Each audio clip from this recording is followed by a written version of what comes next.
Hello everybody, how's it going? Welcome.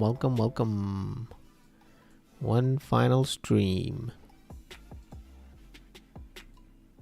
I hope everyone can hear me. I'm just gonna do the obligatory sound test. Give me a second. So I'm just gonna listen to my volume for the music and my voice. Test. This is me talking. I'm gonna mute myself now.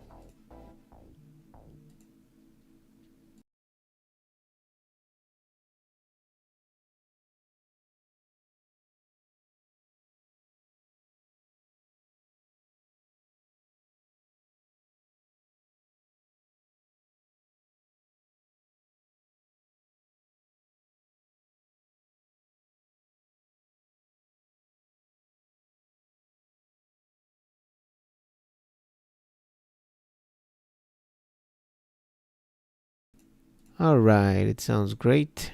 I think we got the volume locked in. Oh, Andre says yes. How's it going, bro? Almost done with this. Can you believe that? I was counting the hours on this combined.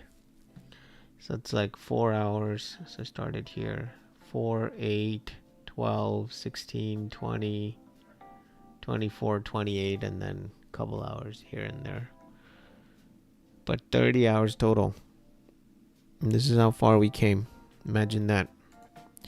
30 hours. That's like, what? 1 week's work? Well, 8 hours a day. Yeah. Less than a week. It's like, if you're working 8 hours a day, it's like, what, 4 days? Yeah, 4 days, 5 days. 5 days worth of work. I think it came a long way, given how crazy bare bones it was in the beginning. I was watching some of this at the end of the last stream. Let's see. When we started, it was just this. I was just watching this in the last stream. It was basically just a plain old landscape. Nothing in it. And then step by step. But it's good. I like the fact that I built it all on stream. So nothing was hidden in the process. Everything that happened on stream, including all the problems and all the errors and all the ideas and all the tips and the tricks. But yeah, started from that. Crazy. But it's good. Alright, let me close everything else to get more resources back.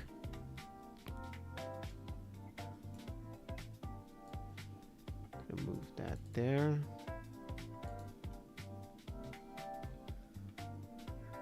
Yeah, exactly. 1 week. Alright, let's move you here. Move that there. Just rearranging on my other screens.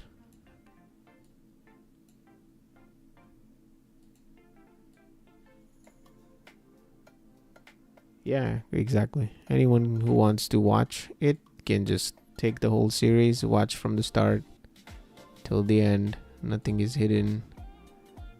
Good old long form content for anyone who wants that. And then it's also good because now I have an entire time lapse that I can just take these 4 hours of videos and make a time lapse out of it. Maybe I should have had like a, well, I don't have the resources, but if I had like beefier cards, I could have a second camera that's just hovering, you know what I mean, in like one spot and never changes. That way you can see really the entire, like let's say this camera here should have like a second viewer that's being captured, but yeah, it is resource intensive to do that. But that would be crazy to have that just running. I think ZBrush has something like that where if you're sculpting, even though you're like turning around and rotating and all, it has like a secondary capture or it's just capturing the entire thing from a stationary camera. That way you get to see what the whole process was like. But let's see all the shots. So I have the sequencer running on another screen. Just gonna play it. So that's the opening shot. Then we see her. Everything's lagging a second because it's heavy. And we see her. And we see him.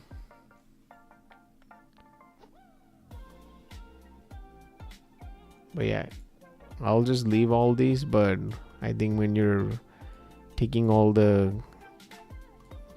previous renders on your end, Andrea, I think you should definitely shorten some of these shots because they're way too long. Has to be quick. Like this one is too long. I like this shot. It's just fast. You see the reaction. She goes, huh? What? And then it just cuts. Same thing with this shot. It's way too long. And then he looks at his thing. Racks focus. Gun fires. She falls.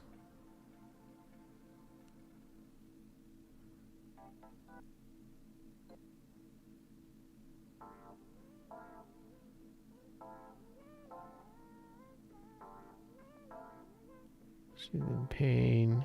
Bro's walking in slow-mo. Just for that shot, I'll probably put a plane blocker so that it blocks his light.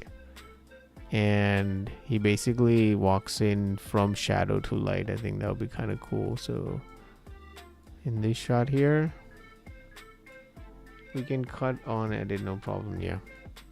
So in this shot, I think I should have like a plane that's blocking him. So there's shadow. Let's just do it while we're here. I'm going to jump inside that sequencer to add it just to that sequence. So let's see. Let's add a plane somewhere far away. Somewhere here. And then keep it there the whole time. But just for this sequence, we're going to move it in all the way to where he is.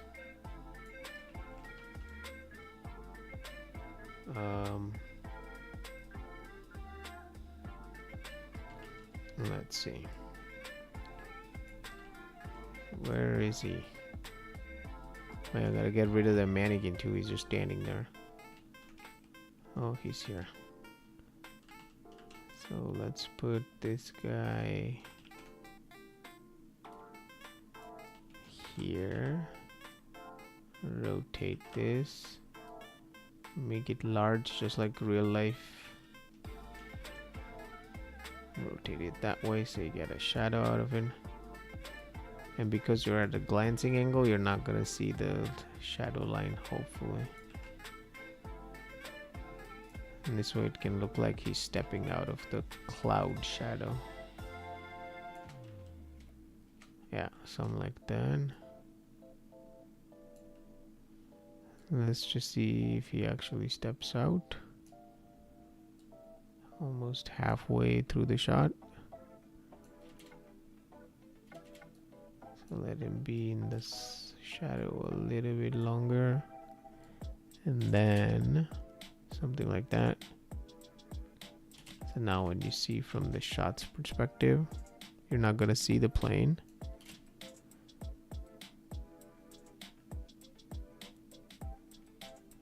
Kind of like that.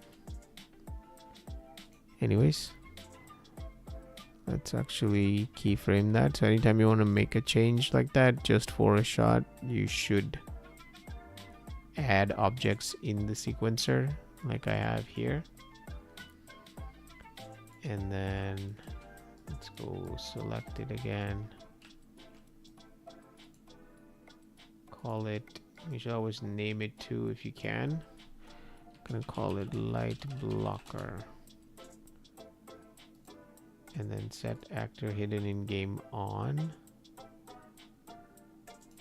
Outside of this, it goes away. And then out here we can just keep its hidden in-game setting off, basically. On, I mean. So it's hidden outside, but inside the visibility is on. So let's see. It's off. And then when this shot starts, oops. Visibility is on, actor hidden in-game is off. So with any steps in the light, so it kind of looks cool. Anyway, so she then falls down.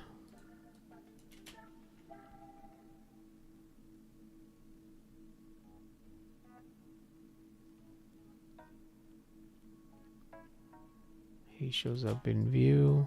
We might wanna, I'll probably, today's stream, I'm gonna finesse up some of these shots. Yeah, I think this was a good call, this camera. You might want to tweak the animation a tiny bit still. Also, there's a grass under her. Let me clear that up or I'm gonna forget it. So let's find the frame when she gets up. Find them. Control Shift S to save everything. Find them here. Remove all of the foliage.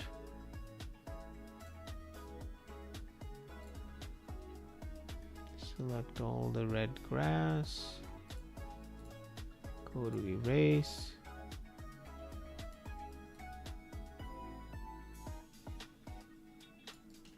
Just to be safe. Let's go with what we have. For what?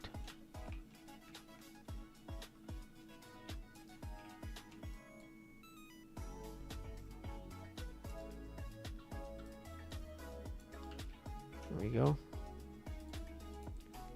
Selection and then go back in the camera.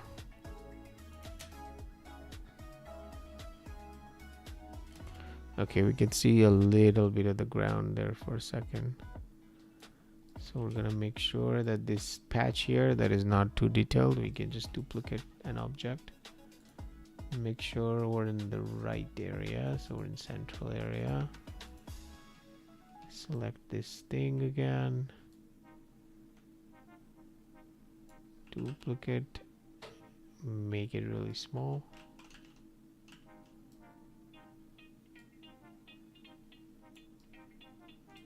And then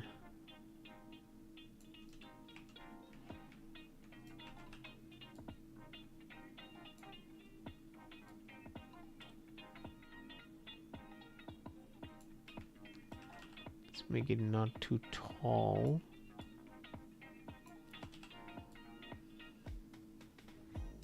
And then watch the setting in the details panel as well, so you don't go in negative like that. And then just find a nice area for it.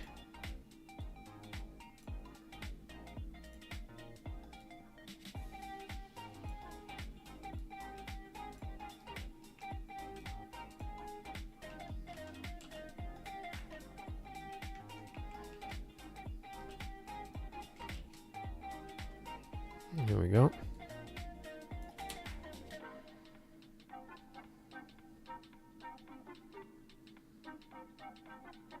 And then he hits her. Okay, in that shot we gotta get rid of that foliage. So these two shots we did not actually make it. So let's clear this stuff. Go back to foliage. To select the grass.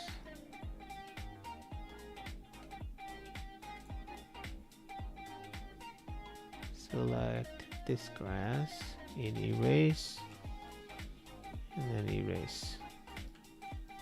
Let's also erase the red grass. I see some here.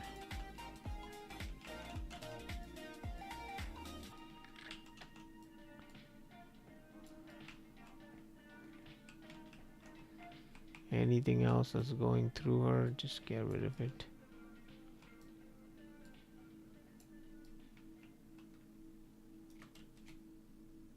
There we go.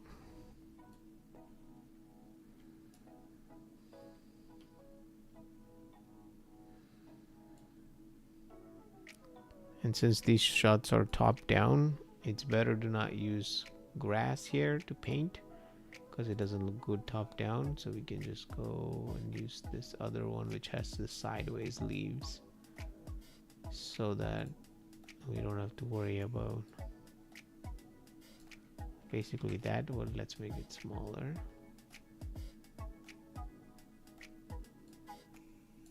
Point 1 to 0.4, let's say 0.05 to 0.2, and see how it paints. It's nice, a bit big. Let's make it 0.1.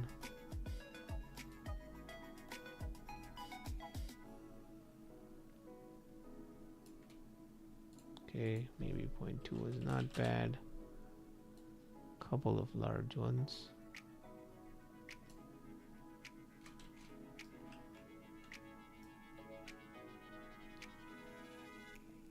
The other reason why sometimes when you're trying to paint in an area like this and it doesn't paint like insane amounts, even though you can see my density set to like 10,000 or whatnot, and up here the paint density set to 1, 2, and even then I'm trying to paint, but it only adds like a couple of them here and there. The reason for that is because this mesh that we're trying to paint on is not as dense there because it has been scaled up.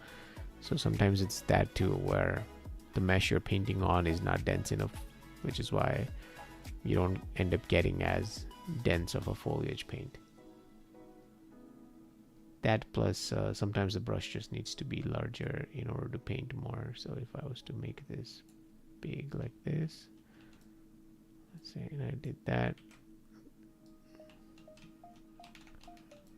that's a bit too big. Let's do something like that. Maybe a bit smaller still, something like this. You can see it paints a tiny bit more. But if you were just trying to repaint in the same area and over with the small size brush, you might end up getting not as much. So let's see.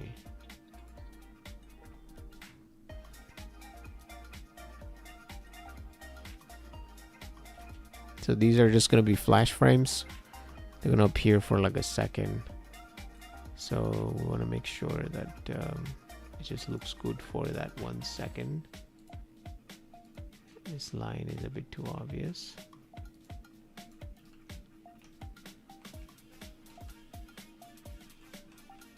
See where this line is coming from, this one right here.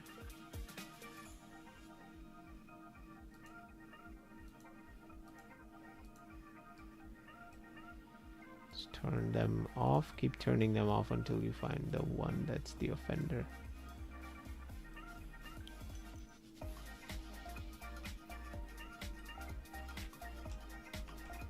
So I have a feeling that's the decal. So it's not actually the geometries, it's the edge of the decal. So we'll just go up, turn all of this on, and find our decals by searching decal, and it's one of these guys. So let's find which one.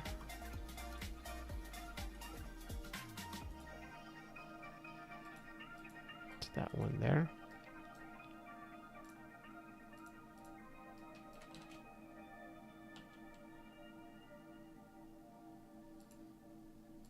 There we go.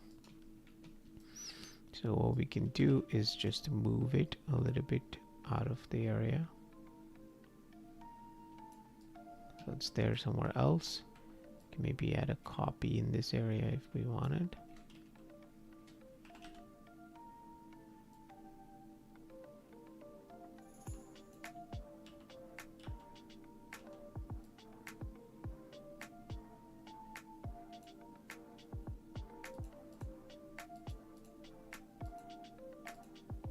There's this decal, which is the water one, which is showing up here, which is not good.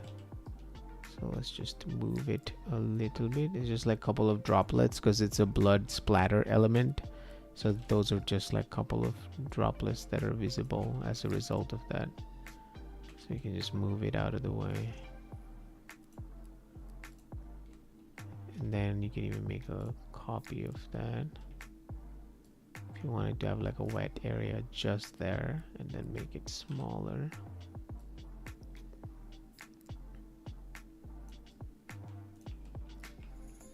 Now make sure to not add that in the high area.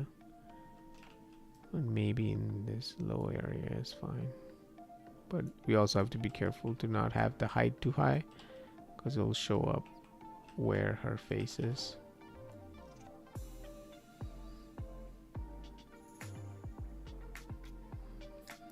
So the height has to be really small.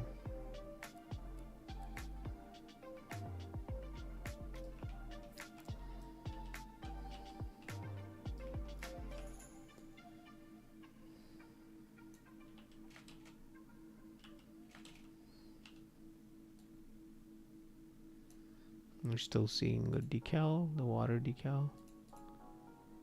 The height on that is too high. And it's too large. Let's just rotate it so none of them fall on Lyra basically.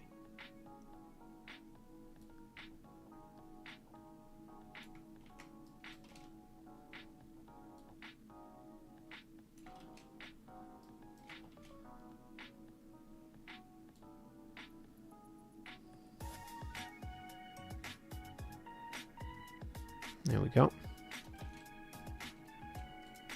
And then this one that we added just now is still showing up here. We can make it a tiny bit smaller, not too small. So it's just a little mini puddle.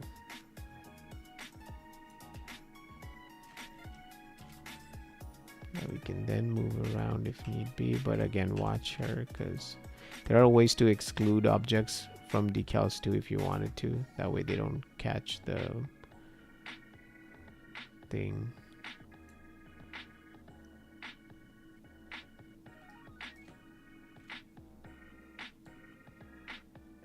Yeah, we made sure it's not on her. Cool. And then on this left side, maybe some of these big cacti. So let's go to the paint, turn off the small grass that we have, and then just paint maybe these guys. Whoops. Let's make it smaller.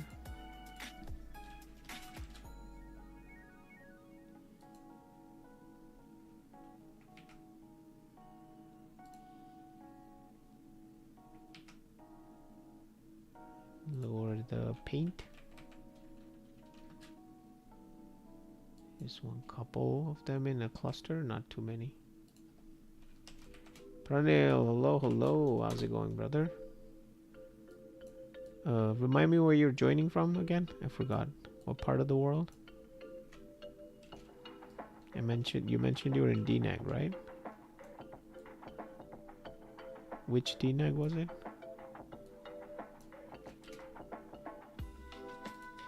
Now you can also select it and just move it so that they appear a little bit clustered.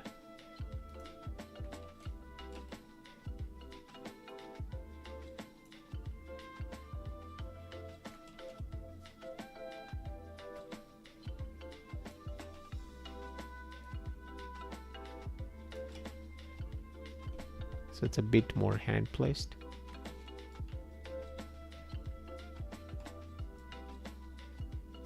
Alright, let's go find where this is. We can place some more by hand instead.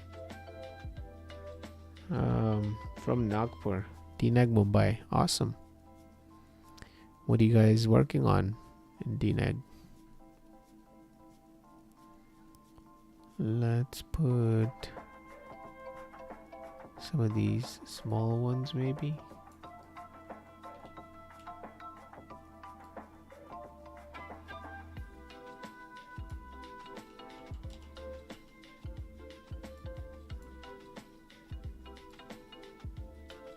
In the middle, make it look a little different.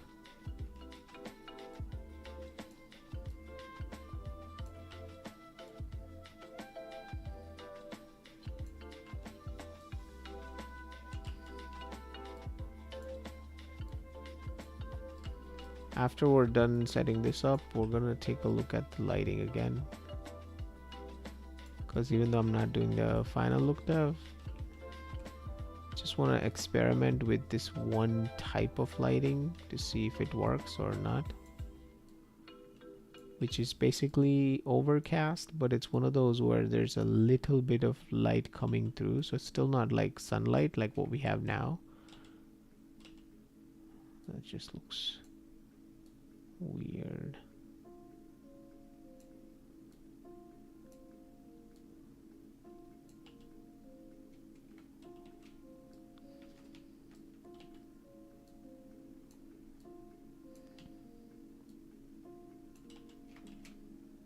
Kind of like that. It's kind of cool. With her hand going through, let's see what mesh we are dealing with here.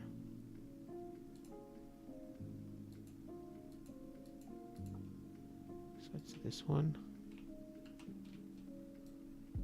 Let's try to scale it in Z a little.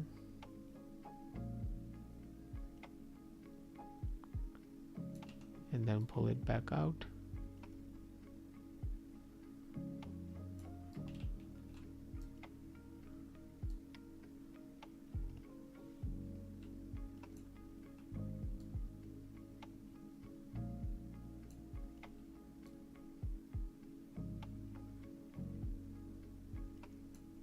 And then there's this other piece that's going here. Which one is that one? Let's see. Select this, turn that off, and select this.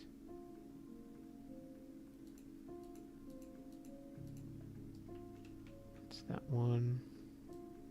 Oh, right, it's the decal that we added.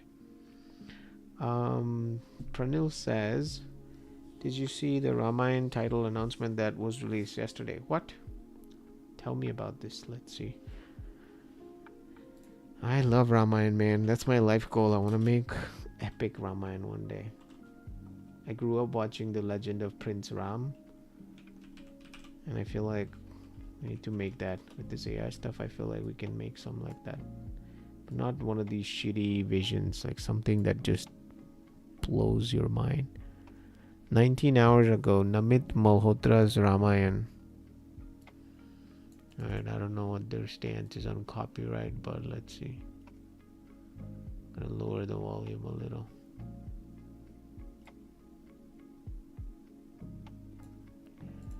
Let me mute my... Is it this one?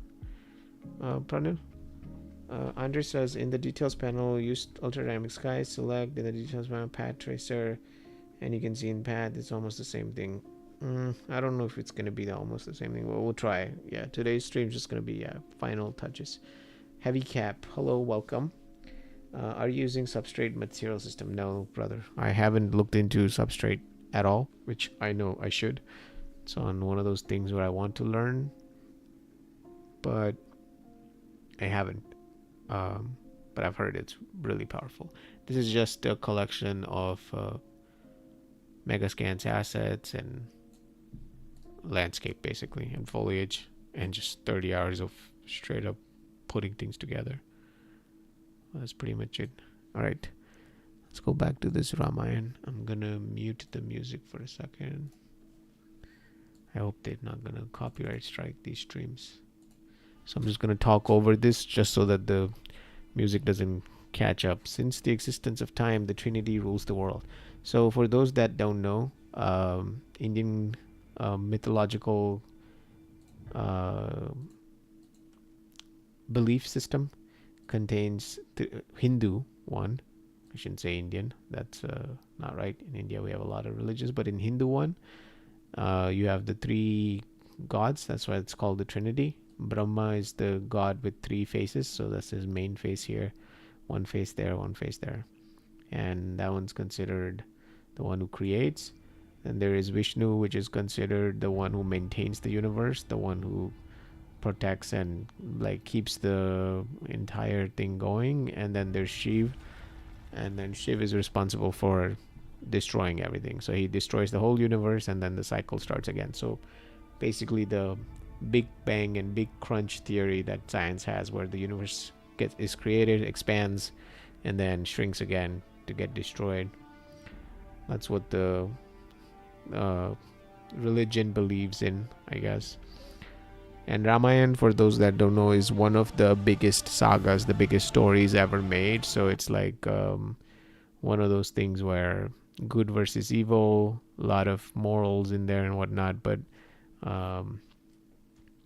it was written like thousands and thousands of years ago, as part of this epic grand adventure where there's this man, Vishnu, who is, well, I'm oversimplifying all this, obviously, but he takes the form of a human being, and instead of a god, he comes down to earth and he's born, and he lives his life doing different things, and then eventually he gets married. His wife gets kidnapped by this guy Ravan, who's the technically bad guy, but he kidnaps her, and then Ram goes on a adventure, I guess, so to speak, to find her, and then ends up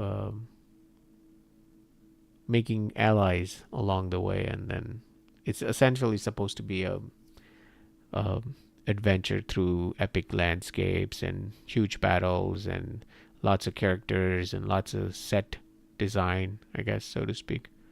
Sunny Deol as Hanuman. Oh wait, let's see who's Ram. So these are different characters essentially in the main story, and Ramayan's been adapted like 1 billion times.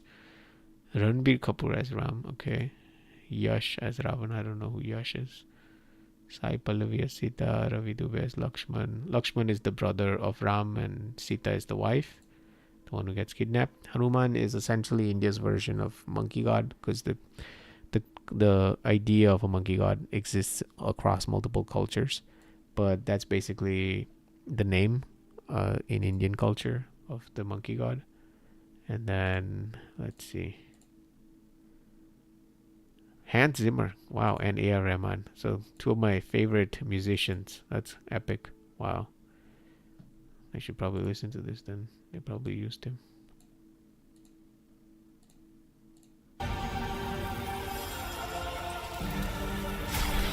But so far it looks pretty high quality.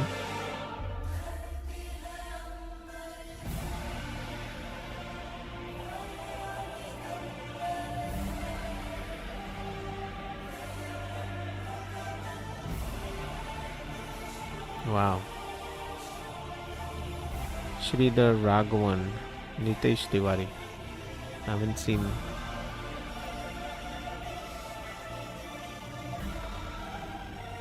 Prime Focus Studios. Sorry, I'm just playing faster to not get copyrighted. And DNEG. Nice.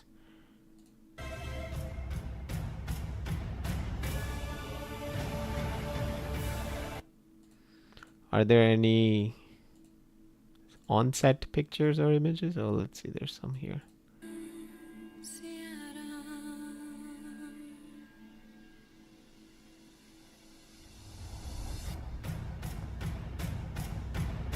It's always this stuff. I don't know. I feel like, I don't know. We'll see. Anytime I see this kind of stuff, I just find it so unnecessarily cheesy. Where it's like, you could just make it cinematic. Like, you don't have to have it, or even realistic for that matter. If you're gonna go stylized, just go all the way stylized, kind of like what they did with what's his name, Legend of Prince Ram, which is by the way, for those that don't know, you should totally look it up. Let me find it. It is an animated cartoon version that was done back in 93, and it was a collaboration between India and Japan, and a Japanese studio did the animation, and it was voiced by Indian actors. There's a YouTube version you can see, but I think they were gonna re-release this in 4K. But my God, like I watched this as a kid on Cartoon Network, and ever since then, it just mesmerized me. It just made the story of Ramayana so much cooler, because it's one of those things where, like, we've heard growing up as kids in India, we've like grown up listening to these Ramayana stories and Mahabharata and all these epic adventures, but most kids don't relate because they're like, yeah, okay, cool, whatever. It's an old story. Like we grew up watching Ramanand Sagar's Ramayana, which is like this Indian, almost soap opera-ish uh, uh, version. But I mean, it's still pretty good for its time, for the fact that the guy basically did this on television back in early 90s, and still had like VFX and whatnot inside of it. But we grew up to that, so we never had a version which made us feel like holy shit. And then this came out, The Legend of Prince Ram, and it's just insane. The fact that they used Indian voice actors, it's in Hindi, and the anime style is like your traditional anime, Japanese anime animation, while giving it an Indian spin, just blows my mind. Like even some of the choreography during the fight sequences in the battle, like still to me, it just gives me goosebumps whenever I see it. It's just so beautifully done. So like coming from that, when I see like the Adi Purush, which was a previous attempt at doing Ramayana, or even this stuff, I feel like it's a like it's just that like it's so finessed, you know what I mean? So airbrushed and made it look beautiful, instead of, if a guy is fighting inside of like a war sequence, it's not going to be so beautiful and airbrushed. But I get it, like Indian people want to see their gods like all nice and beautiful. So I don't know, I feel like it needs, that's why I want to make one where it's like just raw and gritty and just unforgiving kind of thing, you know, like a tale. There's this one scene from this animated Ramayana that I really want to recreate. It's one of my favorite scenes. So at one point they send this big guy, and he's like the brother of the bad guy. He's Ravan. He's the main bad guy. Sorry for going on this whole tangent, guys. I'm really passionate about this story. But what they're discussing here is he's saying, let me go. And then she's just praying. She's the wife that got kidnapped. And she's just sitting there, and she's praying that her husband wins. And this next shot that's coming up, it's so beautifully done. It's the peace and quiet of the battle. It's not the crazy part of the battle. So there's like no sound. And then you just hear the footsteps.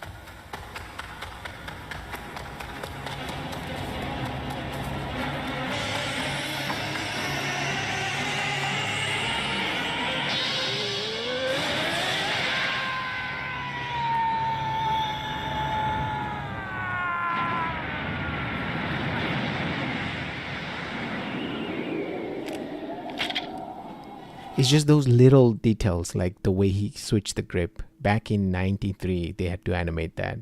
But it's like if this was done by someone who didn't have that kind of vision, I feel like they'll just be like, okay, big battle, this guy hits that guy hits this guy. It's just these very little things that I feel like are not. There's so many shots in here where it's like just the grass blades on the battlefield just rustling slowly, leaves just blowing, and it's like everyone's just waiting. Or there's a scene, I can't find it probably now, but Ram is just breathing, and he's like, it's the final breath he's taking, and he's like because he's running so fast, and he's just taking that. But if you were to watch like these catered versions, they're always like, you know, super nice and not out of breath. So I don't know. Anyways, sorry, I didn't read chat. Pranil says A.R. Rahman, Hans Zimmer. Yeah, that part I hope is dope. The music, they are making at the scale of like Lord of the Rings. I don't know, we'll see. I feel like they'll have the budget of Lord of the Rings, but you still need the vision of Peter Jackson too, because it's one of those things where it's hard to reach that scale, not because you don't have the money or the technology, but I think you need that driving force behind it. But if you have like 50 producers getting in your way saying, no, change this because we need to see a beautiful version of Ranbir Kapoor's face, or we can't dirty our god up because he needs to look nice and preserved, I feel like that's the kind of meddling that ends up making something look not as artistically driven originally. Like, I'm not blaming the directors for the previous versions that came out, but it's more about the fact that it's just people that meddle in to the vision than dirtying the vision overall. And now you have something that even the director is technically unhappy with, but he can't say it because he's bound by the film. So we'll see. Ramayan's been like done to death a million times. It's almost like the same way as Bible has been retold in like so many iterations. It's essentially that idea, but in Hindu culture.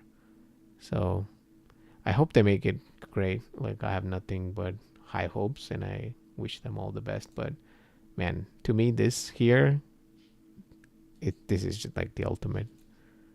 And this, I think you can listen to it in English or has English subtitles or whatnot. So I would recommend if you get time, because it happens across so many different vistas. You see so much different culture. You see different people. And even if someone just took this and turned this into a high quality cinematic version while keeping the original voices, man, that would be dope itself. At one point, the monkey god Hanuman, he lifts an entire mountain up. And I remember seeing that sequence and I was like, how are they going to animate that, right? Because this is old, again, 90s anime, and this like god has to lift an entire mountain up, because we all grew up with statues of Hanuman in our temples where he's like holding on to like a tiny little mound, obviously of hill. So growing up as kids, when you see that kind of imagery around you, you just think, okay, it's okay, it's a god, it's there. Like, you don't think much as a kid. But when I saw these guys' interpretation of what that looked like when he lifts the entire mountain up, that just made that whole thing so much cooler. And I think that's something that kids, I guess, like I related, that kids in today's time, if they see something that's really worth it, they will see it and they'll relate to it too. Where they'll be like, no, it's not just a statue in a temple. It's this guy. I remember him and he's super cool and I love him. Instead of, oh no, we rather prefer outside stories instead of Indian stories because Indian stories are not as quote unquote cool, I guess, in terms of the treatment they get. So anyways, this is the sequence where the monkey god, how he lifts an entire mountain up. Desperate need of these. Okay, so this is the English dub, but you can probably watch it better with... the herbs. There they are. Hey, Monik, how's it going? Will, how's it going, brother? Very cool. Wait, also, you can see Ramayana engraved in that gold plate, right? Andre says, but it's a movie. Yeah, the one we saw with the live action, that's a movie. Apparently, it's coming out in 2 parts, 2026 and 27, which, I mean, it is a pretty large story. So if you were to capture all of it, while making the characters someone you care about, for someone who's not aware of Ramayana, it's good to make it longer. But having said that, this version right here is 2 hours long, and I think it successfully captures the entire story without making any of the characters shallower. But again, I am biased to Ramayana. I would love to actually know if anyone in the audience is probably going to watch this as an external outside person who's never watched Ramayana or heard of Ramayana. I would love to know what watching this version, this anime version, makes you feel like. Money, you're looking Ramayana, yes. I worked on the upcoming. That's awesome, man. That's super cool. Yeah, Pranil here is from DNEG, so everyone was just talking about the work they did for the movie, which I have high hopes for. Having seen previous attempts at Ramayana, it kind of puts seeds of doubts, but I hope it's cool. We're just watching the sequence from the 90s Ramayana. All right, so there's this magic medicine that grows on the reason why he picks the entire hill up is basically because the Ram, who's the good guy in the story, his army is getting defeated and they're all getting slain. And then one of his ministers says there is this fancy medicine that you can get really high up in the Himalayas. And just for context, India is like massive, and these medicines are on top where the Himalayas are in the north. And Ram is currently fighting in the battlefield and the southern tip of India. So it's basically, imagine like an entire country scale apart. And that's how far the medicines are. So Hanuman here, who's the monkey god in Indian culture, he is given the task of bringing these medicines for the fallen soldiers. But how do you do that? Because there's so many of these medicines growing up here, and there's so many soldiers back there, he can't physically like take it all. So he decides to uproot the entire hill. But I want you to imagine this scene in your heads if you had like Pranil said, like Lord of the Rings level or like crazy Avengers Endgame level visuals, right? All right, watch this. So his arm got healed, so he's like, okay, it works. Good. The pain is gone. I am healed. These herbs work far better than I ever expected. And again, it's one of those things with dubbing where it's better to watch the original dub and read the subtitles instead of, it's like if you watch Squid Games with English dub, it's not going to be the same. So he starts collecting, and he's like, but wait, just a handful of these herbs won't be enough to heal them all. Now, let me think.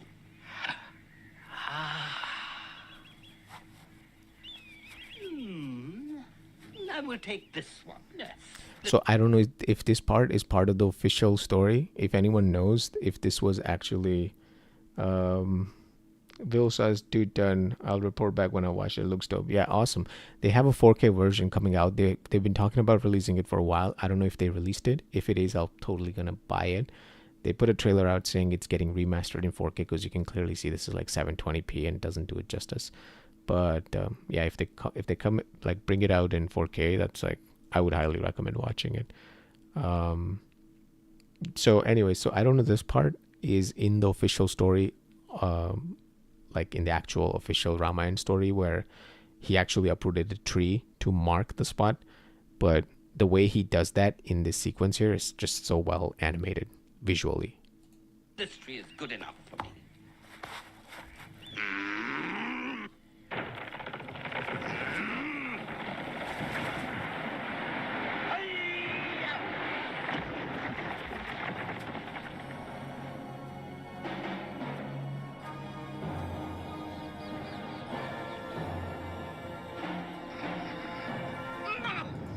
Like if it was a regular and like someone, I don't know, who animated, who did not have the vision for it, they would just take the tree and just stick it into the ground.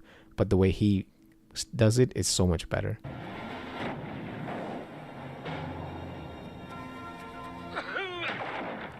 The fact that it didn't break on the first hit, rather than, oh, he's so powerful, he's God, he just destroyed. Like, it's little details like that that make something grounded in reality, even though it's animated. The fact that when he picked the tree up, snow fell from the tree because snow was resting on the tree for a while. So it's like these type of small details that I feel like lacks when the final thing is made, rather than it's the big grand things. Oh, just take a tree and stick it in the ground. Like, no. And right after he broke it, he didn't just catch himself because he's ultimate super god and he can just break the tree. And no, he broke the tree and he lost his balance and he fell on the ground. It's like things like that that to me I feel like speak a lot more.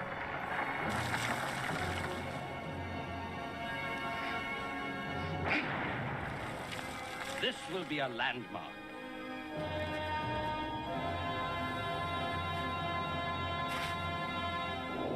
Here comes a cool shot.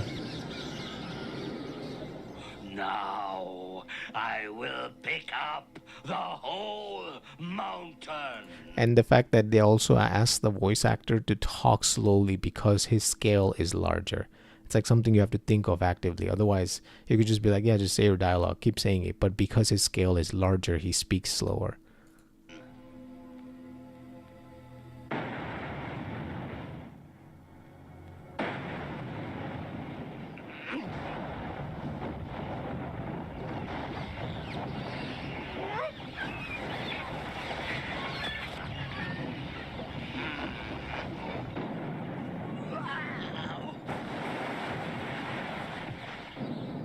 just that shot of the foot, like despite the fact that he successfully lifted the entire hill up, like single-handedly, that foot, like right now when you see this, like you don't really care. Like without the foot shot, it doesn't really tell you how massive he is. Like yeah, you see him against the hill, but it doesn't put it in context, which is why when you see even something like Evangelion or Pacific Rim for that matter, or any of these large kaiju size big robots fighting, they put the foot shot in for a reason, because it gives you a sense of scale of how massive he is. If his foot is that big and we're used to seeing trees that are big, then it puts it in perspective of how crazy big his size is. Anyways, then he just flies and flies over the entire India, and then he drops it. So the dropping part is kind of funny too. He's carrying something. That is a mountain he is carrying. Along with the herbs, he has brought the whole mountain.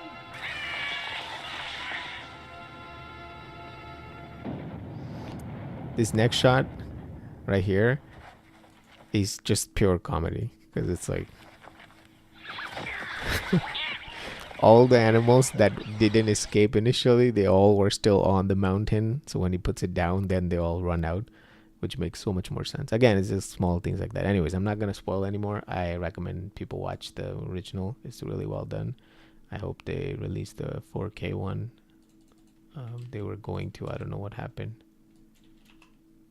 4K. Yeah, so it was going to come 9 months ago.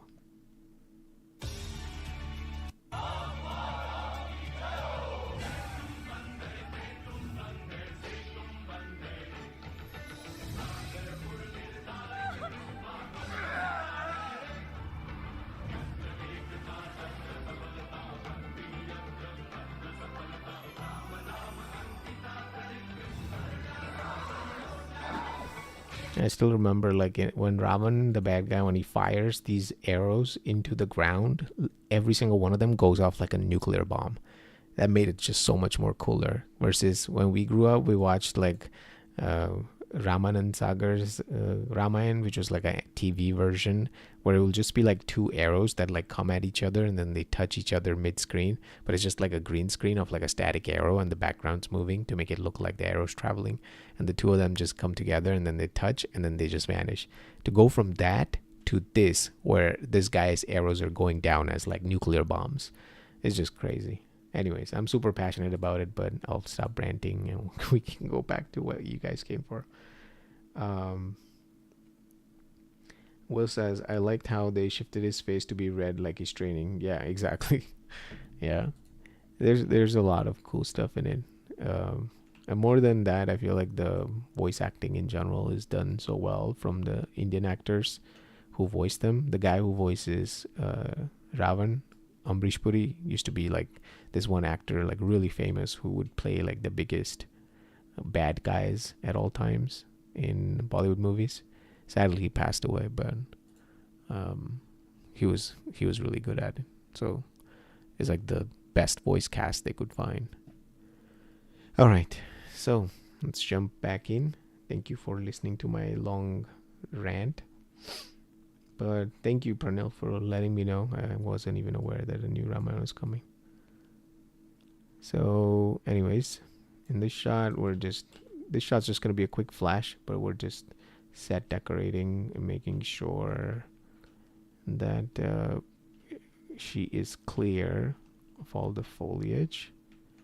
I see some grass here cutting through her, so we're just going to go into foliage, select the grass, and delete it all.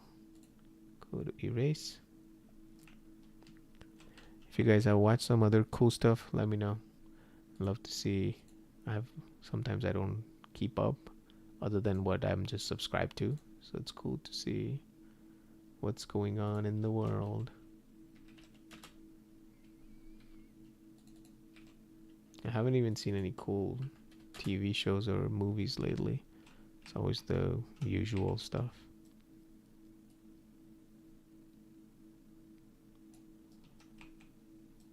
Alright, so that takes care of that. Let's make sure this decal is under her, because it's right now going on her hand.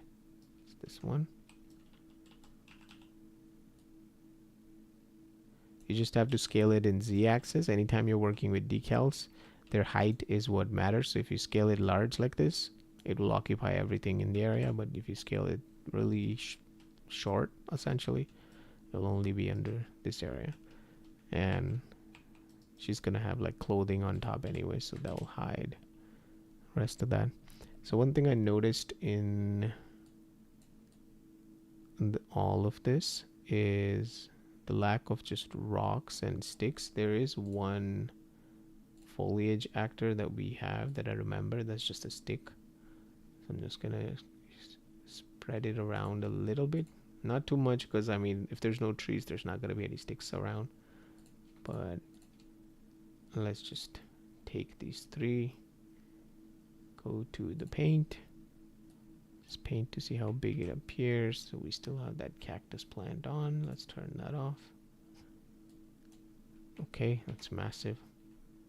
So let's scale it to 0.1 to 0.25. All right.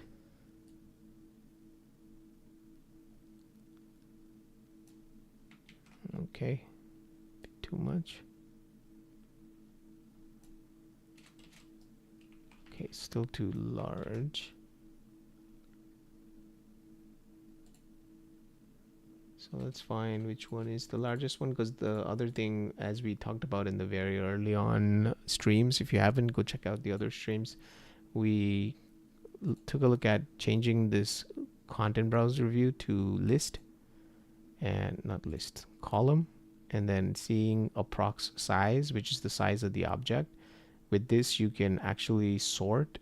So when you have a lot of foliage like this and you just want to know quickly which one is the largest and which one is the shortest, you can click on that, and that's going to enable you to have the smallest one up at the top here and then the largest one at the bottom. So if I know that the tree trunks that I'm painting here are called trunks, I can just look for jungle trunk, and I see that this one is jungle trunk 2 is the smallest, then trunk 3, and then trunk 1. So that's a quick way basically of checking which one of these are big and small, so you can change and vary. So it's 3, 2, 1. So I can just select one and make sure that that one is extra small, so that way it doesn't appear too large comparatively. This one, we'll set it to 0.075 to 0.15, and then this one is good. So now we select that again, go to paint. Okay, let's go back and see it. Let's see it from the top down angle.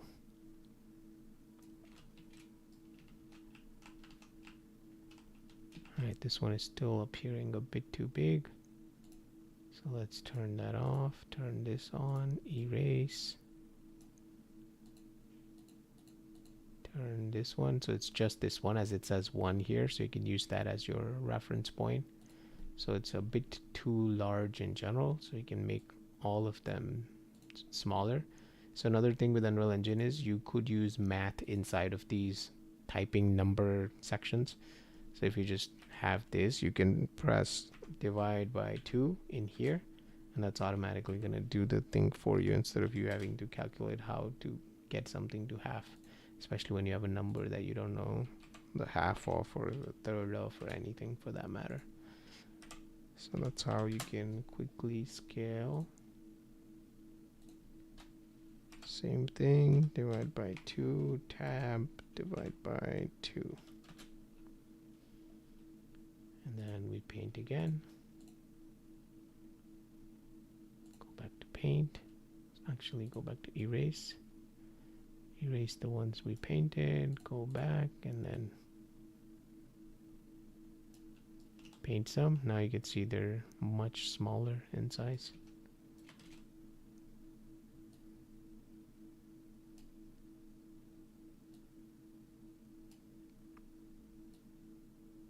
Oh, let me play the music back up.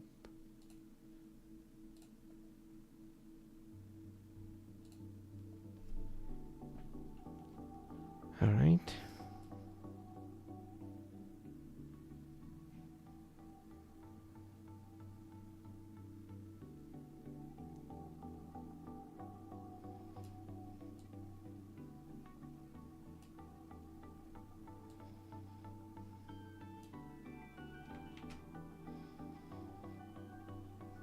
So be careful of stuff like this. You can see right here, there's a chunk of grass that's just floating up in the air. I don't know if you can see it clearly.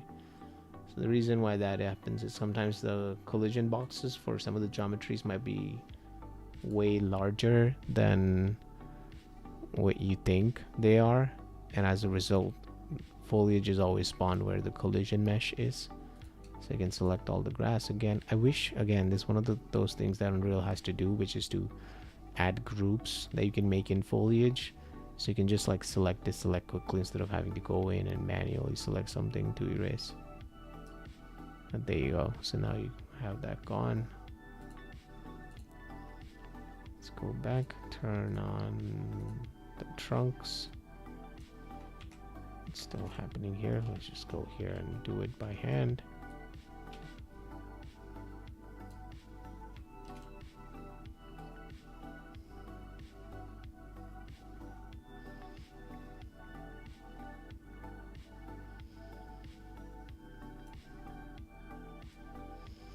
Let's add here.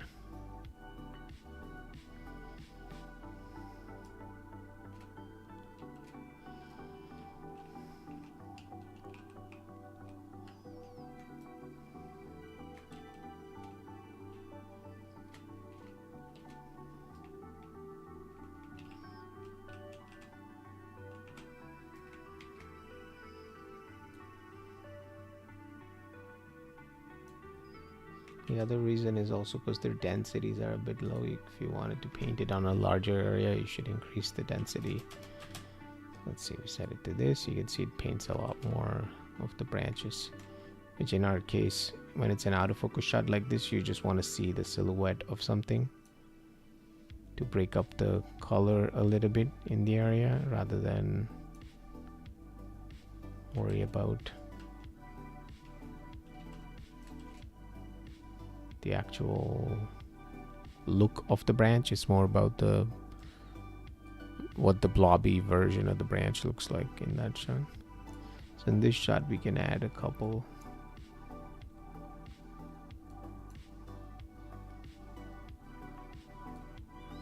At the very end, I'm probably gonna do a cleanup pass to remove a lot of the visual clutter, because I still feel like it's a bit too much. But I'm just, in the start I always add some before I remove. That makes like removing things much easier after, because you're just minusing from what you have in the frame instead of thinking what it would have had. And then all this is good here, maybe.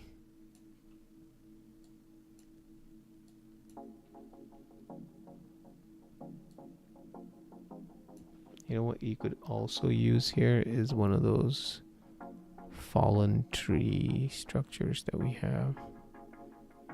Just drag this bad boy in.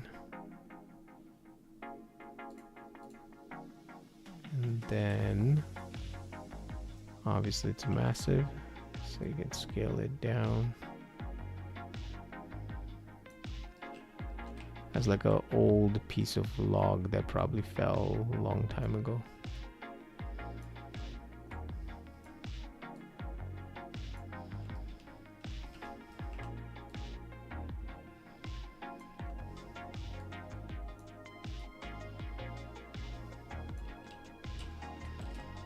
Because that kind of stuff would give it visual weight much faster than smaller plants would. So let's use it in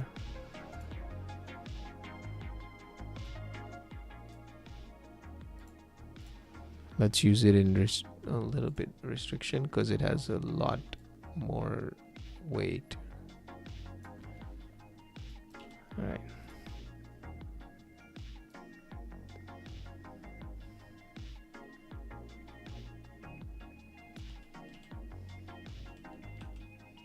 And you can also avoid like obvious intersection points.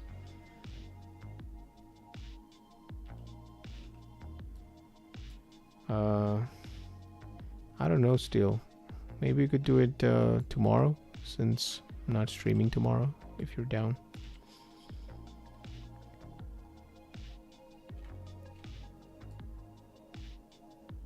Cool. So it didn't change the other shots, which is good. Let's see from all the shot perspectives, make sure. Because still I have a feeling I'm gonna finish today's stream. Like it's 1:30 right now for me. It's probably gonna finish like at least 3:30 or 4. So that's why. Yeah, see, these trees add so much more dynamic weight to the scene. Maybe add one here. Variant, maybe not the exact same one.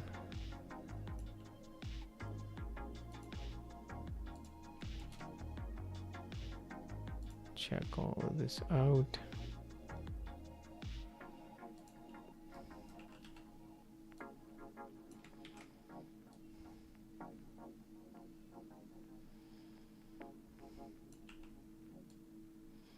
And send it in Z depth so it gets covered in fog.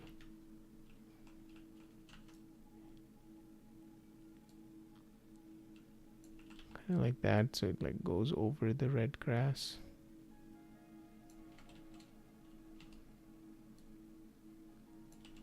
You know what I mean? So it looks cool in depth and goes like that.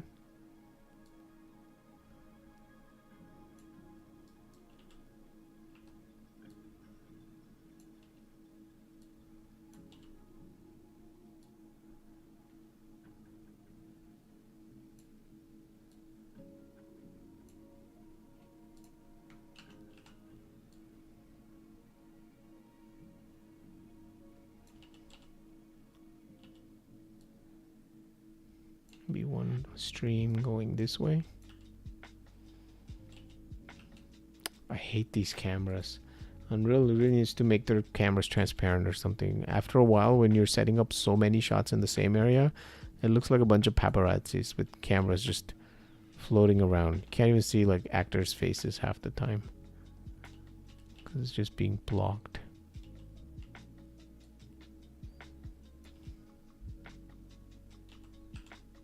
Okay, you can always rotate this.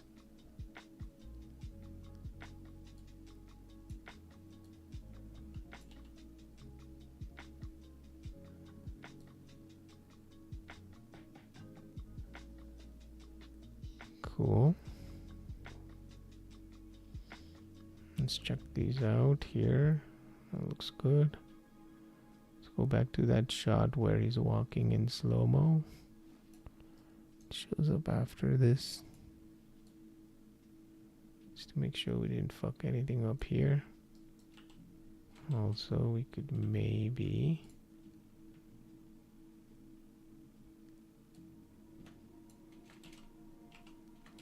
Let's see if we can get it in a nice position without it being too distracting. Again, Z depth is always the way to go with these kind of shots, so that it looks like things vanish away from you, making the shot have more depth.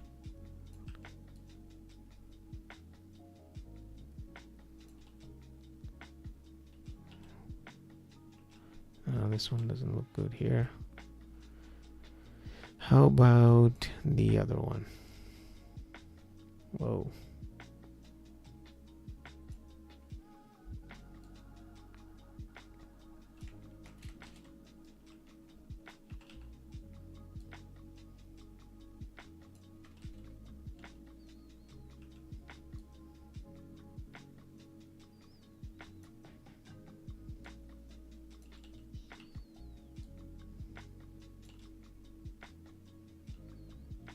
I mean, it would work, but the other thing with telephoto lenses like this, like the one we're currently using, is also it really picks up on things that are not detail edge-wise. So you could have a crazy amount of texture in this inside of the bark, but if the edge of the bark is lower poly, telephoto lenses pick up on that very quickly.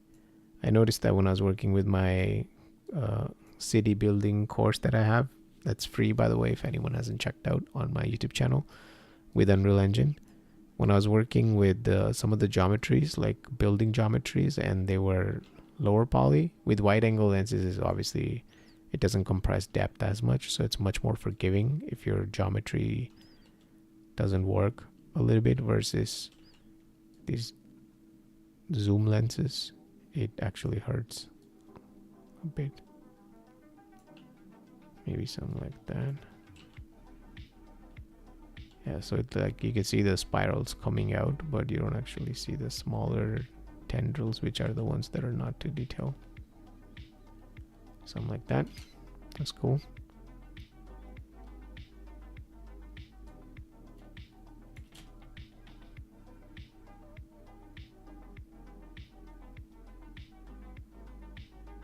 Cool.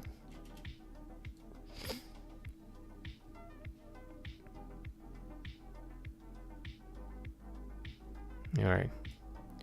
So let's take a look at lighting.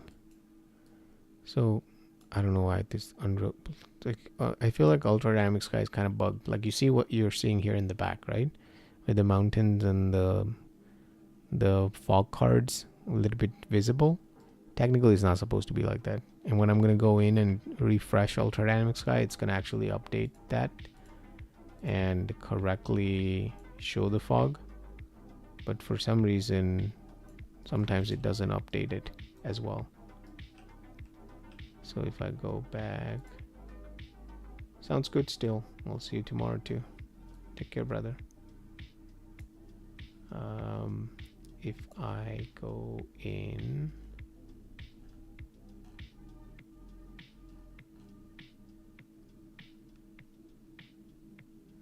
Ultra Dynamic Sky, turn that off.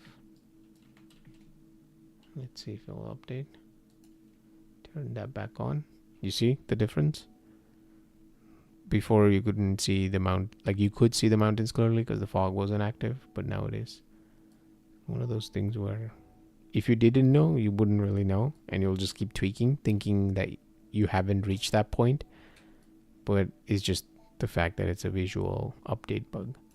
This is why I kind of don't like with Unreal Engine, where it like visually bugs out sometimes. Which really makes some of these scenes hard to art direct when you're not sure how much of that is a bug versus how much it's your lack of. Yeah, this shot is this is the biggest offender shot in my opinion. It's just visual clutter. I need to really add shapes in there that simplify the overall scene.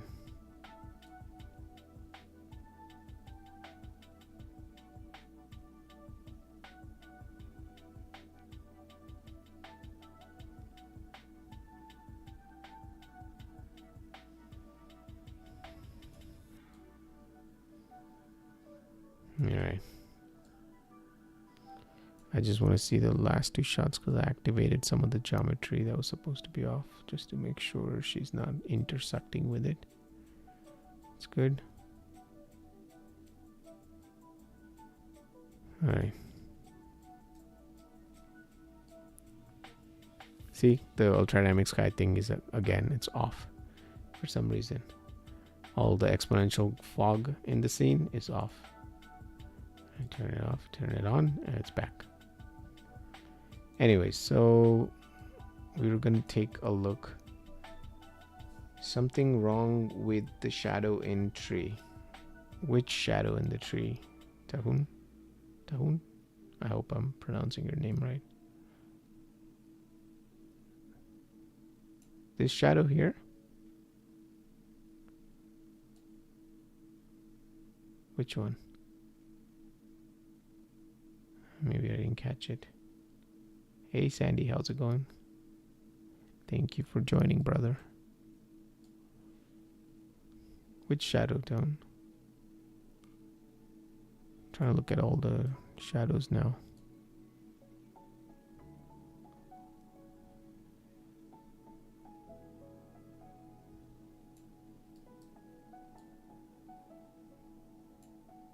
Let me know which one if you get a second.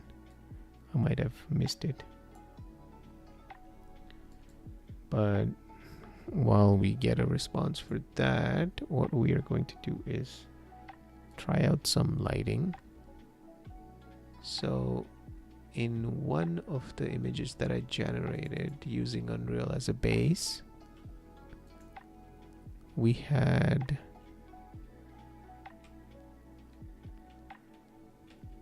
let me see if I can find it.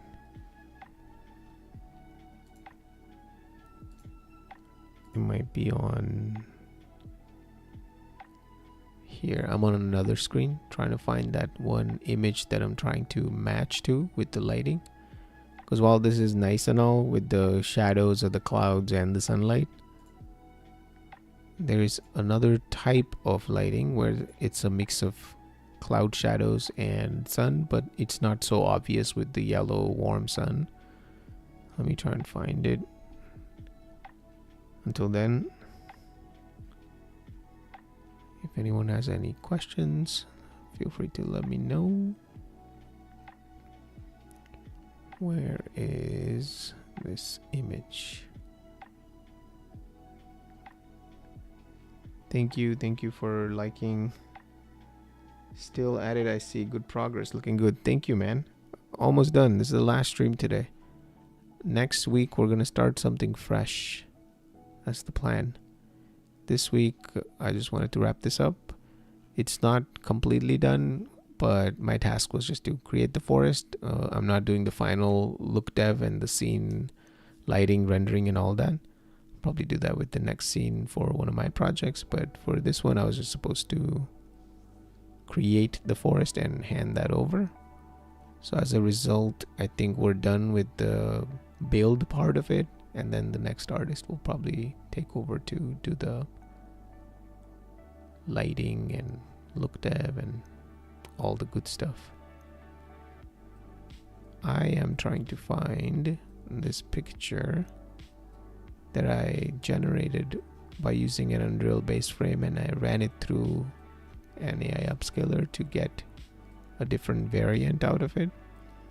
And what I liked about that image was the lighting of it, where despite having cloudy lighting, it had pockets of sunlight that peered through, whereas like a bit bright and a bit dark. So I'm trying to see if I can emulate that look with my lighting, because the one I have currently is a bit too obvious. While it's not bad, it's a bit too obvious with the okay, here's a cloud shadow, here's a sunlight patch. In reality, when you have like intense fog, it's never that separated. I mean, it could be on a clear sunny day. You can have obviously cloud shadows that are very obvious, but when you have fog in the atmosphere like we do in our case, there's a good chance that that fog diffuses the cloud shadow, so it's not too obvious. Was it this one? I think it was this one.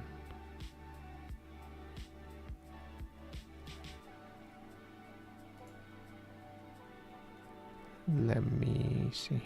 Yeah, I think it's one of these ones. All right, I'll just download this so I can open it locally and show you guys.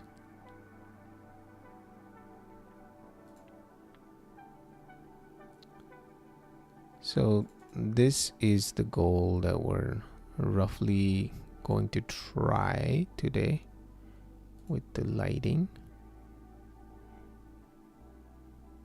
Here you go.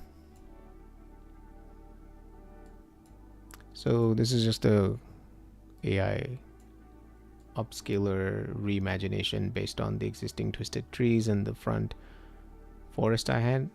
I was just using these to generate thumbnails back when I was just building the environment and I didn't have the environment to actually put it in the thumbnail. I was just running it through an upscaler to get an image, put it out there. But this one was a good experiment with the lighting, where you can see the separation of the diffuse versus the clouded areas. There are some patches that are dark, like for example, you can see in this area it's a bit dark than this area. So there are variations in lighting, but it's not completely one or the other, which is nice. And in our case, it's a bit too obvious where the bright parts are and where the dark parts are. So we can try and aim for that. There's this other one as well that I downloaded. I can open it up for you guys and show you what that looks like. Why are we downloading WebP formats? There we go, PNG, save. So this is the other one. Come on. There we go. And they both have that in similar. Visually they're a little bit different obviously, but if you're just looking at this area up here, you can see the fog intensity. Obviously the fog is also a bit so intense that you don't even see past anything. So that might be something to keep in mind, but at the same time, again, this also has the same thing where there are areas of darkness versus brightness, but the separation between the two is not so obvious. So I'm just gonna have these open on the side so I can take a look at it while we tweak this shot in particular. So let's start by going into ultra dynamic sky, just turning it on just to make sure we're looking at the correct result, and then going down to find fog. We also turned off our volumetric fog material, which is something that we took a look at in the very first stream. So let's turn that back on to see what it does. Render global volumetric fog. Give it a second. It's probably going to be too intense. We'll probably have to dial it back down. It's preparing shaders.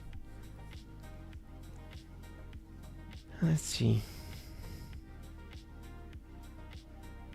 There we go. So automatically just makes things 10x better.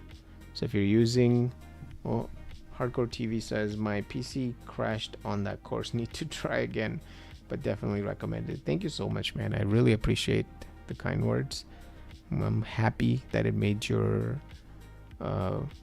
learning skills a little bit better. I'm sorry for the PC crash. It is a bit heavy, I do agree. Essentially, when you think about it, you're painting buildings as foliage, which is insane that we can even do that in current times. Painting entire cities as a foliage tool, but hopefully it works out. At the end of the day, you're still only using 6 individual building assets, which is so crazy about that course. You can check it out on my YouTube channel. It's called Free Unreal Engine Course. You'll just see the thumbnail. You can go in and open it up, and the final result, if you watch it, it's actually just 6 buildings that are scattered across the entire city with different variations on them, and selective placements and selective placement of the building and the cameras that enable it to be so diverse.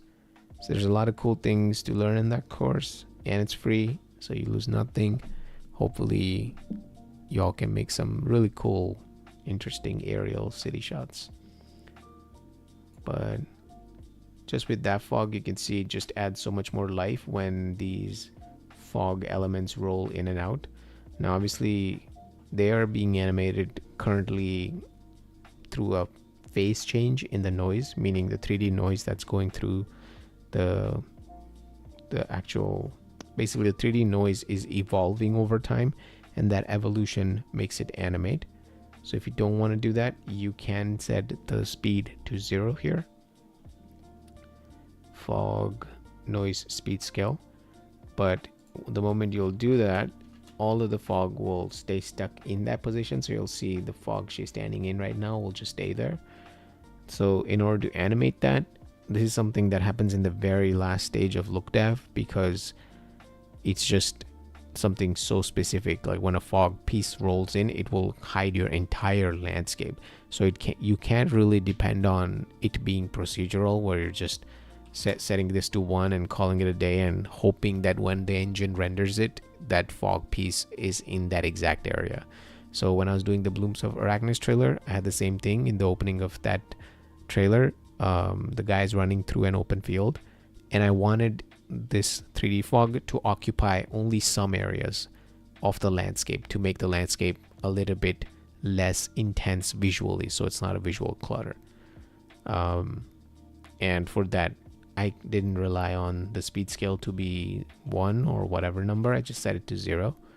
And then what you have to do is drag in the entire UDS actor, this guy, into your sequencer. And then as you move that, your fog basically animates with it.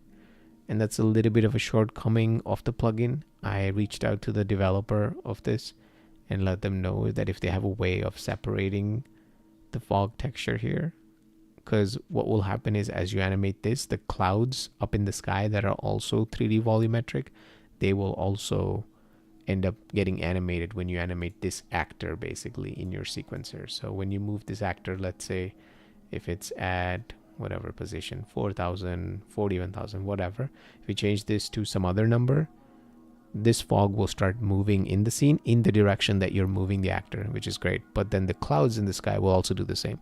And the reason for that is they're all sharing the same 3D volumetric noise. And he did that to obviously make the plugin more performant. Because if he was to separate the two, it will be a little bit slower. But as a result of that, you can't animate the two separately. So that's why usually it wouldn't really matter if you were to, let's say, if there's this fog piece, right? That's the 3D volumetric fog that's right behind her currently. If I was to move it, let's say 10 units to the left or right, that is something that won't change in the sky as much because that cloud will also move like 10 units to the right. But that change is less perceptible compared to the change on the ground, because that entire fog piece on the ground will just like appear and disappear if it moves 10 units, right? Versus in the sky, if the cloud moves 10 units, it's barely noticeable.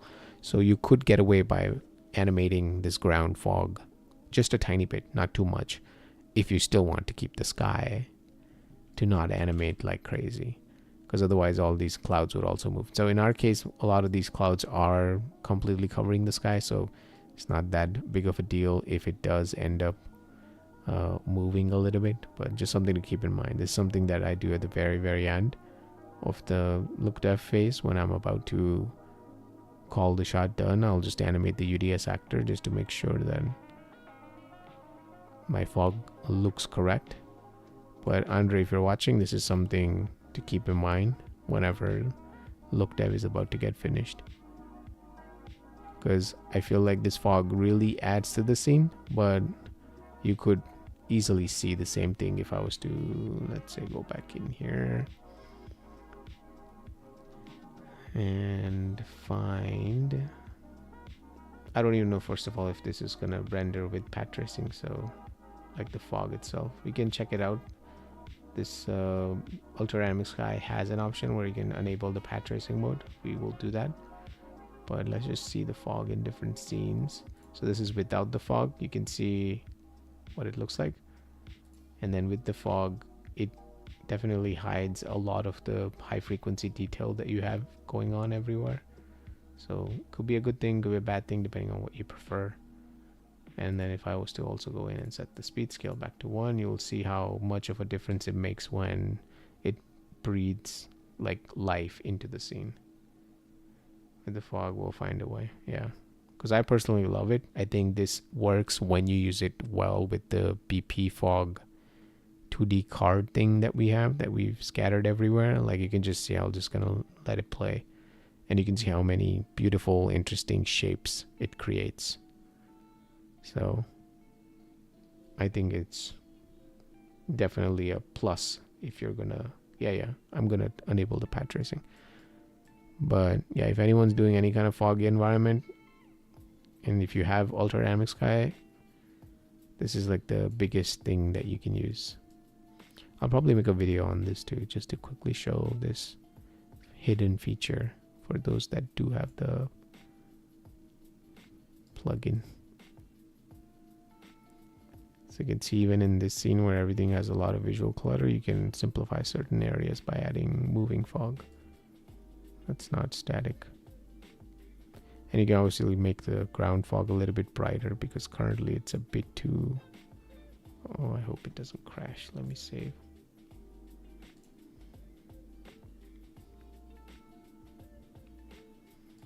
See, in this wide shot, it will look the best because you have so much fog volume from here all the way down the depth.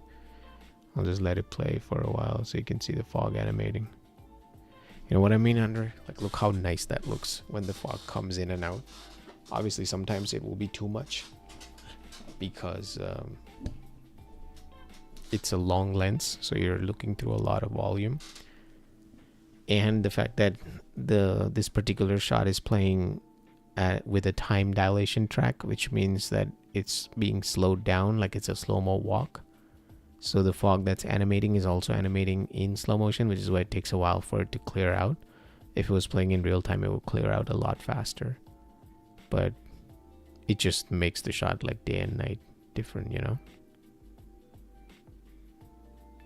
So this is something that needs to be done at the very, very end. When you're done setting up your whole scene, you're done setting up your lighting, you can then add these and then move that set the speed to 0 and then move the ultra dynamic sky actor around to get different looks. And you can be like, okay, the fog appears in front of him and then goes to the left, or it appears behind him to make his silhouette stand out more, you know? So these are decisions you have to take at the very end as you're framing your shot. But yeah, me doing all that work here is going to be irrelevant because of the fact that I'm not doing the final look dev. But you know, let's just watch these shots and then we'll go in and turn on path tracing just to see what it does.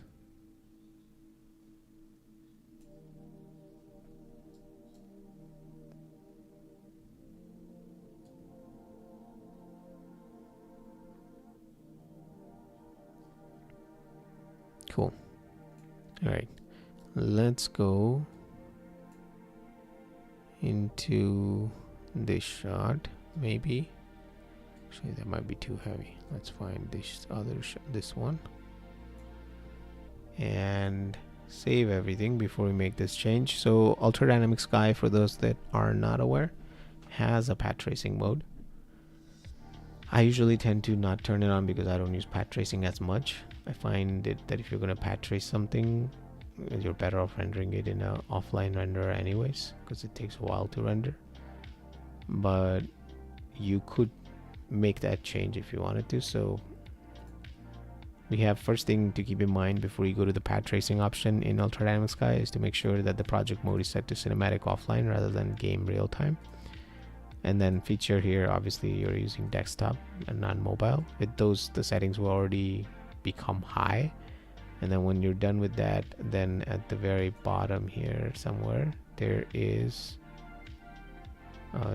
Jero Scar says, hello, how's it going? Thank you for joining. Thank you for watching. Let's see. They have path tracing in here. Let's just search to find where that is. So render height fog in path tracing, which is something that's by default on. Otherwise, you have to check that on so that you get it. So you do have the post-process settings that come with every put. It's in M1. So let's close this. Go down to M1, K1, L1, N1, M1 right here. So adjust for path tracer. So for reference, I'm just going to set the speed to 0 so that we can make a one-to-one comparison between the two, just to see how much of the lighting changes. So let's go here, find our volumetric fog,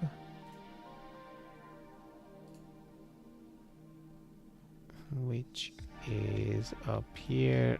Whoops.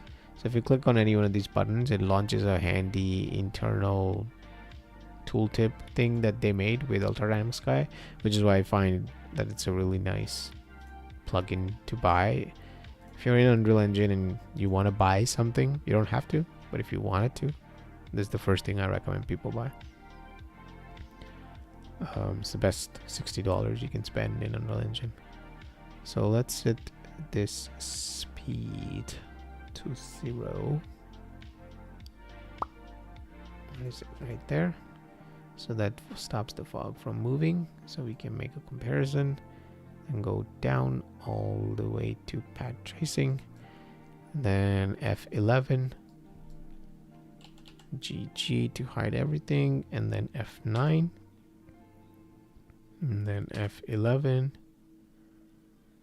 and then go in here and check this box.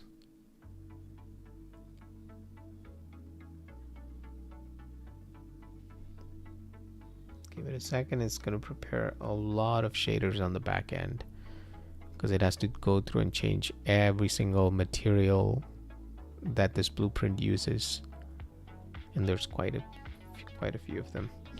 Cheroskar says, that's cool, thank you. Is this your first time tuning in, watching these world building streams? If so, let us know where you joined us from. What part of the world are you coming in from?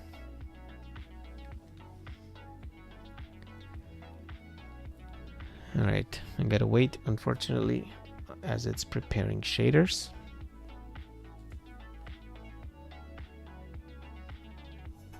By the way, for those that are not aware, I was watching... Humans are... I was showing you this guy.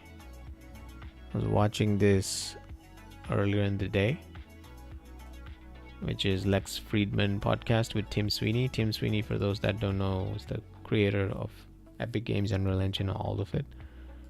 So he's the CEO, the head of it, the person behind it back in the days. So it's an interesting podcast to listen to if you're into Unreal Engine. You want to know where the future of Unreal Engine is, what he's thinking, what the company's thinking, and all of that. Unreal Engine 6. So check it out if you haven't. Alright, so all the things seem like they're prepared. So before we even switch, just the fact that we clicked there in that little checkbox, we're just gonna hit F9 again, and then F1, F11 to go back, and then switch to patch tracing, and then give it a second.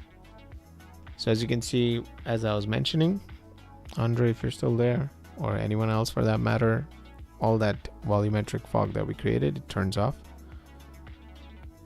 which unfortunately kills the scene. It does give you a nice pad traced frame, but at the end of the day, it's a trade-off where would you really want that super fine detail of pad tracing if that means you lose your entire scene to the volumetric? Maybe there are ways to bring that back, maybe there aren't, I'm not sure. That's something that's out of my scope of what I've looked into, because as I mentioned before, I haven't actually used pad tracing as much. I've tested it on single frames, which I do a lot of the times, but because of this exact problem where pad tracing is not natively supporting a lot of the functions that Lumen does internally quickly and in a really fast fashion that Lumen can do, pad tracing can't, which is why I try most of the times to not go with pad tracing, unless, let's say, if I'm doing a metahuman up close and you're doing a really high quality shot and you don't really care about the background because it's either out of focus or it's in a room or something like that. That's when I tend to switch to pad tracing. For the Blooms of Arachnis trailer that I made, the entire trailer was rendered in Lumen, surprisingly. A lot of people thought that was pad tracing. They were reaching out and asking that earlier when I released it, but it's all Lumen. And the only shot, I'll show you guys which one that is using pad tracing, is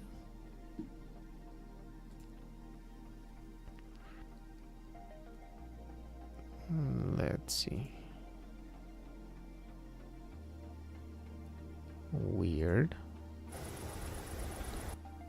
All right, it's basically, so all of this is lumen, which is why you get those nice fogs and whatnot. And then right about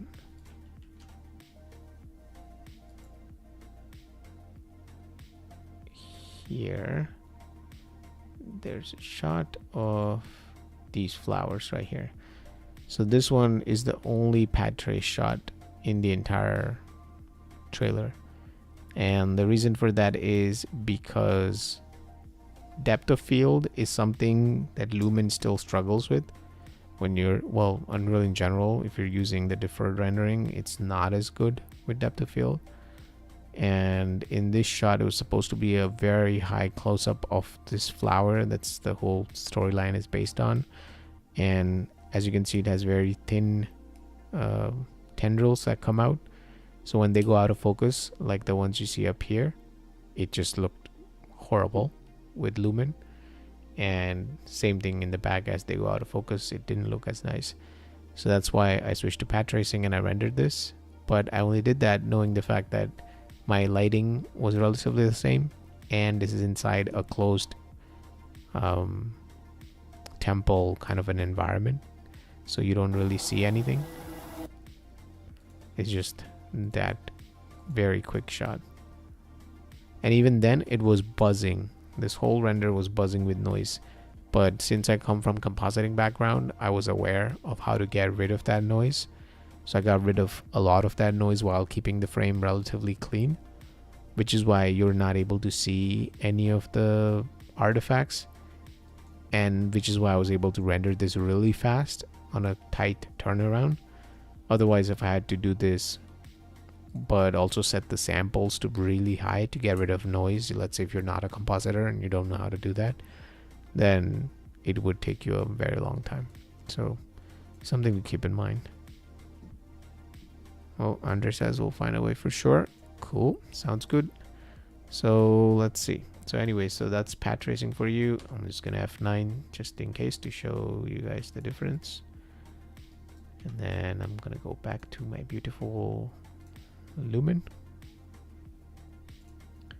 And let's see. Here is pad tracing. Here is Lumen with that checkbox activated for pad tracing. And that's the default Lumen one. So if anything, I would say just that change is actually prettier, meaning having it in Lumen but having the checkbox that says adjust for pad tracing. So this fog just automatically became much better compared to what we had here. So if anything, that could be a good in-between solution. So again, this is completely Lumen, and this checkbox for adjust for pad tracer is off. And then this one is the checkbox on.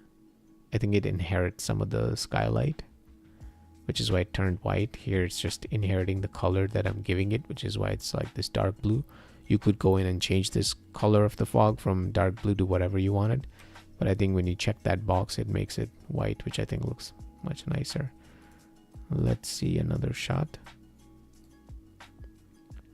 for comparison.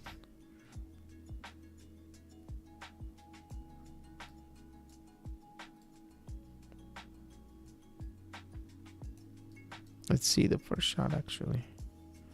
So then you also run into these type of issues. So because we checked that box with pad tracer, but we haven't enabled pad tracing. Andrew says, I don't understand. I'll explain in a second. So what was the difference is, if I go back to that shot, just to show what I meant.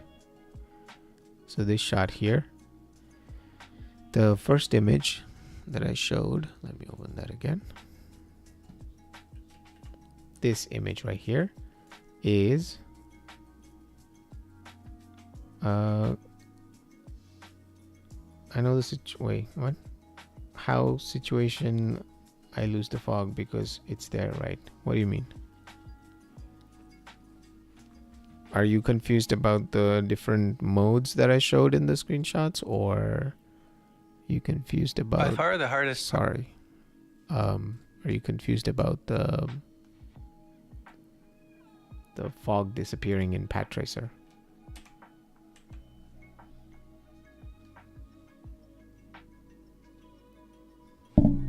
Sorry. I think you mean the fog part, right?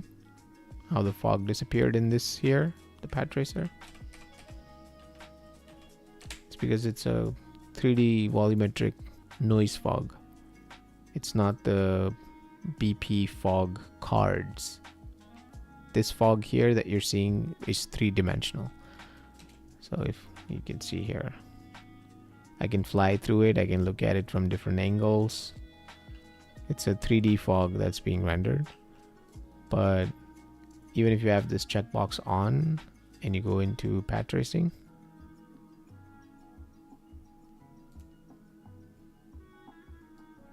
it's not present.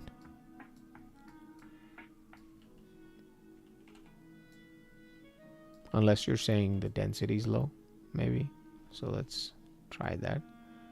Let's go boost this density up by a lot, if that's the case. Which is why I didn't want to change this particular actor, because all the settings. Oh, the other two images that I showed with Lumen, that's just the difference between. So they're both rendered in Lumen. I'll show them again. So these are both rendered in Lumen, but this one has the adjust for path tracer checkbox off. So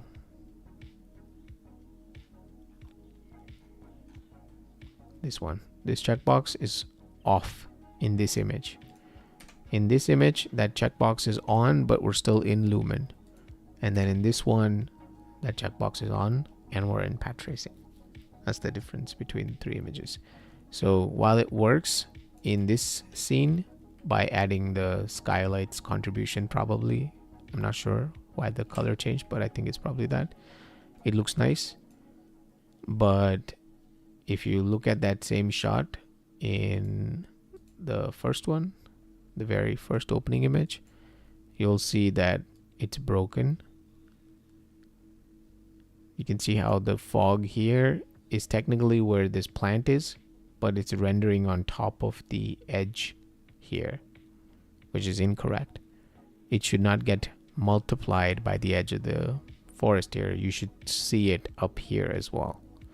So you run into issues like that, because obviously when you check this option, it's expecting you to render through path tracing. So you can't just check this option and then still render through Lumen, because then you're rendering it incorrectly. If you're going to go for Lumen, you have to check this off. And when you do that, then it correctly blends everything together. And you can then go in and color correct your 3D fog. So let's say this fog here, if it's too dark for you, you have the option to go in and adjust the color, make it brighter, whiter, or whatever. Red, green, blue, whichever color you want it to put to it. But this 3D fog noise, I don't think it renders with path tracing. I could be wrong. Maybe we're not seeing it at the full intensity. So let's try that. But even without that, it's just the fact that the image just looks completely different. Like, I don't even want to honestly go in and do the changes, because it's just day and night different. Like, just make sure path tracer checkbox is on. It's off, so let's check it. So it's on now. And now let's boost the exponential fog just to see what happens. So volumetric fog is here, but the density is controlled through here. So let's see, set it to 0.1. So obviously, because it's realistic path tracer fog, it looks too intense. Let's reduce it.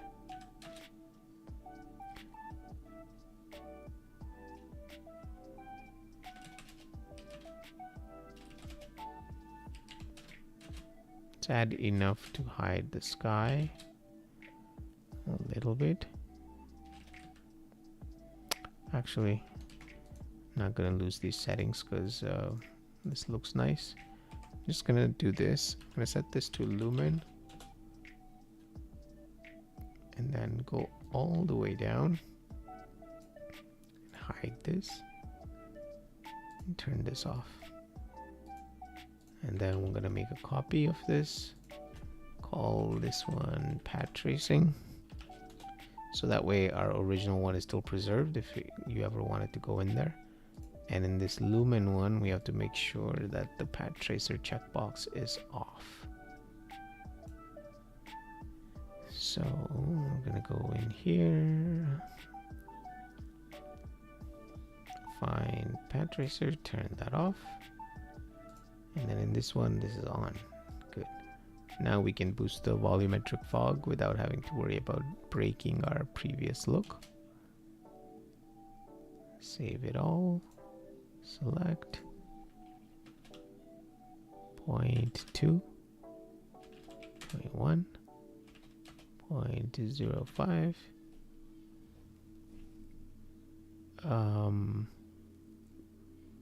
0.03.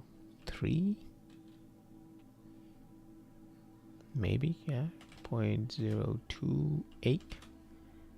Leave your settings the way they are, so don't worry about it. I know, but I'm just trying to tweak it to see if it even works, just for my own knowledge, to see if the 3D volumetric fog even shows up in path tracing. So now that we boosted that one, we can boost this one separately, I believe. Let's see. So fog extinction set to 2.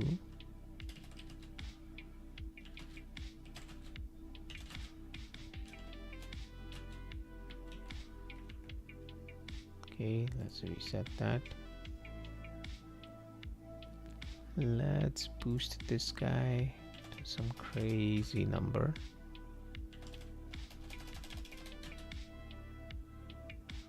Yeah, I don't know if this one renders. So if anything, Andre, what I would do is reach out to the guy like you did before.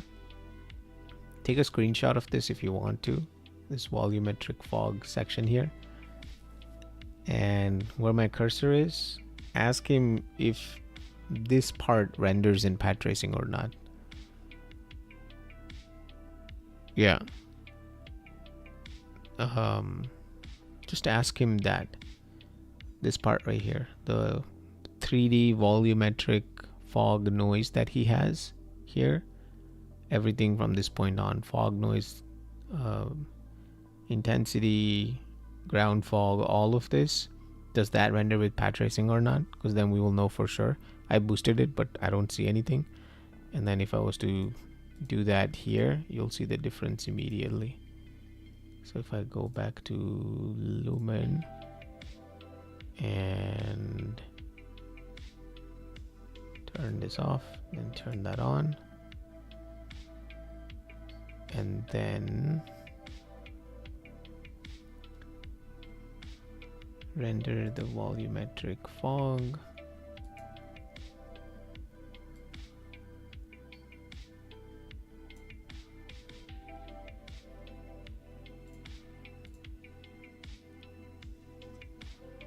For some reason, wait, what? Something broke again. I think it's because I have 2 of these. I should probably put one in a level and turn it off, because now they're both trying to affect the same actors that exist outside of the blueprint. Because I had that volumetric fog here rendering, but now it's not rendering, it just disappeared.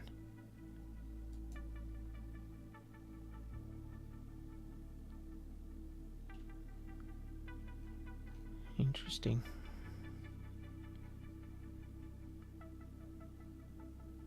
I didn't change much. So we have this feature here. And then we have this guy. Yeah, some reason it broke. I don't see it anymore. Let's restart and see. That's an issue on us. Oh, I see. My bad. Lol. Because hidden in game is on for this one. There we go. So yeah, this fog here, this 3D fog, if I boost the value on this, it actually makes it intense, less intense, right? I don't know if you're there, Andre. So this is the part that I'm concerned about. If you wanted to use it, because I personally would like to use it because it looks so much better than using those 2D fog cards. This genuinely makes the scene look better. But if you see here, if I set this to a high number, you actually get really foggy scenes, right? Like that intensity of this particular shader increases. But obviously if you have path tracing, then that doesn't work anymore.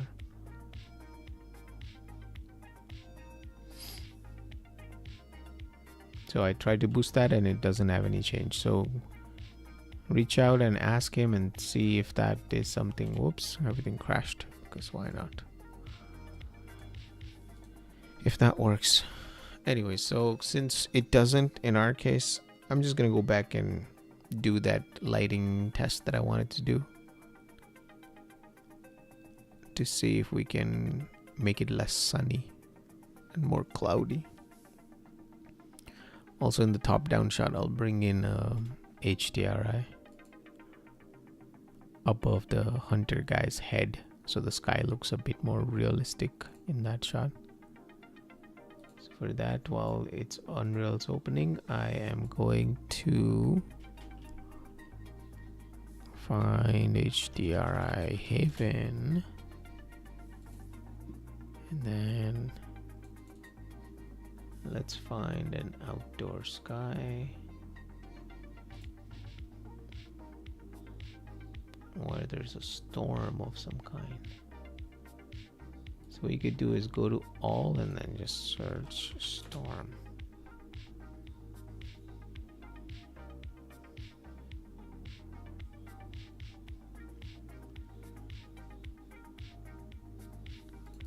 Okay, let's search overcast. I just want something that is like up at the top here. It's got these really strong cloud versus bright variants, essentially. Right, Unreal opened up. Let's launch the level. Okay, give it a second. Go back to our sky. Let's try to find something that is crazy stormy, basically. And also, obviously, you don't see the sun as much in that. Not that one.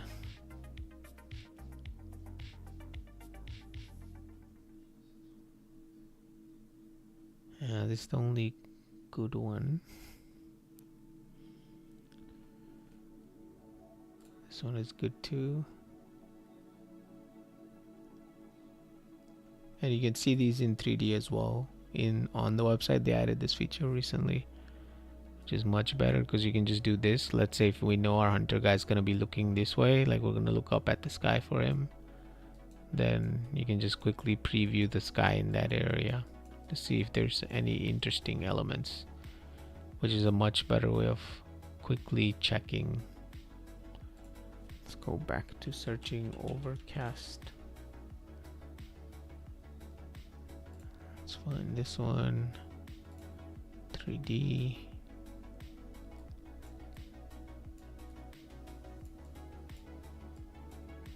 Yeah, this one has cooler elements.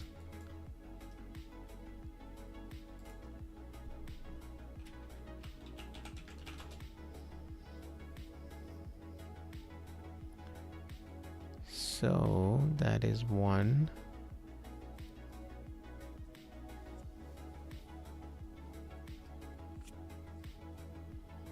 This is the other one we saw. Bloom Hill.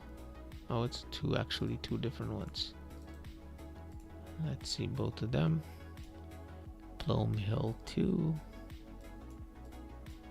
So this one has these. And this one I think is very plain. This one is cool too. You want a little bit more light. This has more of that. This is a bit darker.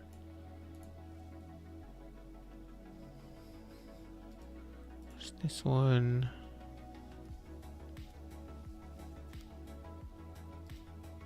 This one.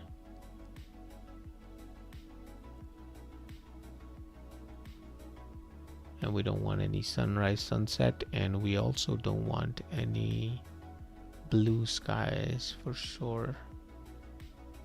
So we're not going to use any of those. Let's see this in 3D.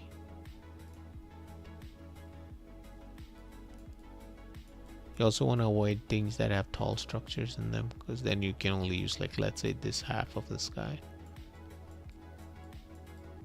And the cool parts are actually there.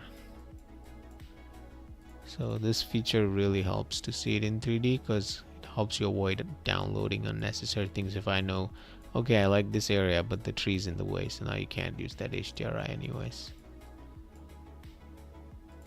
This is why these guys always try to go and capture in areas where they're in open area, so that these tall structures don't get in the way when you're trying to use your HDRI to light your CG scenes. Because then that tree is going to stick out through behind the mountains, essentially. Oh boy. I think the one we got were the best. These are not as interesting. So we have this Blome Hill. We have 2 of those Blome Hills and then 1 overcast soil. Take it easy, gotta run. Definitely appreciate you sharing. No worries. Thank you, Hardcore TV. I appreciate you for sticking in and checking out these streams.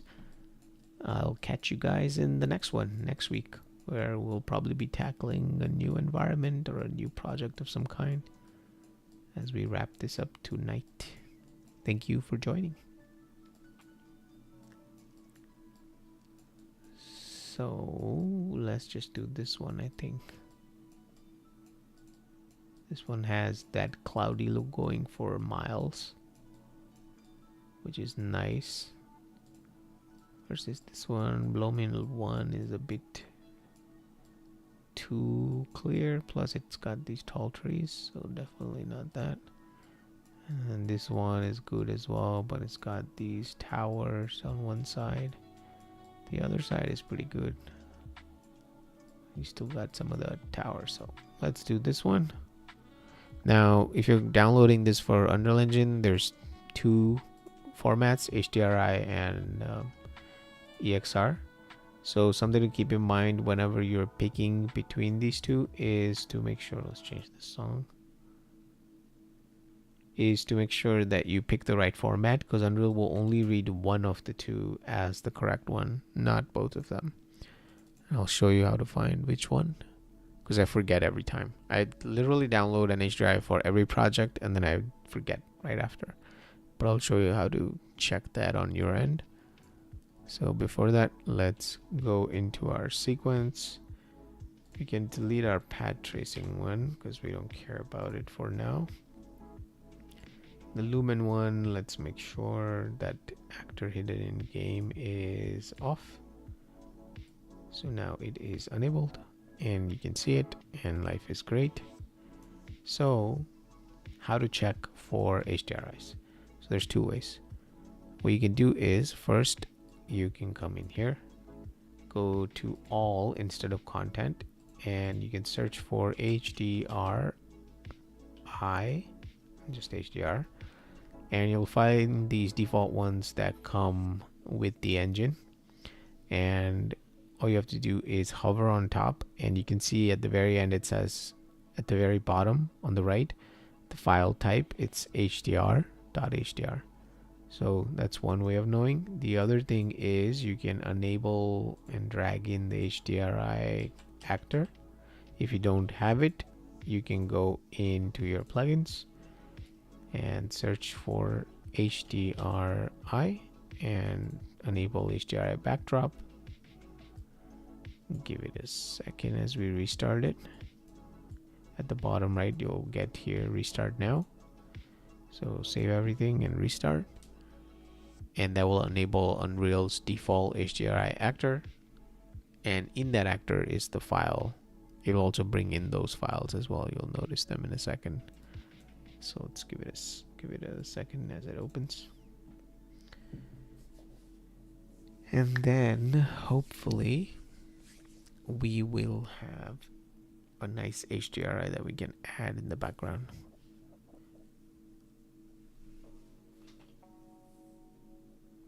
Alright, we opened it back up. Let's close that, move that out of the way, go to levels, overview, let it open.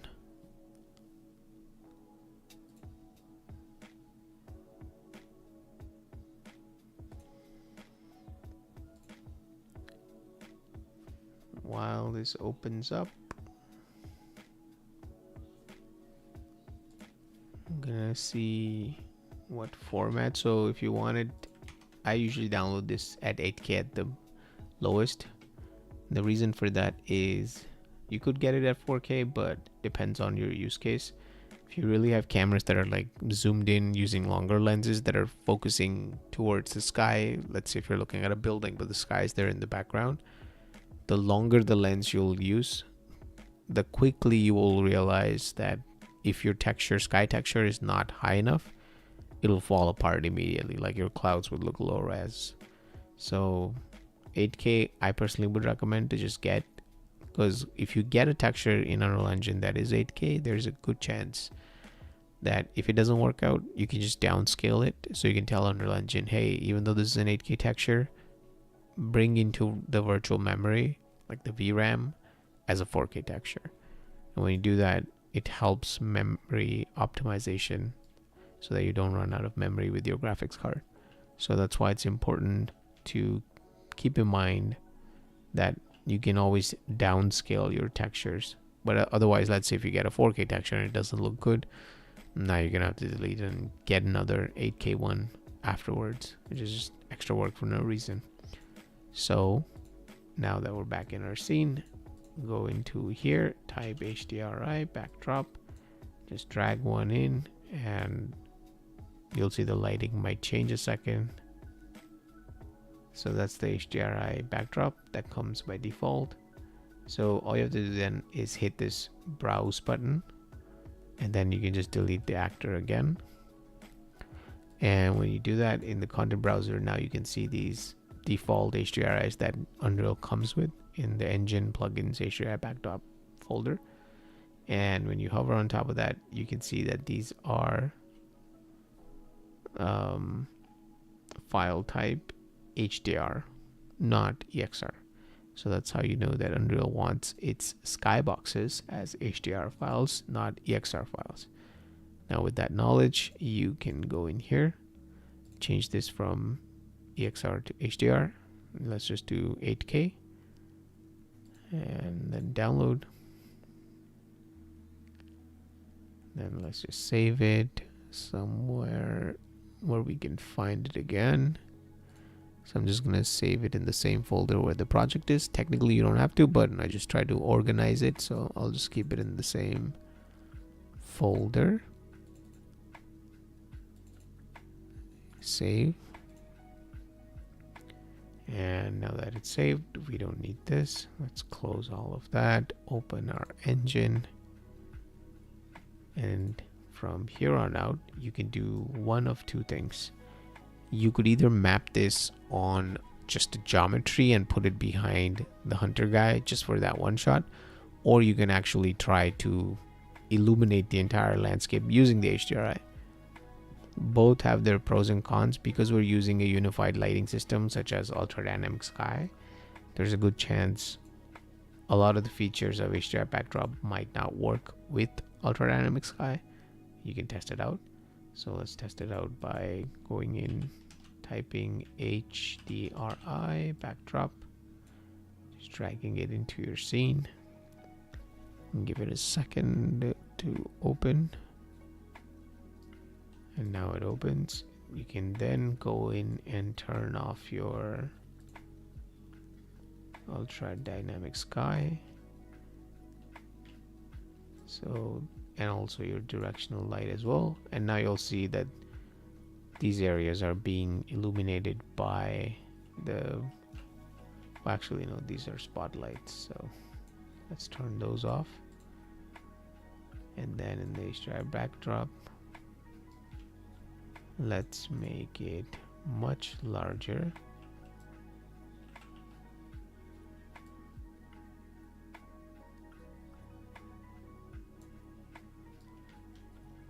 So as you scale it up, in this case, scale it down for some reason,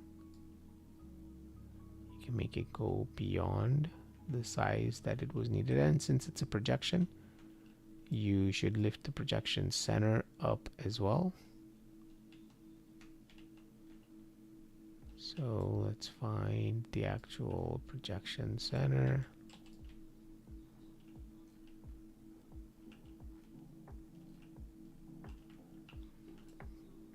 Let's reset back, press F. Projection center is this little gizmo that you're seeing here.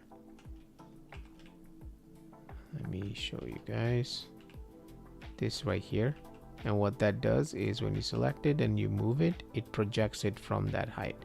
So this is useful depending on your overall camera's height from how far it's watching. So in our case, let's scale that up. Actually, you can, instead of doing that, you can just do this value here. It's much better, because then the projection center won't move. Otherwise, if you scale the actor, the projection center gizmo will also scale, which is not good. So in our case, let's make sure all the lighting is off, which it is, which is great. HDRI, you can turn it on and off to see the effect. And then you can just push it under the ground like so, so the ground itself doesn't show up and only the sky shows up. So that's HDR lighting in a very quick and easy way. You could go in and find cool HDRIs if they actually match your scene, and if you just wanted to use that, you can just use that instead of hand directing all the different HDRIs. Sorry, hand placing all the different lighting elements. So let's say if you can see this here, as the camera comes down,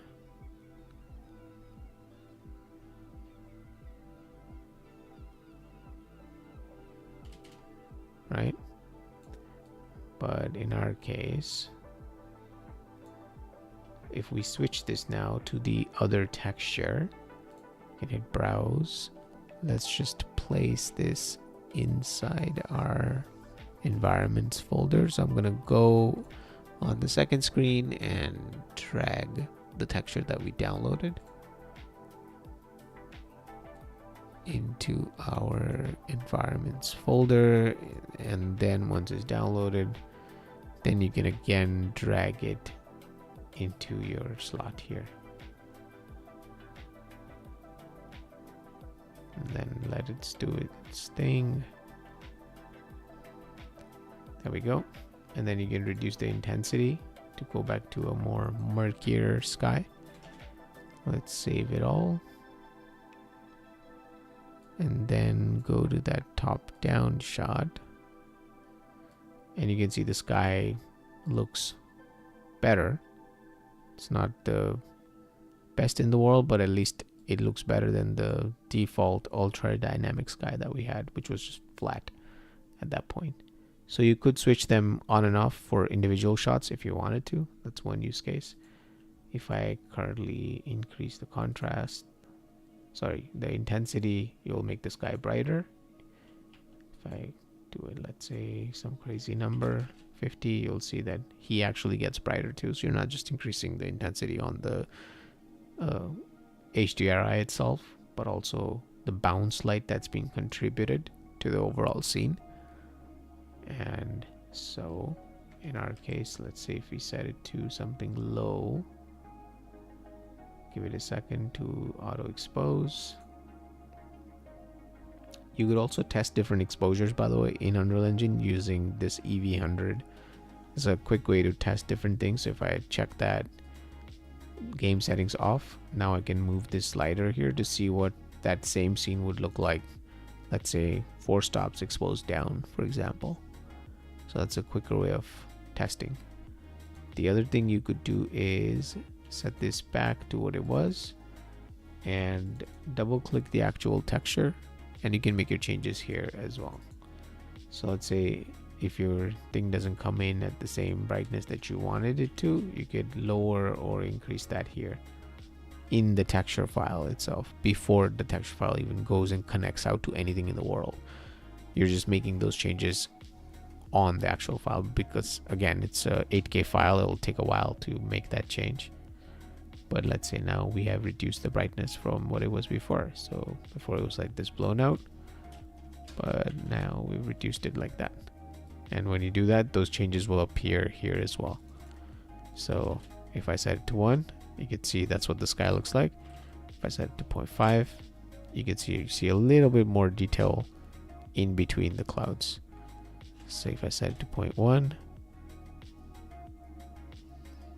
give it a second because it's compiling. The moment it loads here, it will also load in the actor here. So you can see a little bit more than what you could before. So that's one way of quickly testing things out. Sometimes I try to do a little bit of contrast in here if you wanted to, in order to get more details out of the cloud or of whatever it is that you have in your HDRI. So instead of doing this, I'm going to reset this back to what it was. Save it. Close it. Go back into our HDRI. And then go back into our wide shot, the very first one. And since we turned our lights off here, let's turn on ultra dynamic sky. And ultra dynamic sky already has a skylight in here, so using this in conjunction with HDRI actor is not advisable, because now you have 2 of the same kind in the scene. So if I turn this on and off, you can see it still affects the scene at the end of the day, but it's going to be a mix and match of 2 different things, which is not really identical. If your goal is to just get that sky texture behind the guy in that shot, at that point it's just better to put this on a sphere and then put the sphere behind him and then set it to not catch any light or cast any shadows, that sphere actor. That will be a faster way of doing that sky backdrop instead of doing it this way, because this way you're actually also lighting the environment up. So let's try something. Let's turn this off.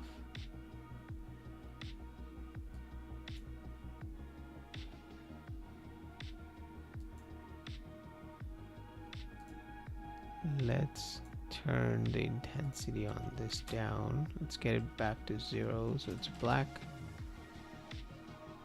And if the intensity here doesn't change the intensity of the lighting versus the sky backdrop itself, what you can do is you can also go into the skylight, like just click on the actor and lower the intensity here.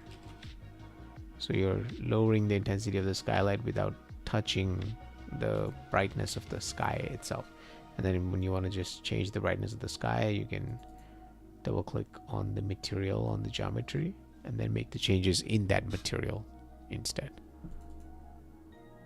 So here you have a MI HDRI floor. You can make changes to that. This is in your overall plugins folder, so I wouldn't recommend it making those changes directly. So instead you can just drag this into your environment, copy here. So you're not moving it, you're just making a copy into the environment folder, and now you have this HDRI material there, and you can assign that as the material in your HDRI MID basically.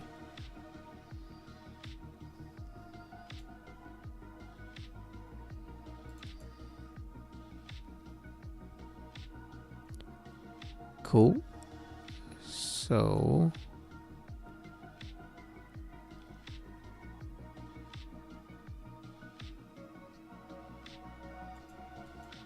give it a second. Everything is lagging. It's stuck.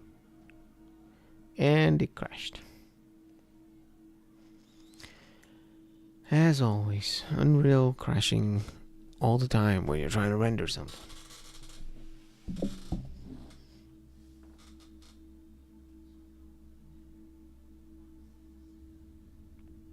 I will, while it's opening, I'll take a quick break and I'll be back in a minute or two. So let it open in the background in the meantime. I will see you guys in a second.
All right, we are back.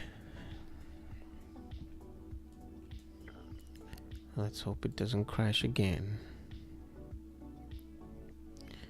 So let's just not open up the sequence, which is another thing when you're working with lighting or look dev and it's not specifically based from the camera's perspective. It's better to not load that. It's better to just view through the camera if you wanted to. So like you go in here, you go LS shot 1, you can watch it just here, just to use the same camera essentially, but just for watching. And the reason for that is when you open up a sequencer, you also load up all the animations and keyframes and all of that, which you might not want to do, just to make things lighter. So I'll just go back to the same camera angle. Andre says, brother, this is excellent. I think we got it. Just wanted to thank you so much for this. No worries, bro. All good. Heading to bed. All right. Awesome, man. Yeah, I think we're done. I'm just gonna play around with the lighting a little bit and submit it all on your end. So hopefully it's on your side. We'll see how it looks at the very end. Thank you for sticking around. Leave a render of the whole sequencer in Lumen. Can be low resolution. Yeah, sure. I'll render out a version with all the geometry cache and everything enabled. Hopefully it renders. Fingers crossed. But yeah, for sure. Sounds good. Awesome. So let's go back to the lighting stuff that we were doing. So for now, I'm just gonna drag this HDRI backdrop in this folder so we have all our lighting together. So right now, if we go into the geometry, double click the HDRI mid, browse to where I have the HDRI material, gonna hit browse on that, and then HDRI floor, it's in here. Just double check to make sure we made a copy of this in the environment folder, which we have here as well. It's perfect. So let's open this up.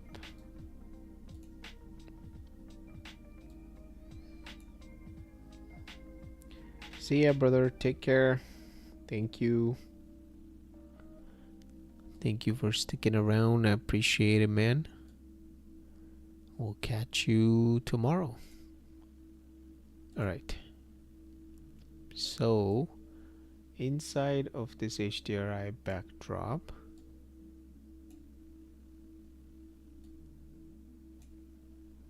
is this construction script. And what this construction script does is it tells the blueprint to create these things every time someone drags that actor into the scene. So in our case, we're just quickly seeing what it does. So we have a static mesh, which is the mesh. The geometry is described by the variables here.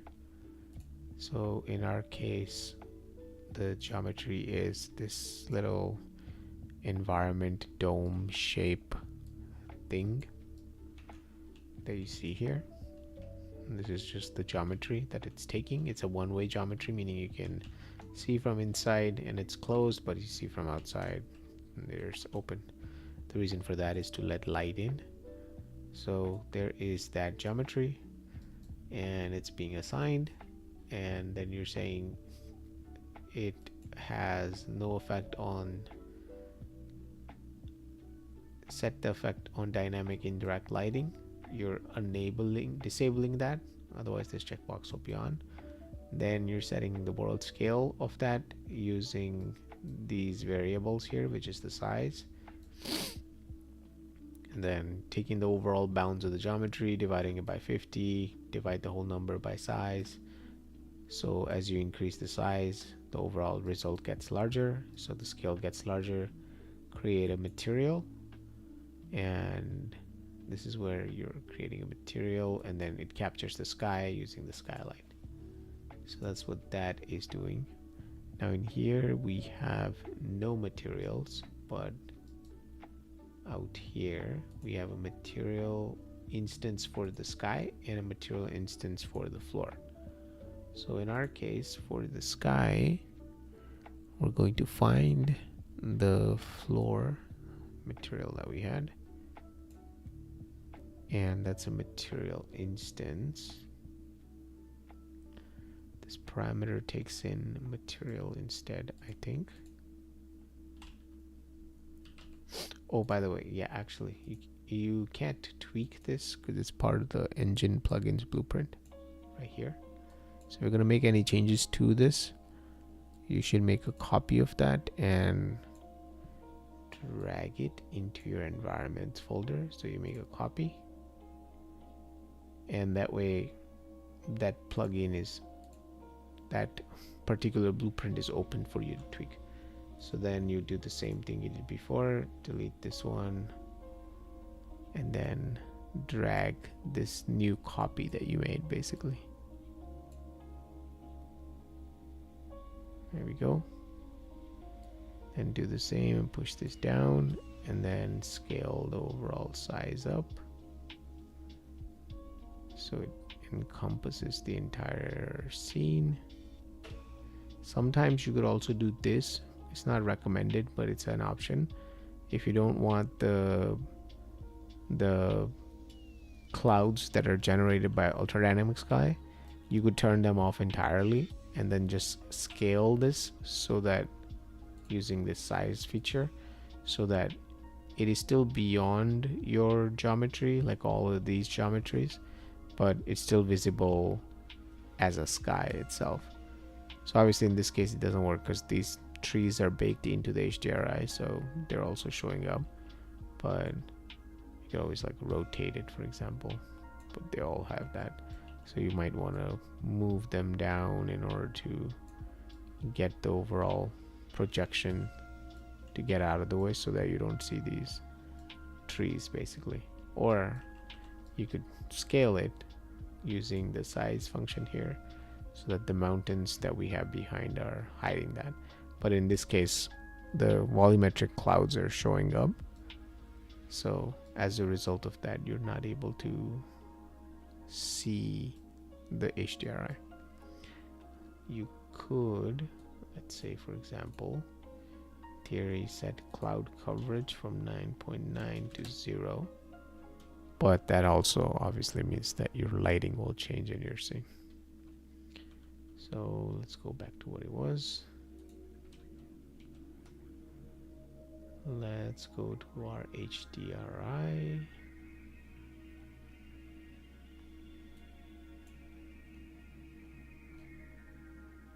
Where did it go? Right here. Drag that into our scene, into lighting, and then let's push it back up where it was and then scale it using the size so it's large enough to go beyond. Now I'm gonna just turn this off for a second and then make sure the HDRI has the cube map that we downloaded. Just that.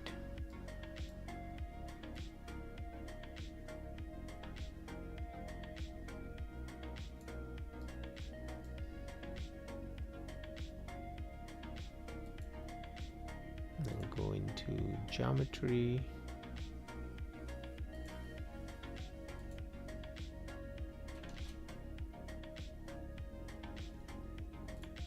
Open this up.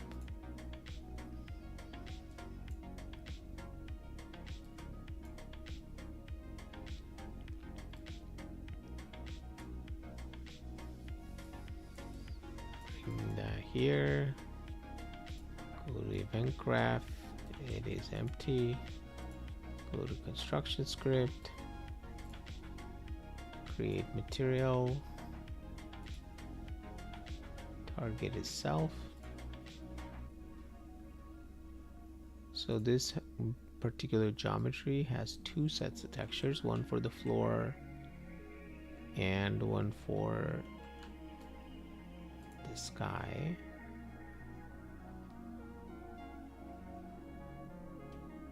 So let's go into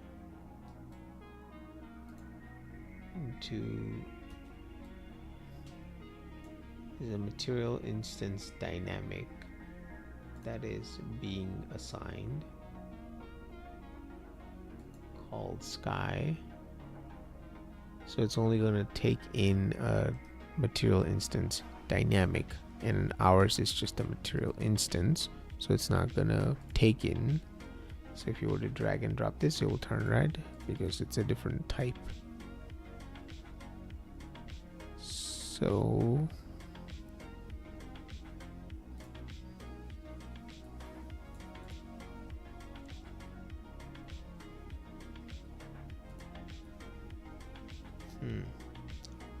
what I'm trying to do essentially is to assign this custom material instance to it.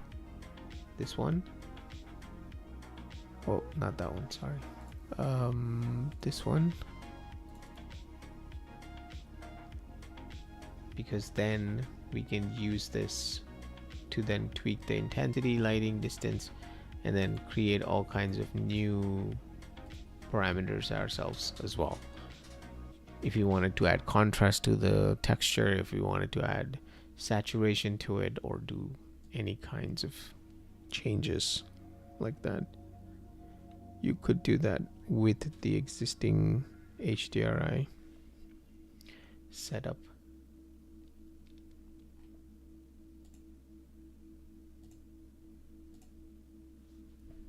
So let's see. If I was to take the actual geometry, let's go find that inside the blueprint.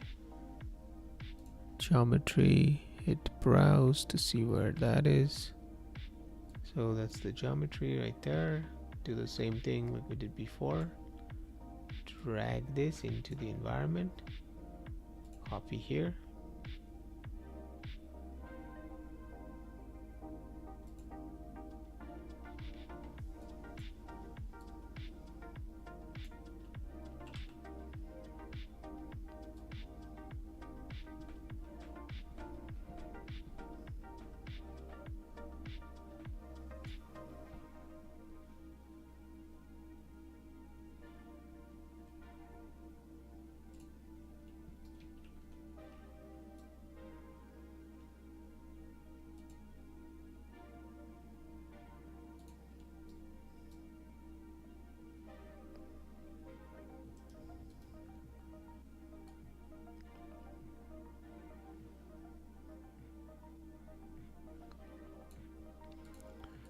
Open up and see which one is sky and which one is the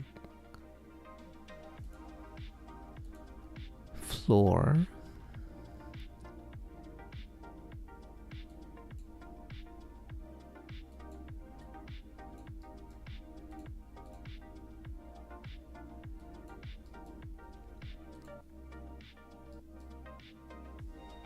I think the first material slot is sky and the second material slot is floor. So let's do the same with this guy.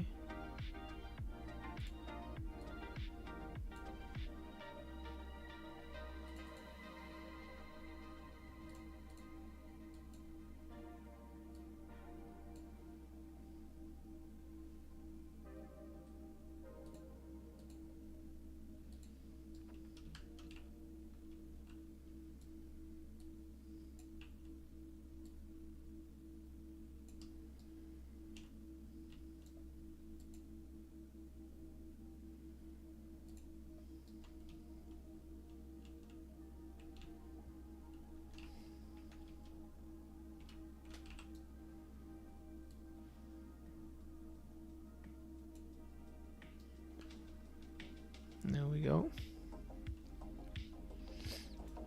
So I'll just explain what we did here. I'm just going to make a copy of this, call it sky first.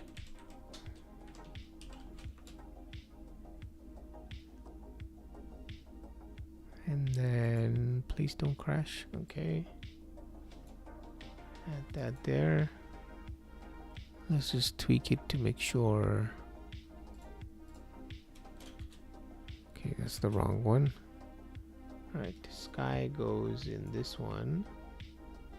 Floor goes in this one. And then when I tweak it, perfect. So I'll explain what I did, which is instead of using the blueprint, we're using the mesh that was inside the blueprint and the projection math that's already set up for us in the shader. So once you create your HDRI through here, let's say you just type HDRI after enabling the plugin, that is, you drag and drop this. This comes default with Unreal Engine, so it'll just show up. You select the actor, you hit browse on it, find its location inside the engine plugins folder, and then drag the entire blueprint over if you want, or you can double click to open that blueprint, and then in here there'll be a geometry. Click on that and then hit browse here, which will again bring you to this folder inside the engine plugins folder where this mesh is.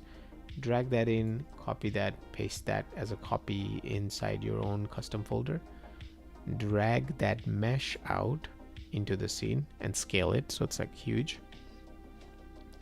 And once you have that, now inside of that mesh, so you can close this blueprint now, and inside of the mesh you'll find 2 slots that's going to be empty.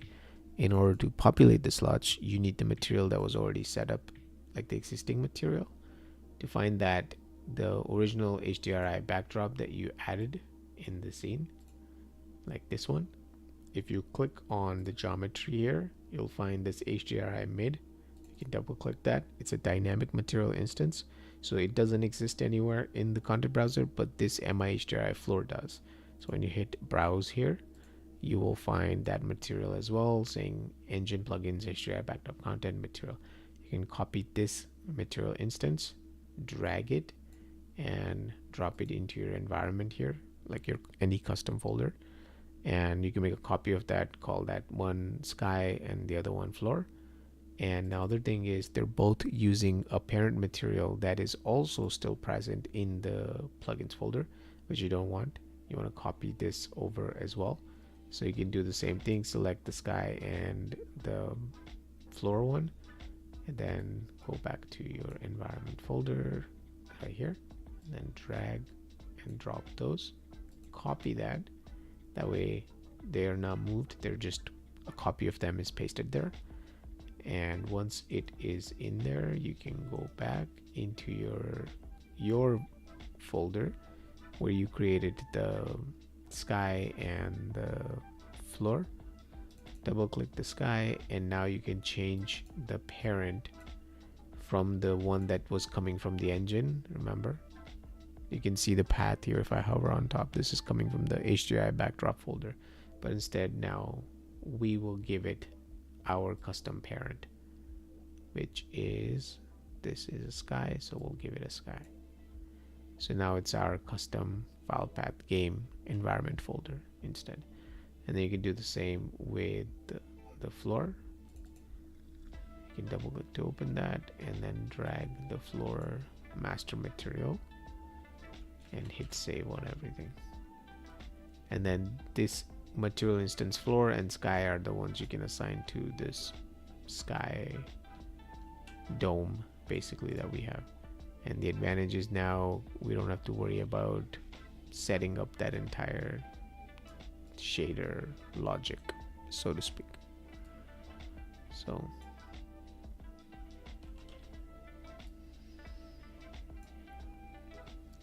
now when you have down here, when you have a skylight, let's say if we have the skylight enabled in our scene, we can add one. If it doesn't exist, skylight, drag and drop into the scene, let it prepare.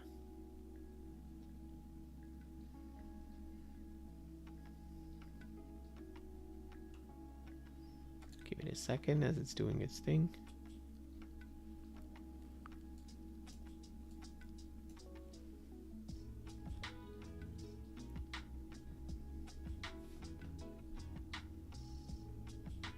Still preparing.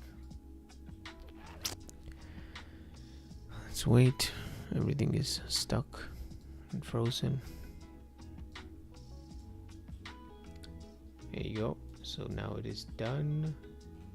So find that skylight, make sure that it is real-time capturing, and then you can turn that off again so it just captures what it captured right there. Or you can go in and also specify a cube map if you wanted to add your own, so you can drag and drop the exact same one that you added before, and your entire scene will light up because you have a skylight that's throwing the light onto the scene, and you have this dome mesh which is separated from the skylight. As a result, you can tweak the two without having to worry about the fact that one or the other will affect.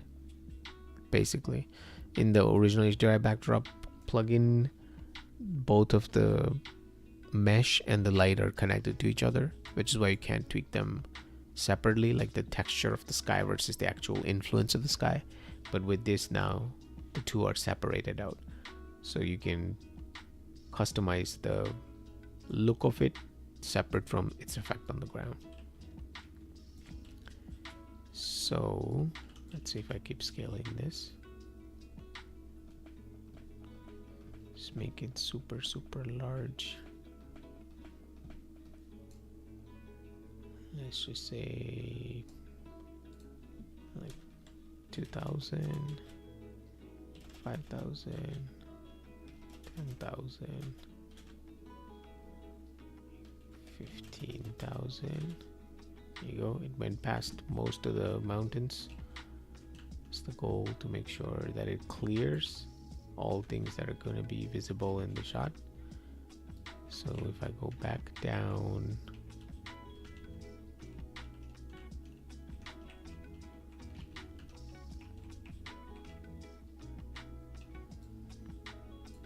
let's say if I increase it just to see if it makes any difference. It doesn't.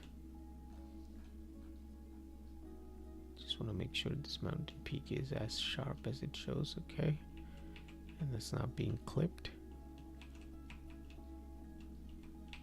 Let's go back into that little nook of ours where we were making the scene from. And then make sure that this is under the ground. Now, let's select this and the skylight. Put that in our lighting folder.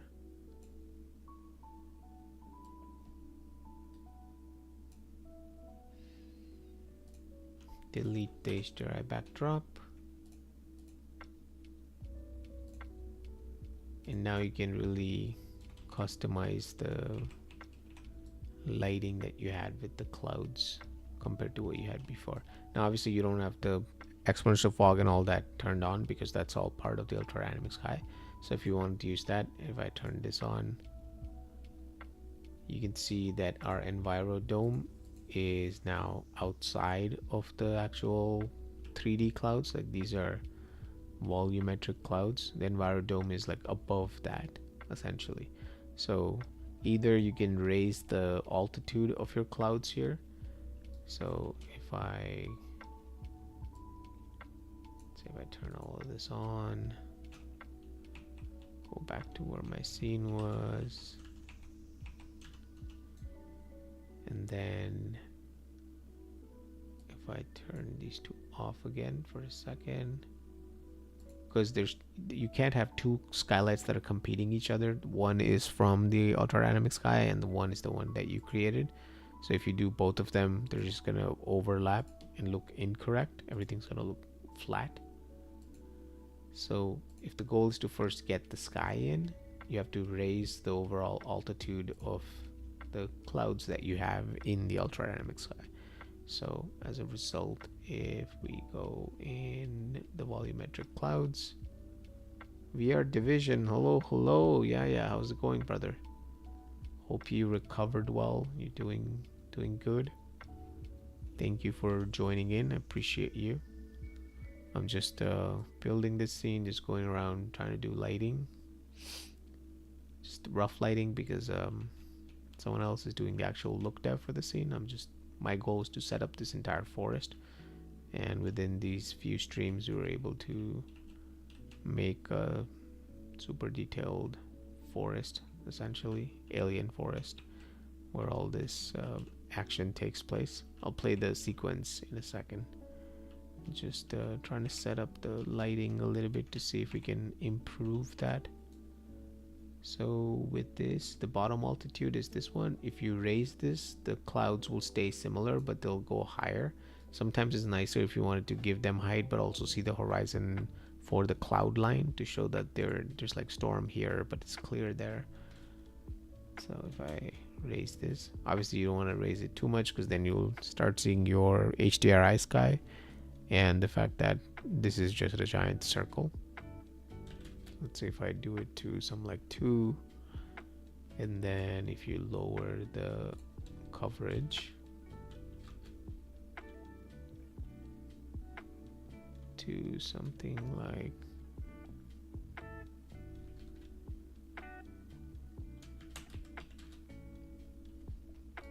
this, you can start creating holes basically in the sky through which the HDRI could be visible a little bit.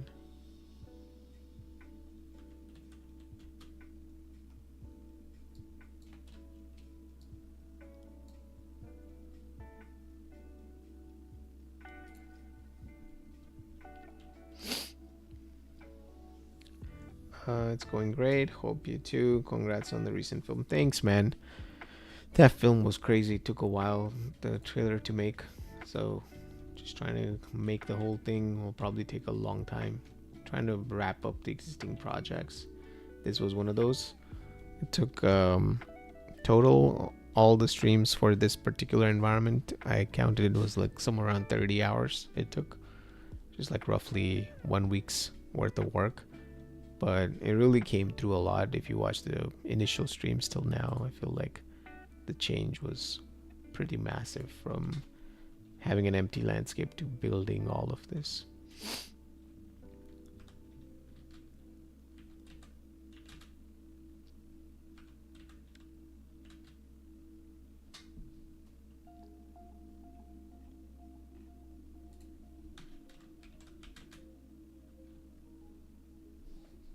Good works take time. That's right, brother.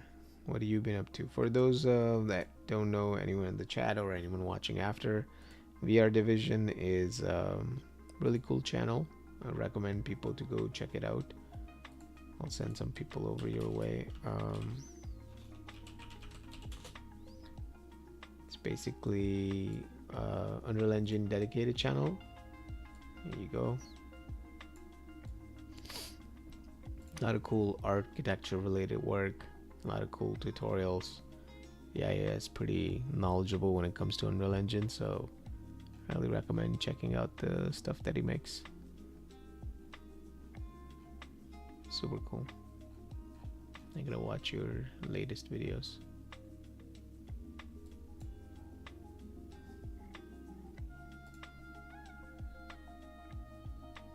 Thanks, man. Thank you. Yeah, hopefully, so this is the last stream for this particular environment, so I'm just probably gonna resume my pending projects that I have into the next week's stream, trying to make it consistent, hopefully every Tuesday and Thursday late at night EST, so that I can get a schedule going, because once that is set, then I can really make progress. No worries, man. You're doing good work. I appreciate the work you're doing for the community that you're putting out, helping out all the people.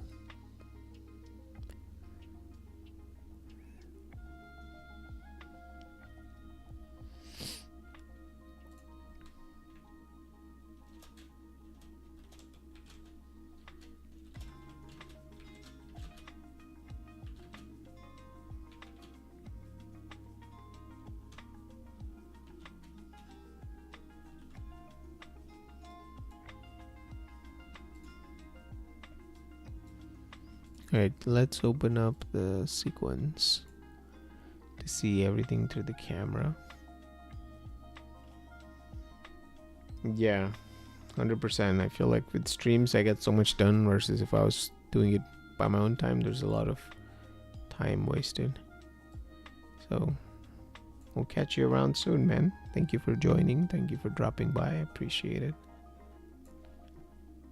Let's turn on our directional light. Make sure we're in game settings, because that alone will make a big difference to make sure your exposure is locked. Yeah, so this is the sequence that we have going. So this is the opening scene. Okay, let me revert all the lighting changes because it kind of looks terrible right now. So this is what we had. Turn all of this off. And yeah, I think this should be good. So it's this shot,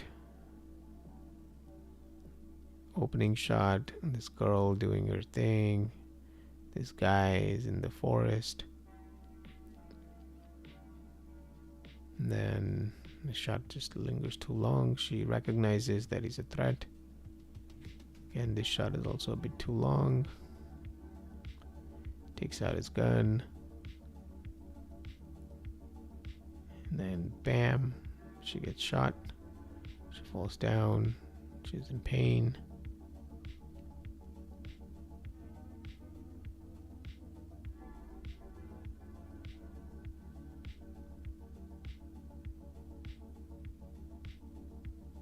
More pain. You see the guy walking through the fog coming in. She falls down. She's passing out. Looks up at the sky. You see the guy entering. She tries to get up, thinking she can escape. Right here. Puts her down. He's like a hunter guy who's gonna hunt. And then, anyways, you just see her for a second, and then he does a little whack on the face. And that's it. That's the sequence. So I'm just trying to light this whole thing. It's really good. Thank you. Thank you so much, bro. It's still, a lot of the stuff is work in progress. Not to mention all the characters. I turned their clothing, and like she's got like a tentacle hair basically going down, which is all turned off because it just is too intense to render all of that. But yeah, just trying to play with lighting, trying to get the sun to blend a little bit with the sky so it's not too crazy like what we have now. I feel like the separation between the two is a bit intense with the sun and the cloudy areas. Just trying to blend that edge a little bit.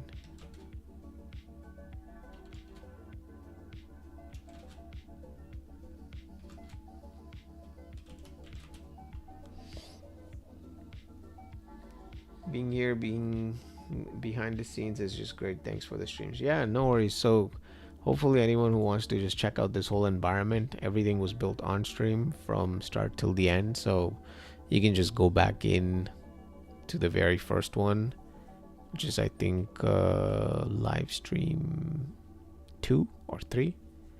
And then just if you watch those from that point onwards till here, everything is just built on stream, including all the problems and all the errors and all the issues that I run into. Everything is there free of cost, and for anyone who wants to enjoy the long form content while they're working, just like put it up in the background.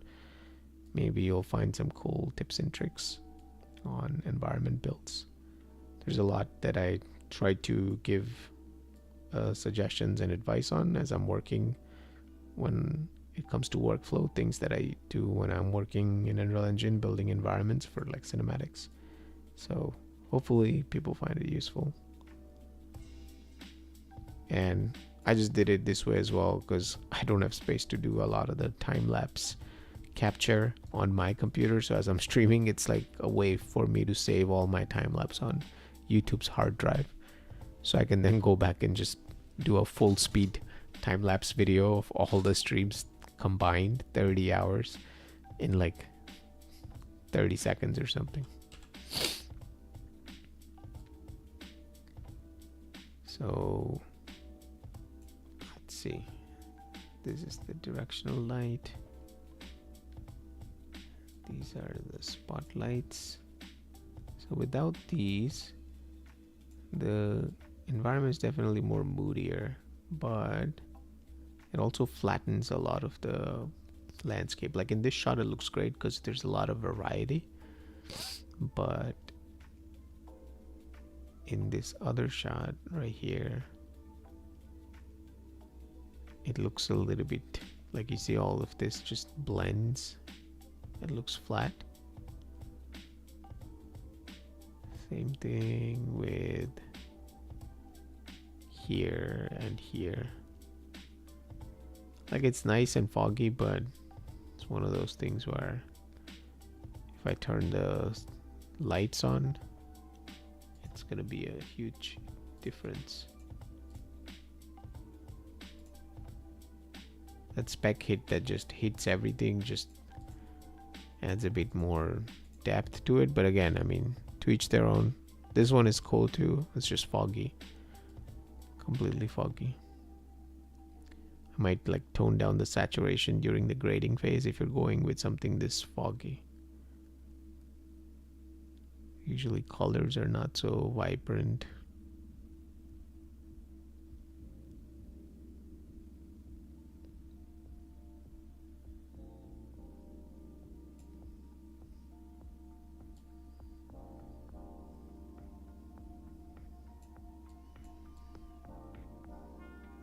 Yeah. I turn these spotlights back on. Turn that off. Turn the directional light on.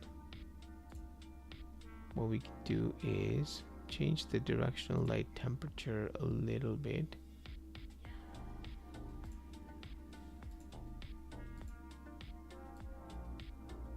To make it slightly cooler, maybe that might help. Just a tiny bit, not too much.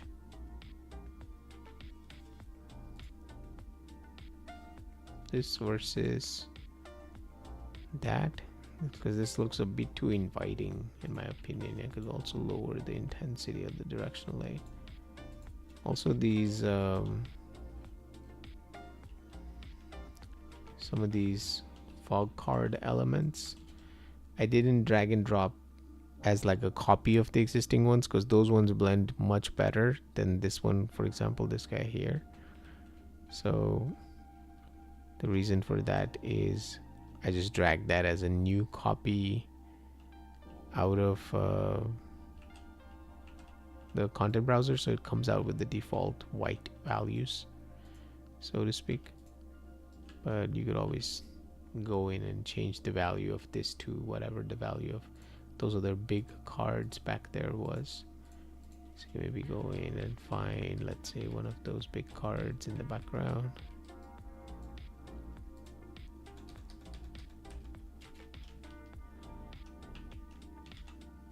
Let's see.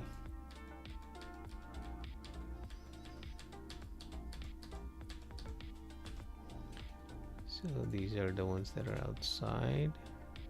I have more fog cards inside this folder. Easy fog. So let's say I can pick any one of these and then copy this color and then double check whatever settings you have here. Like, let's say emissive intensity is 0.1, and then normal map fog density 1.3. So you don't have to copy every setting, but some of them you could, to avoid things being pitch white like this, since they were color corrected a little bit for the other shot. So if I go back into this scene here and then turn off our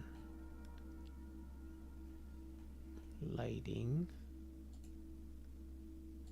ultra dynamic sky, go all the way at the bottom to turn off the volumetric fog, so you can see the 2D cards a little bit better, so you can color correct them without having to worry about this other 3D fog getting in the way, essentially. Let's see. There we go. Now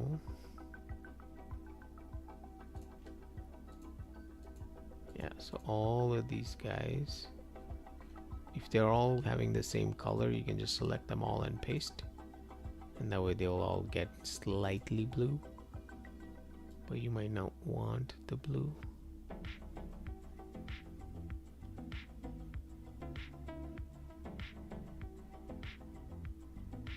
Maybe a little bit of warmth in the fog might be nice as well.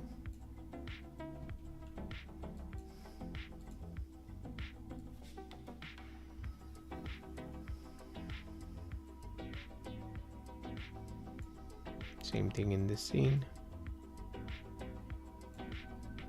If I reset this back to white, it does help.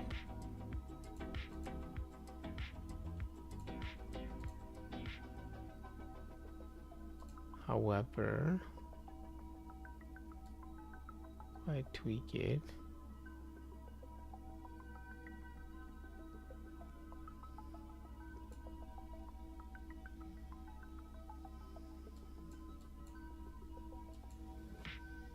it's got just that ever so slight bluish tinge into it. It's just not pure white, basically.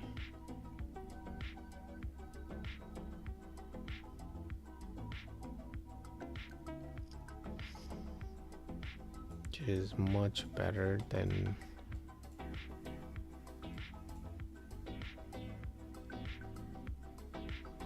pure white, basically. And just double check here, and then just for that one guy where it looks too crazy, can lower it even more, and then you can lower it using the values slider. So if you wanted to keep the hue and all, just wanted to change the brightness of the color, just use this right side one, so you can see that one there is changing. Just so it looks better. And now once this is blended and colored and all of that, something like that, now you can go back in your ultra dynamic sky and then turn on your volumetric fog. Where'd you go? Right here, and turn that on. And then maybe if you wanted to make this, you can make it a little bit brighter as well. Let's see, you can even test which one is controlling the color. I think it is the fog, overall fog color. I think this one.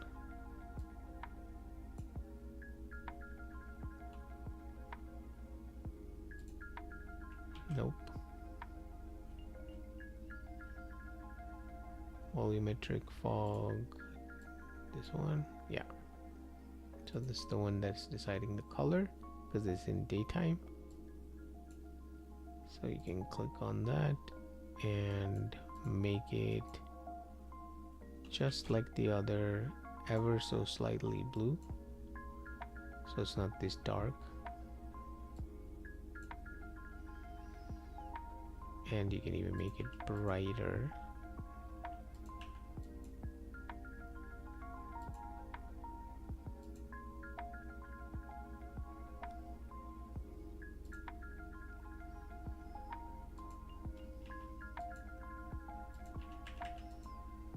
This is just the brightness that the sun injects into this material. So let's say if you're against the sun in a shot like this, right here, if I reset this back, you can see the difference. Wherever the sun is angling from, more of the air, like lighting, gets bunched up in that area and not everywhere else uniformly, which is why it changes a little bit. So if I set this back to some crazy number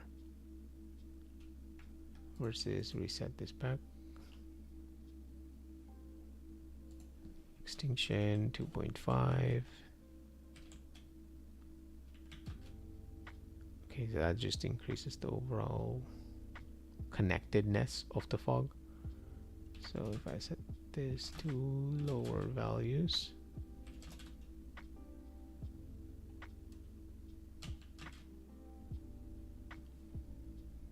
that might be cool, but it might be too foggy now.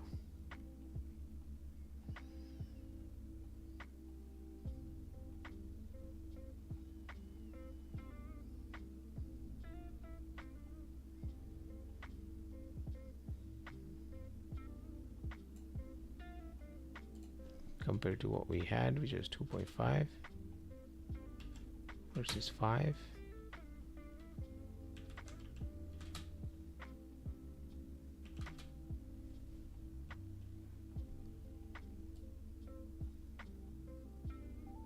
see in other shots.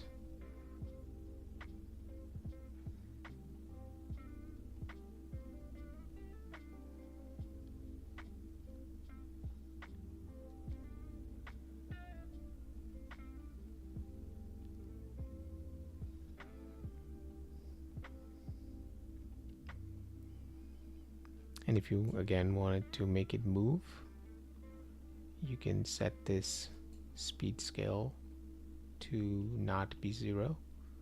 So you can set this back to 1 and they'll just start animating.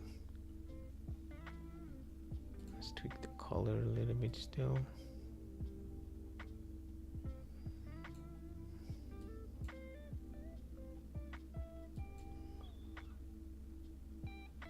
Something like that.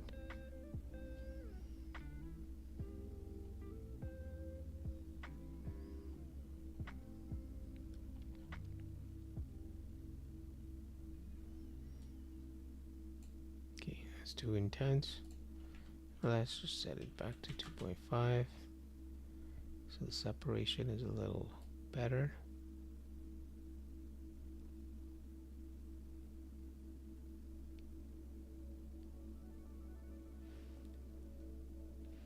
All right.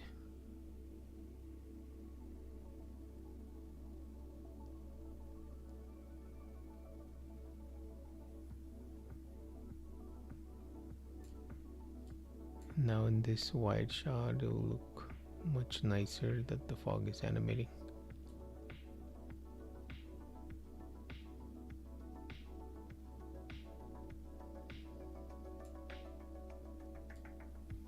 So maybe just in this top-down shot what you could do is turn the Enviro Dome on. Let's see if the skylight helps. No, skylight doesn't help. Okay, let's turn that off. Let's make sure the spotlights work in the other scenes. So in this scene I know it would work. If I select all the spotlights, turn them on, it just gives an extra little bit of bounce to eliminate the hard shadow of the cloud. Same thing in the other shots. This shot here, if I turn the spotlights off, it's not that big, it's just slight change. Same thing in this wide shot, turn the spotlights off.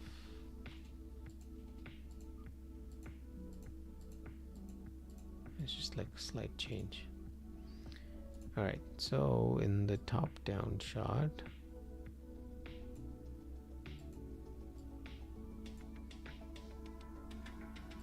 what we could do is try something like that, and you can go in and tint these. So let's say you take the sky, find the master, and you can change the HDR angle here so you can spin it around if you wanted to, if you like a specific cloud. And then intensity is just the brightness of it. Lower this if you wanted to, and then inside of the material, we're not caring about the path tracing one.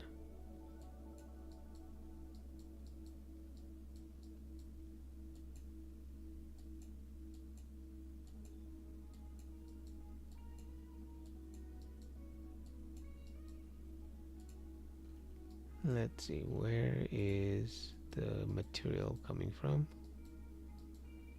So HDRI attributes, inside of this is the actual HDRI map and all the math that's happening to it in terms of color corrections and whatnot. So this is all the UV controls to rotate it, scale it, and do all that.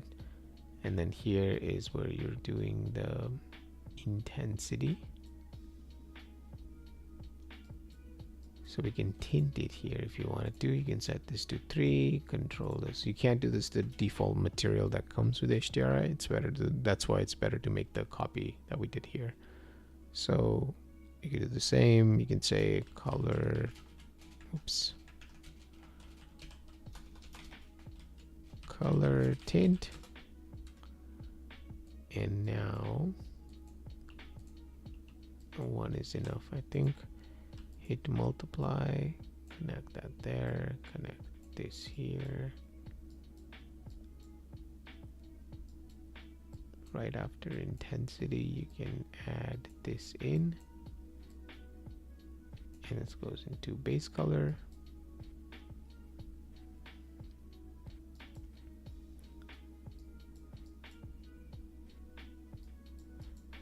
And now you hit save. Oh wait, I think this material function might be the default one. Let's just make sure. Yeah, so that's the one that comes in the plugins folder. You just change that one. Technically you can make a copy of this too if you wanted to. This entire project is separate from any other projects that I'm doing, but if you're using the same thing and you don't want to run into the issue that you changed the one from the engines folder, it's better to make a copy of this as well, honestly. But in this case it's fine because this entire project is not being used anywhere else. Like this teaser is the only thing it's being used for, so in that case it's fine. So I'll just leave the color tint to white, select, save. And now all the way back out in the sky, we should have a setting called color tint, which is great because now you can tint it.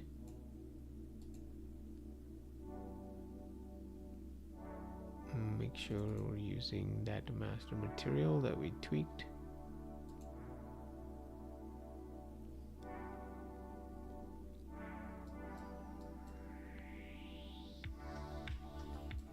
So actually, another thing to keep in mind is the material attributes are being passed here, but only the emissive color is being pulled out and plugged in here.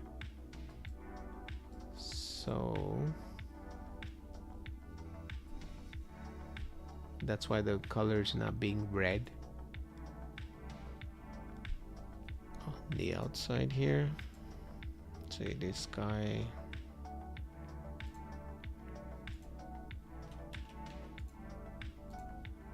Yeah, it's not being red. It's not being piped out into the projection sky. Let's make sure that the sky is assigned. See the bottom here. Yeah. Okay.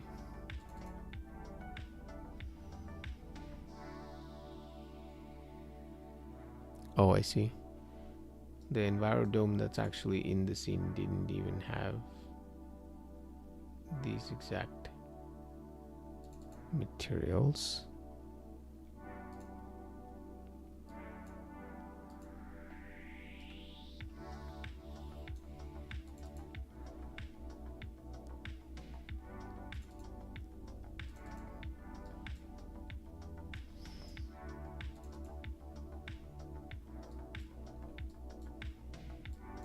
So object pivot, let's look into it. Center position, we're saying this is the pivot position. Then blend world position, that's the camera position. Subtracting the absolute world from it. Just calculating lighting distance. Subtract. Divide. Saturate to clamp it between 0 to 1. And then all of that goes into HDRI, where we only set this into the base color. We need to set this into the emissive as well. So we're gonna hit a multiply here as well. This tint goes here, and then this goes here, and then that goes into emissive. Hit save. Maybe that should work. We should have a red sky. Let's see. Yay, we do. Awesome. we just had to connect that into the emissive as well, because you can't just plug it in the base color. The emissive is the thing that actually shows up on the sky. So in our case it works now. So let's go get back from this crazy sky.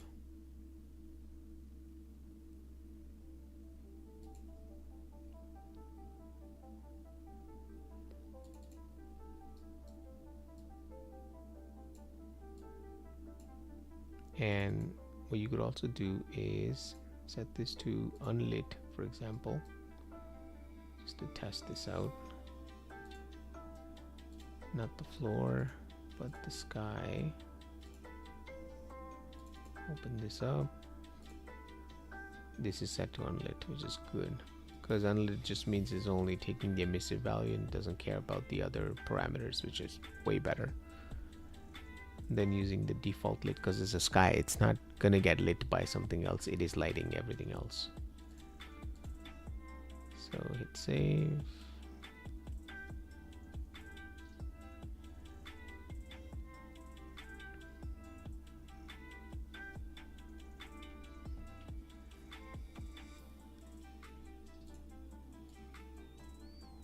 Okay, now we can tint it. So now let's tint it a little blue. Hit OK. You can make it even darker. And this was separating it from the skylight is nicer, because you can get it to customize to get it to the look that you liked for that one shot.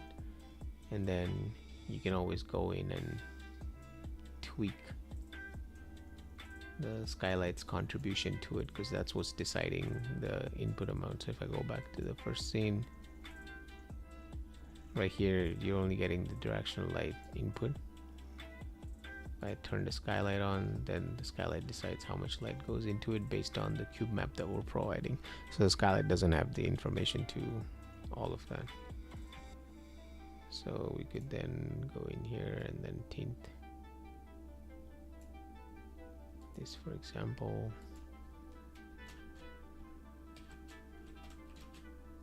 Set it to some not too intense values. And then of course we don't have the lumen sky. Once that comes in with the fog and all, it's much different. But you could also do, in order to get that shot,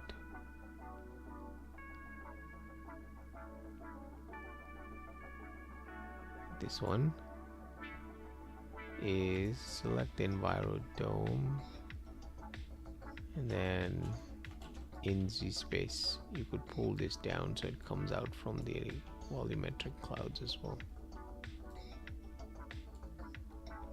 But it might have like sharp edges as it's coming through. Let's see, where is it? It's all the way here. You can even scale it.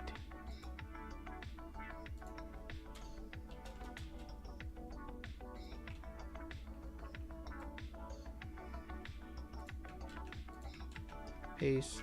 If the number's too large, you can just do divide by 2 inside here. So you don't have to worry about how big of a number it is. You just, at the end, you go divide and 2, and it'll just scale it by half. There we go.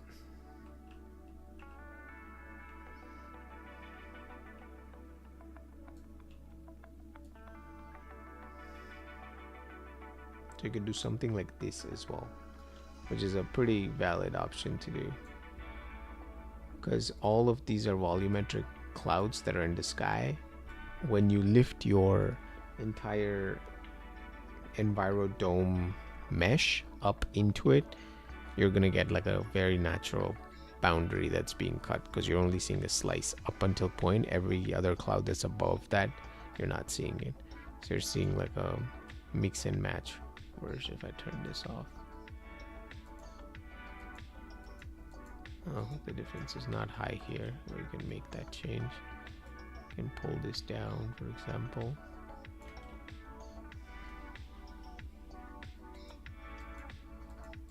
Makes a little bit of difference.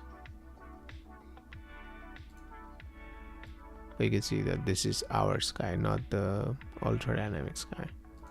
So that's good in that sense, where you can even go in now in the material, go into the attributes, and then let's say do something like cheap contrast. So you can say contrast, and then do cheap contrast. Let's do the sRGB one because we want all the colors. RGB, value, contrast, and then connect that into the emissive. Make sure the value is set to 1 by default. Save. And now even that parameter should be available to you on the outside. Give it a second. Save this. And you should have a contrast. So now if I was to do a crazy number on this,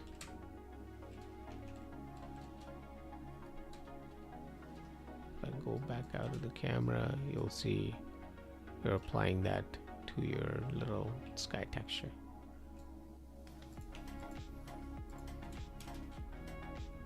So the default value here should be 0, not 1. Hit save. Hit save. Come back here. You can set it to 0.1, for example. Get some contrast in. And you can even rotate it to get some nicer clouds.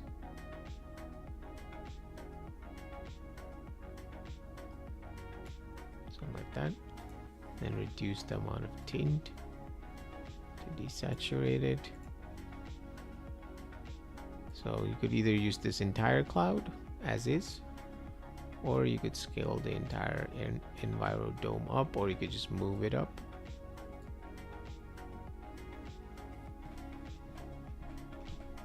Let's see, so you see the difference when it clips through the actual volumetric cloud itself.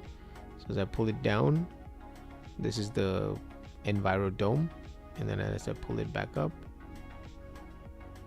sorry, this 3D fog moving in and out kind of gets in the way, but you'll see the variation.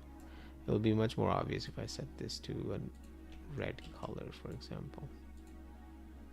So now when I move this back down, all of it is red, meaning all of that is the Enviro dome. And then as you raise it, more of that is the volumetric cloud. So you can create like different looks as need be, just for this one scene.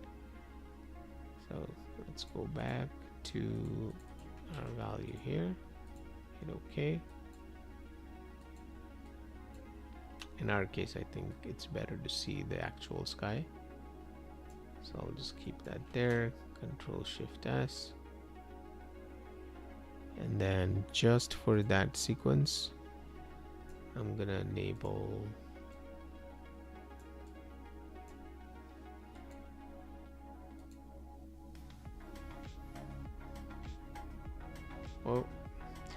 VR Division, yeah, says good luck with your project. See you around. All right, awesome, brother. Thank you for joining. I appreciate it. Wow, it's already 3:47. So I think we will set it to render. Hopefully it can render in the background. And we'll see what it looks like. But I just want to quickly test something.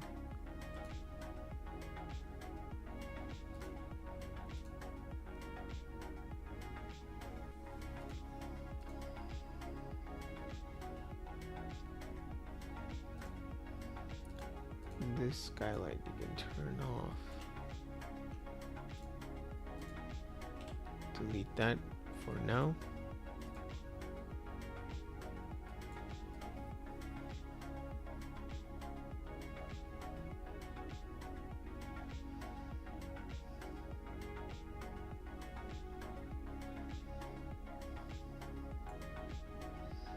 Go back and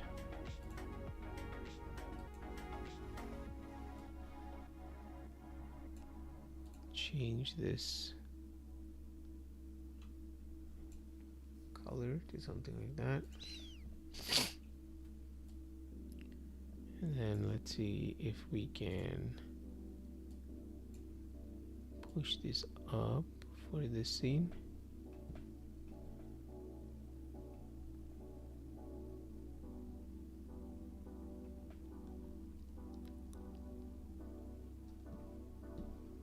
So we're just cutting through that thing again.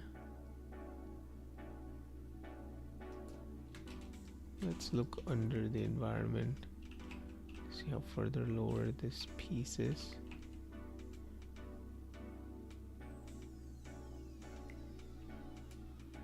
Alright, we will keyframe this number here. So save all of this.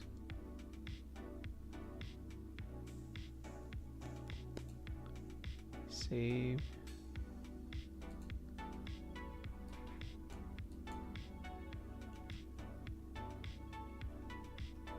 And then just for this scene we can add the EnviroDome and set the transform to a value we like.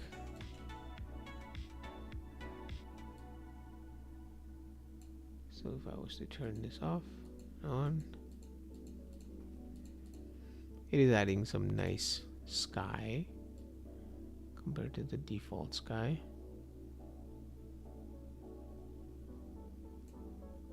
But obviously the fog is intense enough where you're not gonna see too much of it. If you wanted to see too much of it, what you could do is scale this smaller. Let's see, let's make this a little bigger so I can see the numbers. So currently this is 34,999, so it's like 35,000 essentially. Copy, paste, and then this one is just 4,000, so we'll do, let's say 14,000. So that's the default UDS sky, which is good, but it's just flat because it's got crazy cloud coverage. So you can delete this, and that will bring the EnviroDome down, which if you look at the mountain peaks, you don't want to push it down too further down. So what you could do is go in here, and then instead of 14,000, we're gonna do half maybe and just watch it. 7,000, 6,000. So you can see the background mountain range is starting to get cut by it. Watch the very far bottom mountain. You can see right there, as I scale it large, it comes back into scene. And then if I make it larger, it's there, but if I make it smaller, it gets clipped. So what it's doing is it's basically all of these guys are the entire EnviroDome flat 2D roof is just coming down as I scale it. So you can set it to a number that you like let's say 7K, and it goes above. So maybe a little bit down, so maybe 6,000.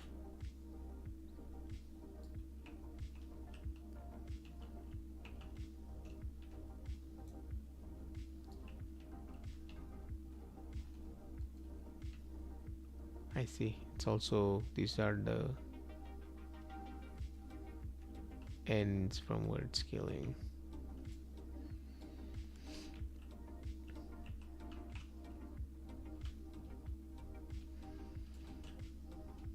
So it's just that edge is seeping in.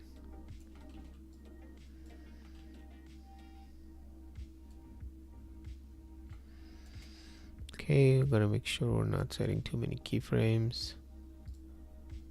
And then lock this.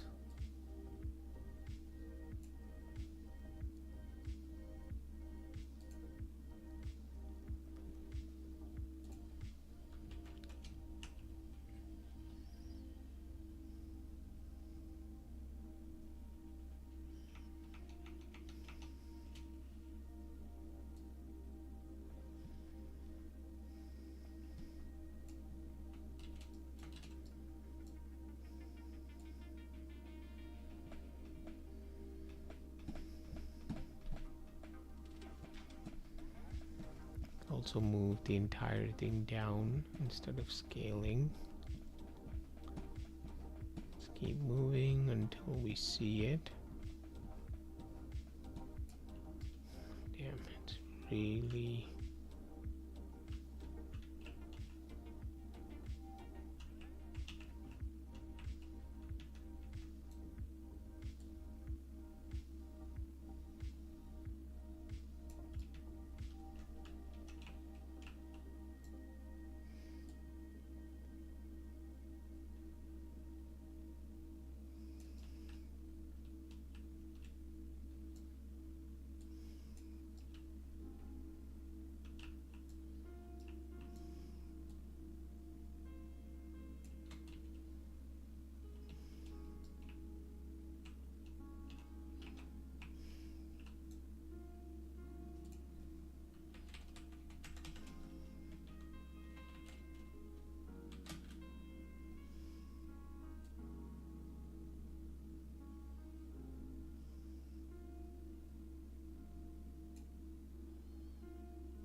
I think it's good.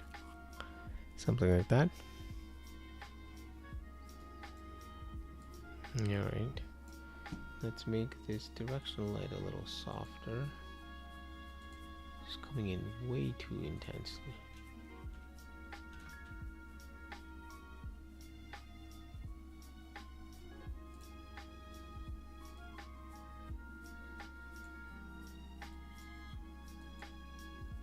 And as you diffuse that, this particular one,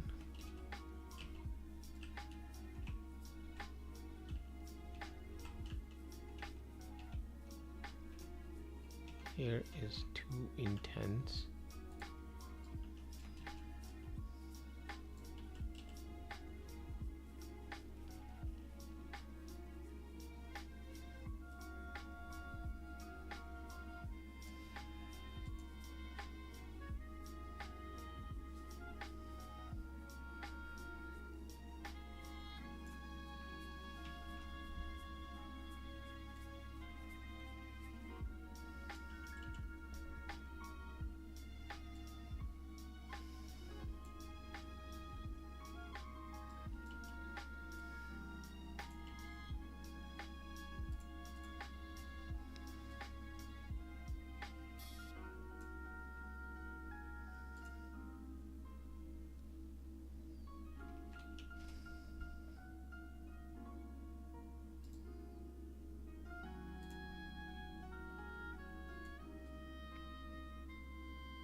You can also soften the shadows from your directional light so that the shadow lines aren't as sharp, because it's a foggy environment with the sun coming out. The shadows will be very flat looking.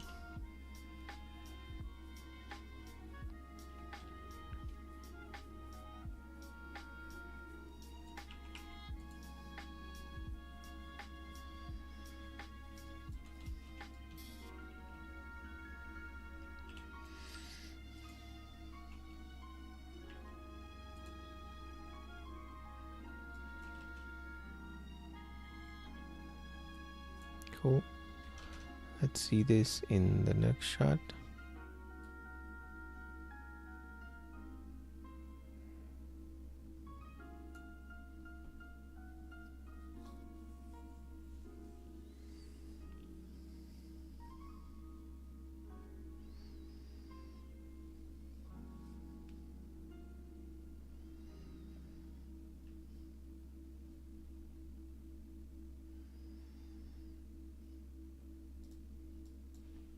And then let's make it intense again just to compare. Okay. So I think in this shot there is a direction. This thing is being pulled into the sequencer anyways. Let's check. Yeah, we have a direction light. This one, the main direction light, is being pulled into the sequencer with its own intensity. So regardless of what we were setting it outside, when this sequence renders, it's just gonna go back to being like dim. So it doesn't matter all those changes that you're doing outside, because when that shot opens up, it's gonna get dimmer again because it's part of the sequencer. So if you go back into that scene, you can notice down here, I select direction light, it's set to a value of 1. If I go back outside and I come here again, if I set it to a higher value like that, go back in here, go to my direction light, you can see it's set back to the value of 1. So you can do customizable lighting per shot that way.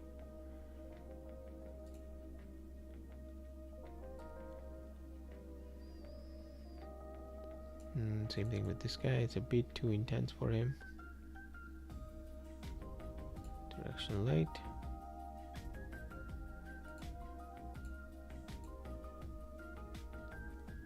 I'm gonna set this to 5.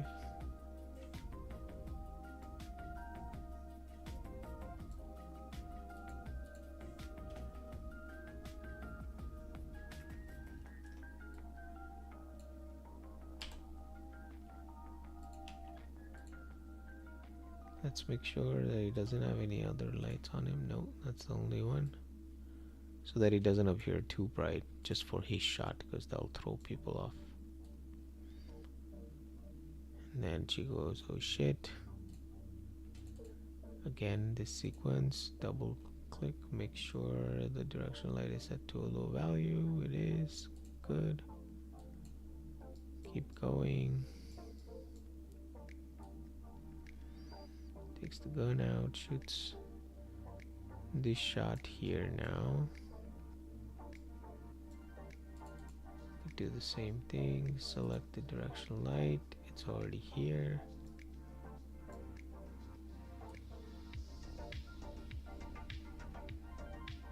So in this shot it's good, setting it to 1.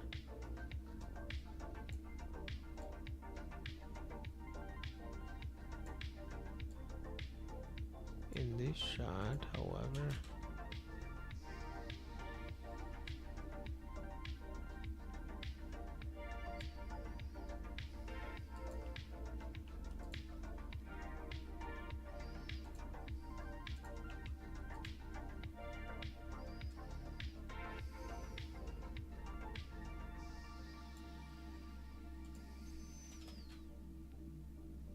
zero makes it too foggy. 1 is good. 2 is a bit bright. Let's just set it to 1 then.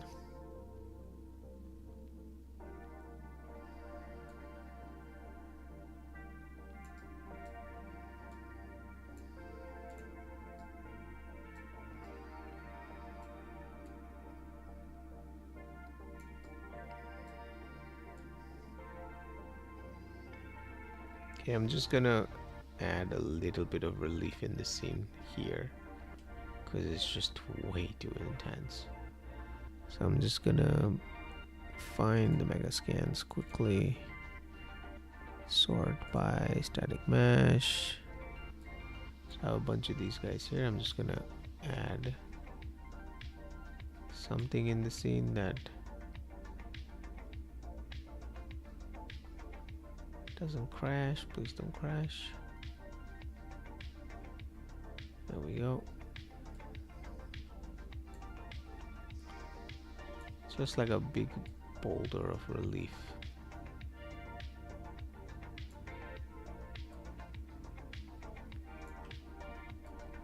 In an otherwise clustered area.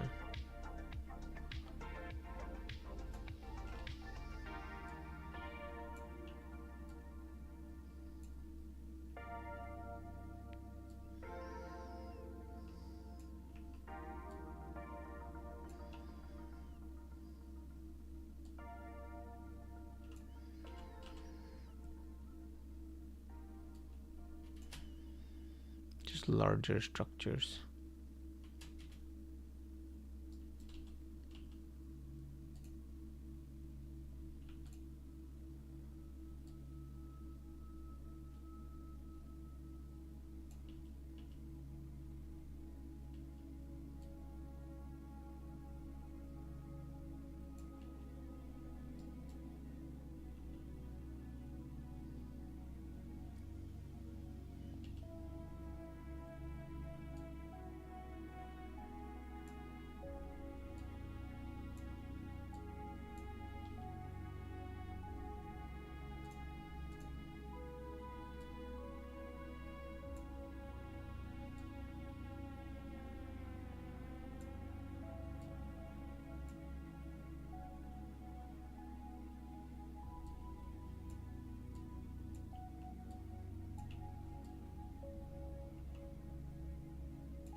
Okay, let's reduce this fog. It's way too crazy. Makes it really hard to even see what we're working with.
Just adding really small mossy items.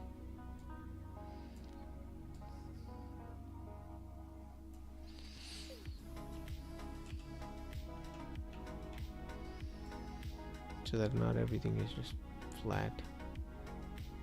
Plus you can hide her hands and legs. They're not behaving well.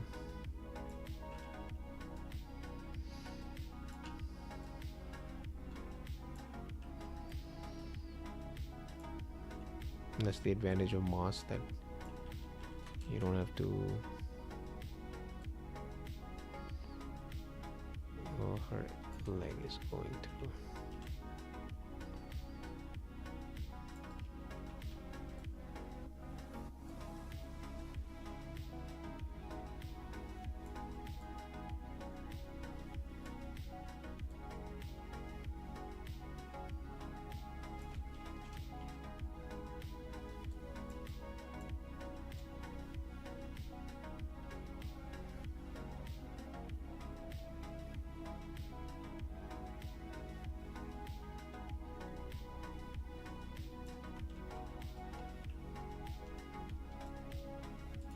Going over a decal.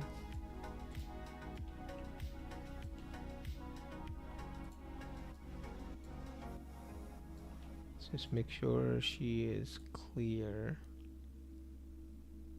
of this decal, like our entire animation is clear of it, so it doesn't accidentally go on top of her. Like you see all of this stuff, you don't want that, so just rotate it and move it out of the way. There's this wet puddle one that I could see. This one.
So I'd couple here.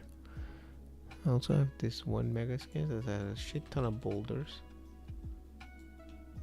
What you could do is just scale it down really small, see if the scaling works. Sometimes scales work, sometimes they don't. When you have certain very peculiar objects that cannot be scaled that small, your eyes will just tell you, be like, hey, that's not possible.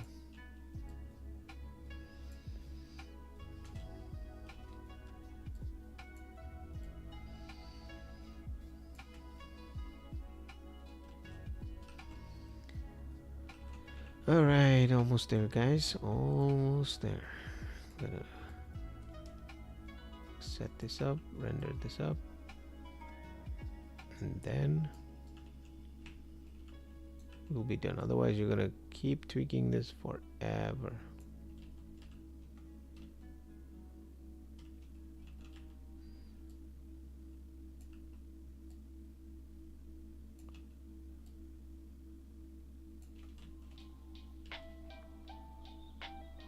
Yeah, I think that one helped.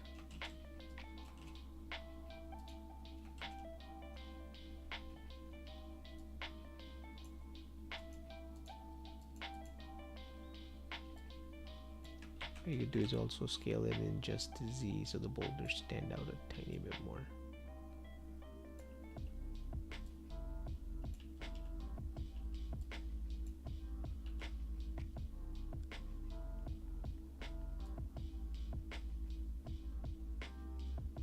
Whoops. Didn't even see that. That's a problem.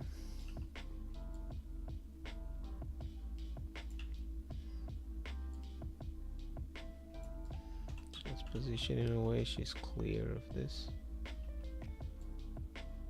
That's why you have to watch this in all the sequences to make sure she's clear of it in everything. So she's not here clearly. I'm gonna move this out of the way.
Yeah, it's so much better with that big boulder in the background giving visual relief. Otherwise it was so dense and detailed, it was just too crazy.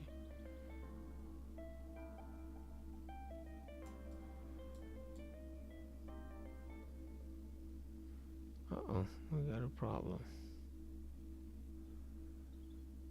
with this rock here. My boy is covering the frame.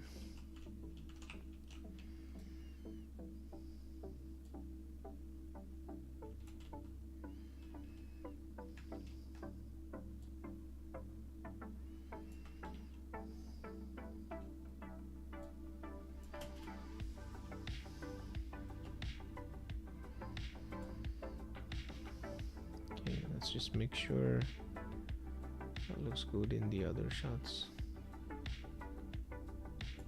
Oh, that's safe. Always safe. Unreal crashes like it's nobody's business. Alright, who else is here? Is anyone here? Or is everyone gone?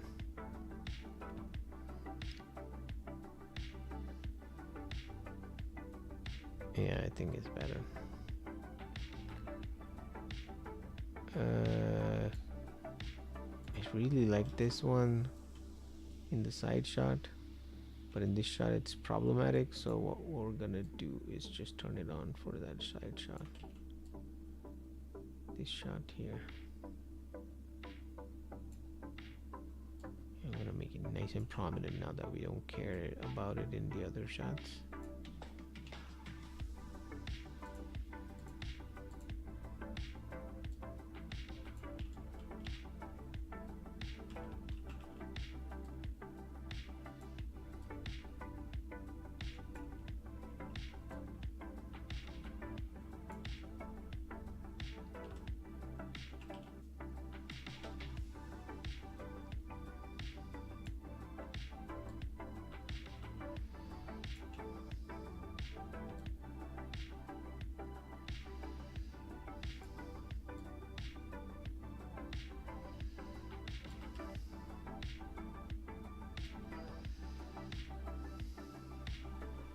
Yeah, let's add it just for here.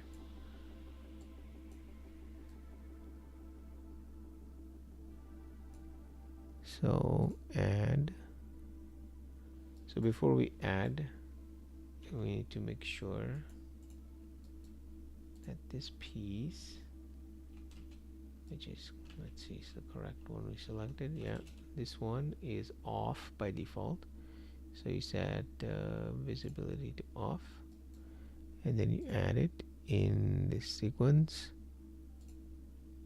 and then here at the bottom you go to actor hidden in game and you keep visibility on.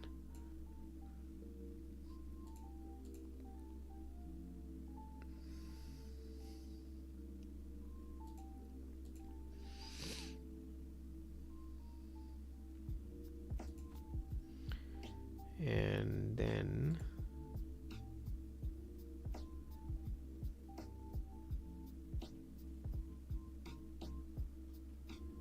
that way. Now when I save and I leave to go elsewhere in another shot, like maybe this shot,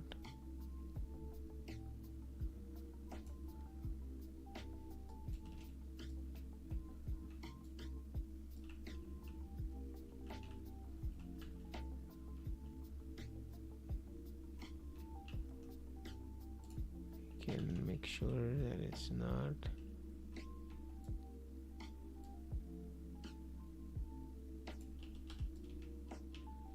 close enough so her hand can just pass through, causing too much problem.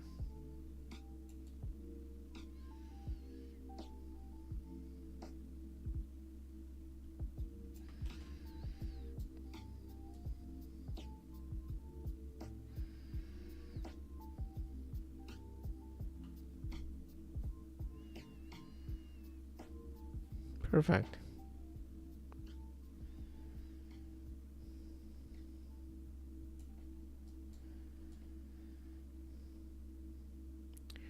All right, so I think we're done. Now comes the huge moment of rendering with all the caches on, which I don't even know if I'm gonna be able to do this while having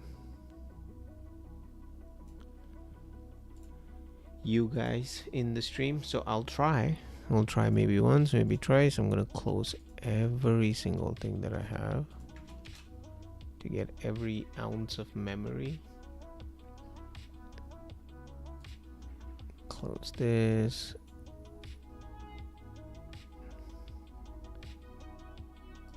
Okay, here goes nothing. So shot one, camera comes down. Let's turn this mannequin off.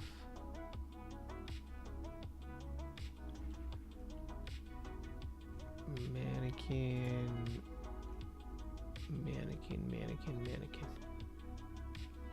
Visible off. Alright, we're good. Camera comes down. What is this black area here?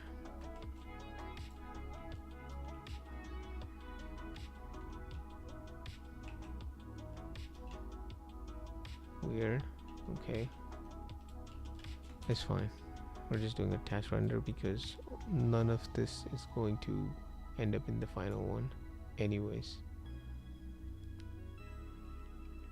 Alright, before we render, let's turn on the volumetric fog in our scene,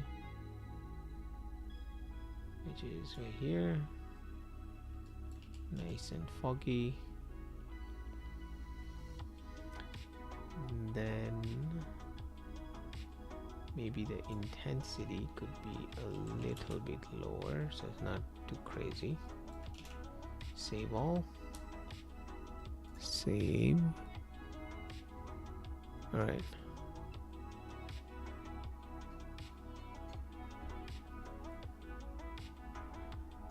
In this one, we have to add her, which I just realized that she doesn't exist. This animation that we have here needs to end up in the first shot as well.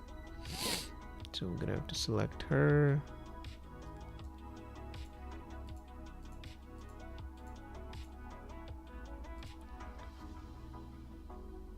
Oh boy, she's wearing a lot of stuff. Okay, let's just add her. Copy. Go back here. Paste. Okay. I think we got something. She's somewhere. She's all the way there. Alright, no problem. As long as we have the animation.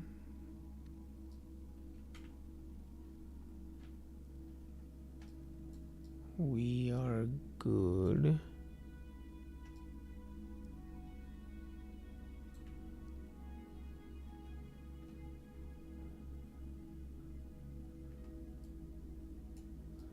Let's go find where she is.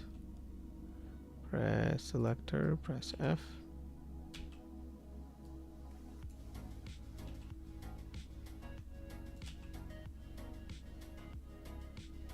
Okay, let her just be frozen, that's fine. We just need her in that spot where everything else is. So I'm gonna find my direction light, which is here. Copy its values. Select Lyra. Paste. She shows up here. And then set a keyframe.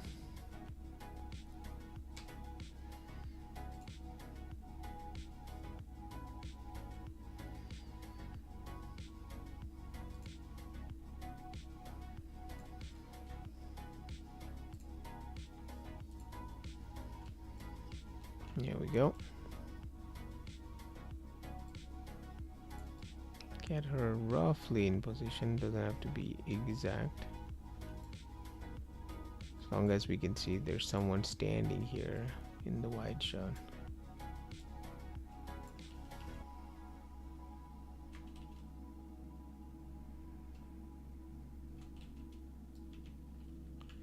Okay, let's make her stand somewhere where her silhouette is more clearly recognizable.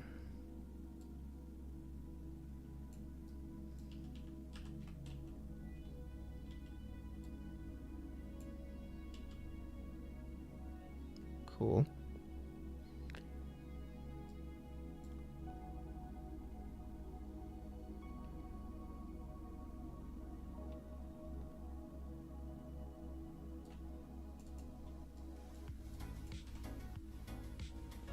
And then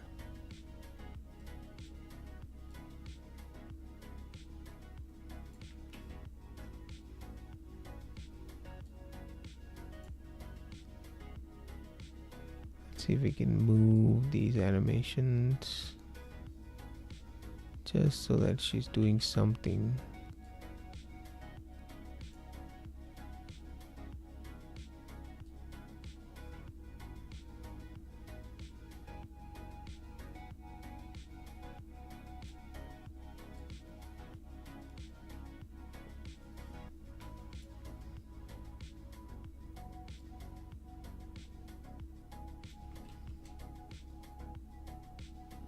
Oh, this is collapsing animation.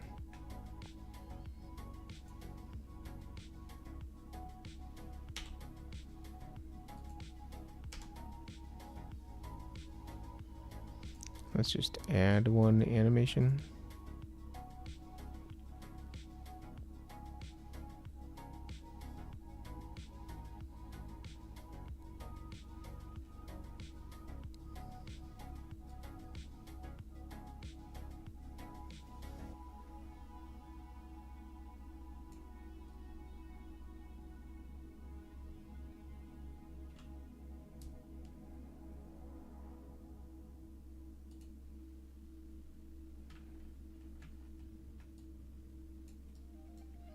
Okay, we got some reacting.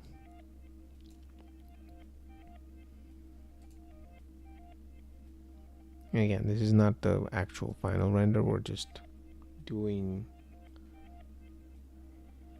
almost like a nicer previs render.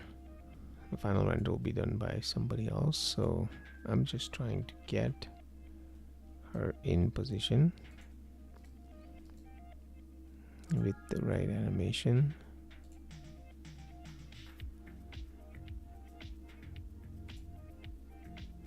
Let's see, where is her animation located?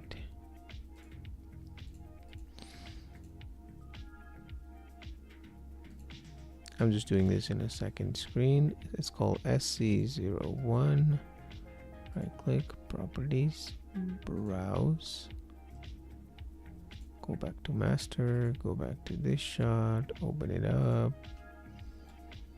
go to the beginning, in the beginning, and then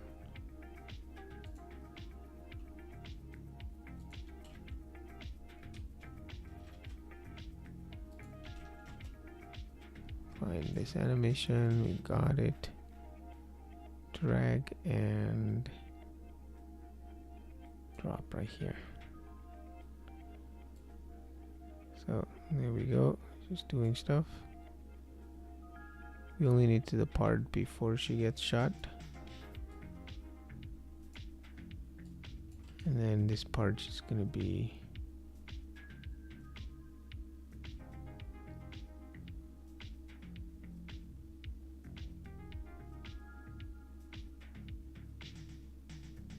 cool.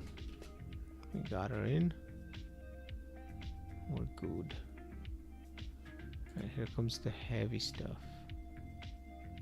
All the animation caches. So this shot is good. This next shot. Go in. And what I'm doing is inside the sequencer where I had all the geometry caches, I'm gonna start turning them on.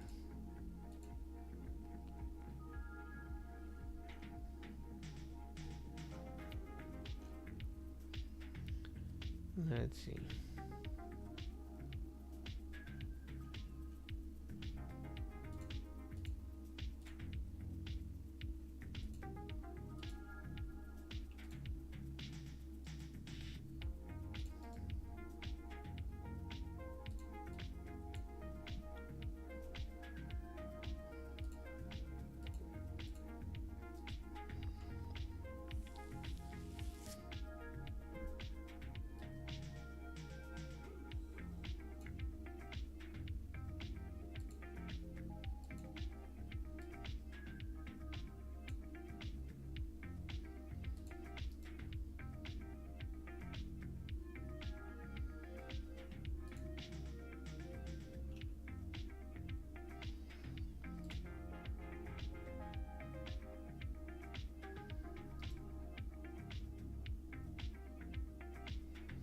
I don't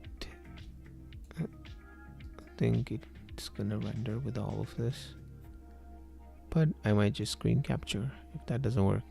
Hopefully the screen capture doesn't lag, because that will be the ultimate end all be all.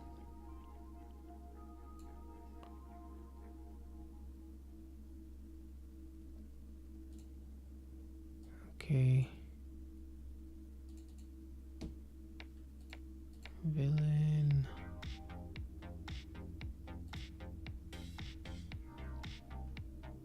Sim. There we go. Enable. And rendering set to visible. File, save all.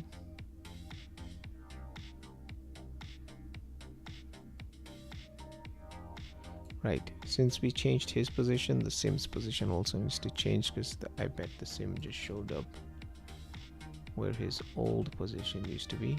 Yep. So it needs all the same transforms that he got. So you just select your villain and you make sure you go to the first frame, copy, select your cache and paste. And he's wearing it.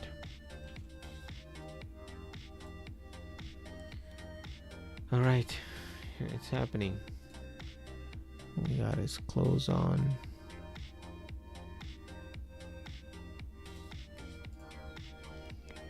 Next shot. And this one. I don't know why the object here is not showing up. Just like how his clothing showed up, her stuff is supposed to show up, but I don't know why.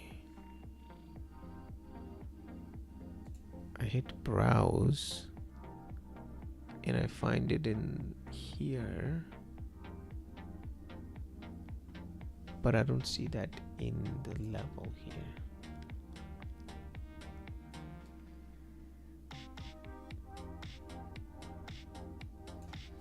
Which, regardless of whether it's in the level or not, if I select it, is it hidden?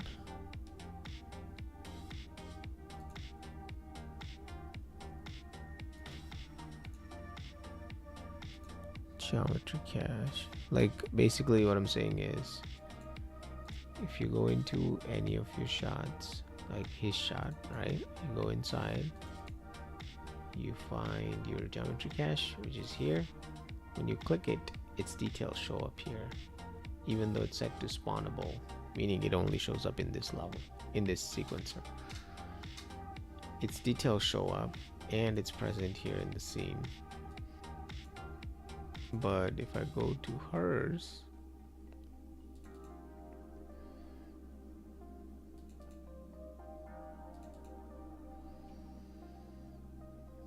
I see all of them here, but they are grayed out, which I don't know what that means, and they don't show up here. So only the blood mesh does. Did I break something? Because I know where they exist, like they're here in the content browser.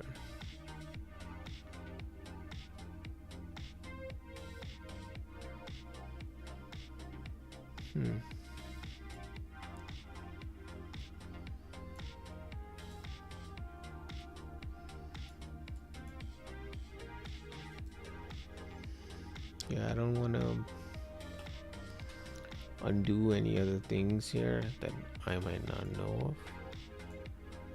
See, in here I see 2 members. There is a geometry cache, and which one it is you can find by going into the actual file, clicking on that, going into this, right click, properties, and then you can find it here. Bracelet.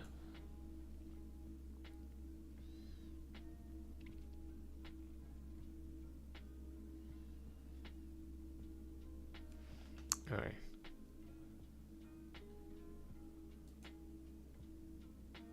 Oh, I see. The spawn is off. Maybe that's why.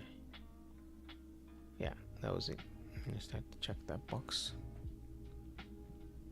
Alright, so I'm just gonna check box for everything to spawn it. Because these were not in the outliner, I just unchecked the spawn button. So now that you check it, it's running and it's visible. Cool. The blood mesh, I'm gonna have to enable from here, set it to visible, set it to running, file, save all.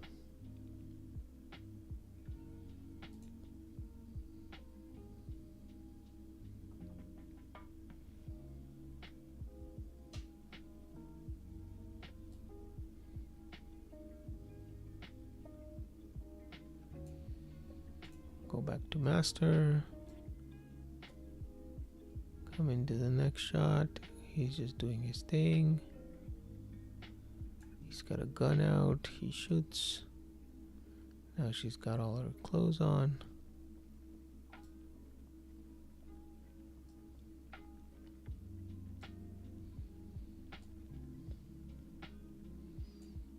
And that's why, here you go, that's what it looks like with all the head mesh and everything. It is jittery a little, but it will update with her position. This one seems to have some offset.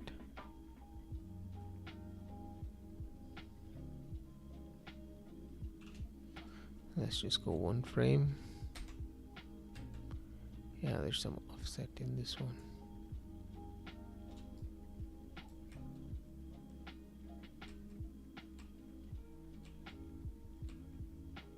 Here it's good. So she's falling down. Her caches are good.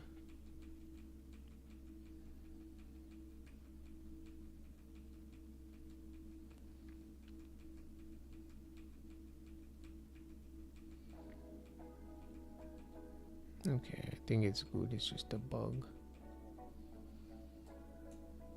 Like when you move too much, it has trouble catching up to it.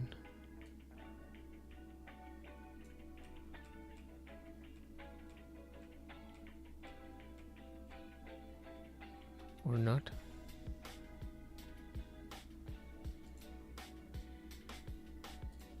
Just gonna make sure. Oh yeah, there's some keyframes here.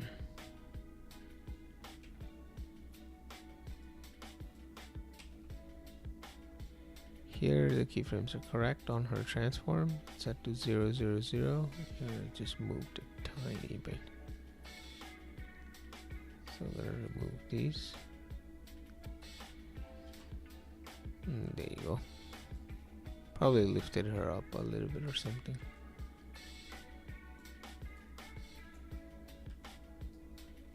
There we go.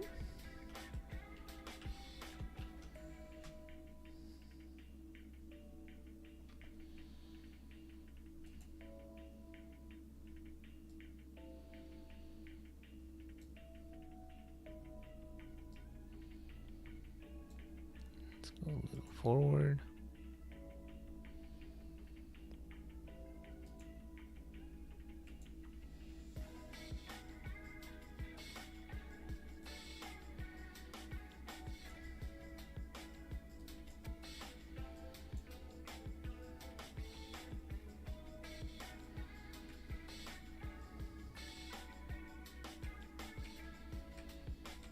Oh, there's some. Did I put more keyframes?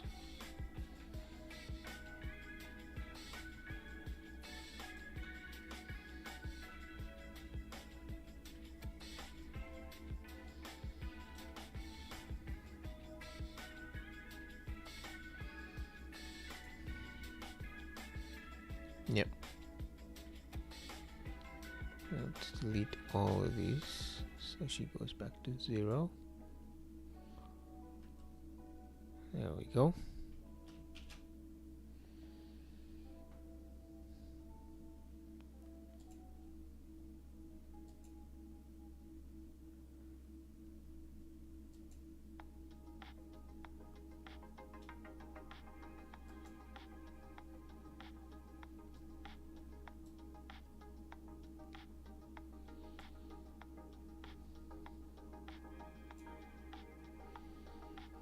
Alright, in this scene we have to turn everything on him.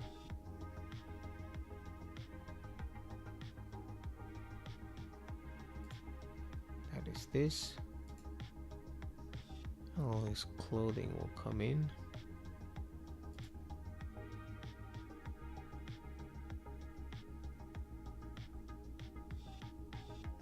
You can see by this glitching effect how intense geometry caches are on Unreal along with an environment like this, which is why you gotta pre-plan all this.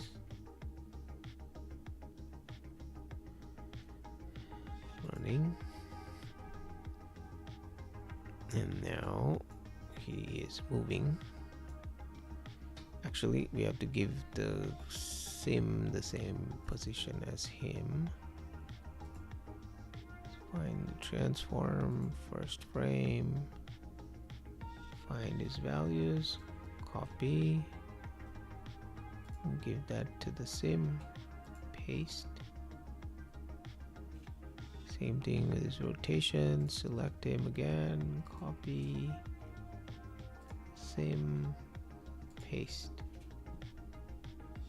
And now it should look good. I might animate the fog because it will be so sad if it's rendering and right as his moment comes to walk, it just, there's a giant fog there, just takes over. Yeah, that would be unfortunate.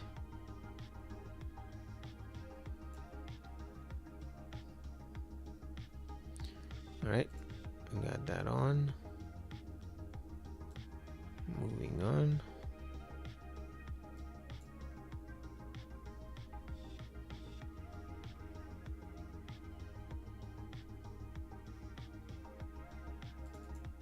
This one, I guess these are separate, so I gotta make them spawn again. All her clothing.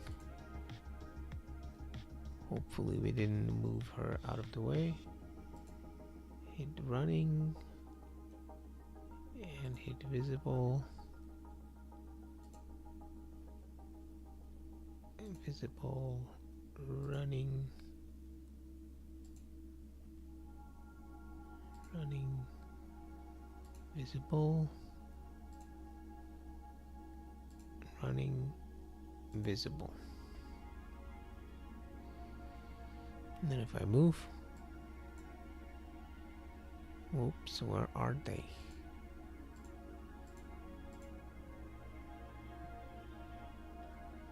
Let's make sure she is in the same spot.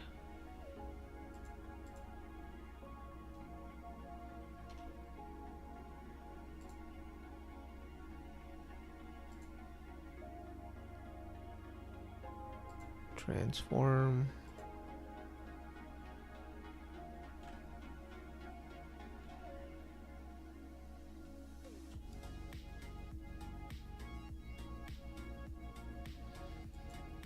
Select.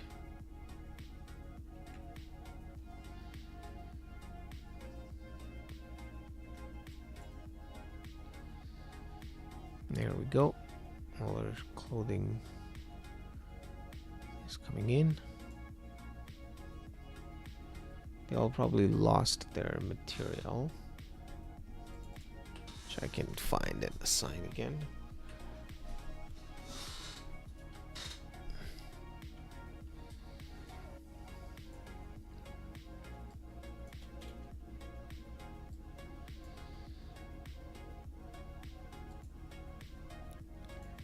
Material slot. Okay. I'll just find it from the other sequence.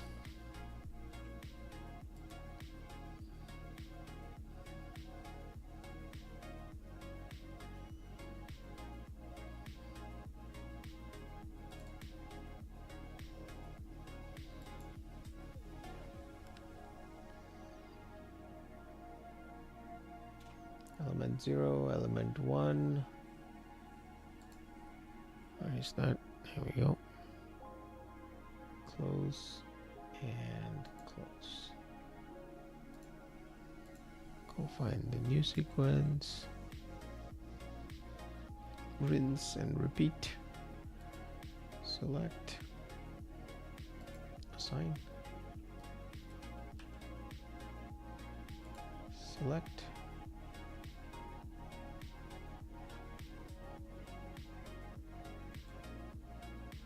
Assign.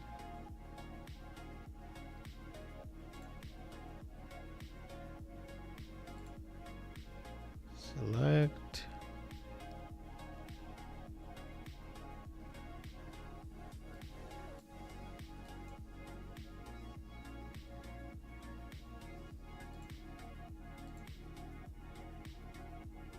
And it's all part of close. It's all closed as well. Select. Assign.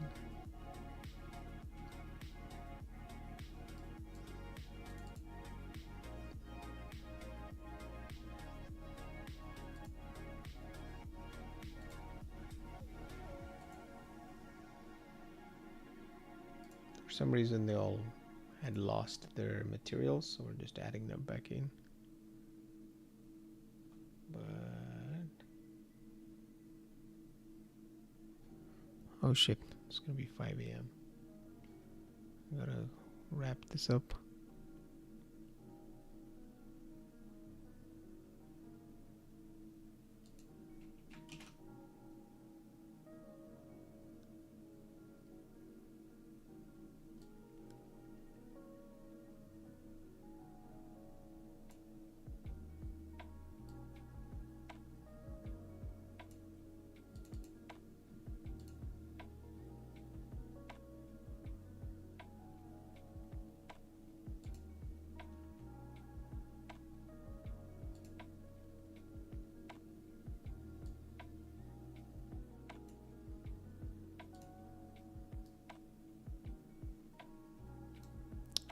Find the hunter's material, put that in.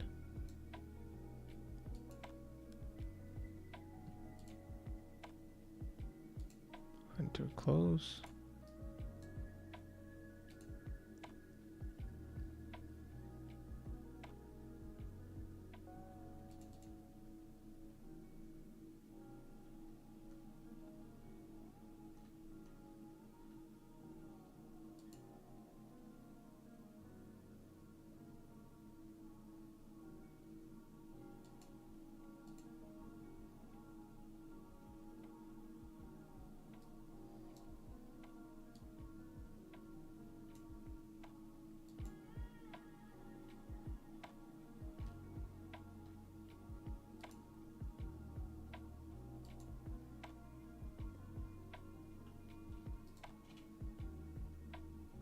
Maybe I had to set a keyframe. It didn't save the change I did for the clothing.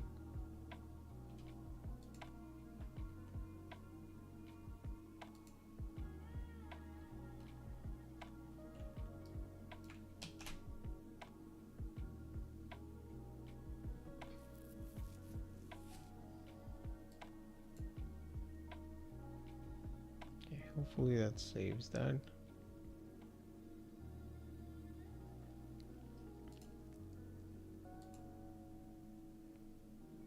Okay, she falls down. He shows up. Hopefully with the correct, nope, no texture.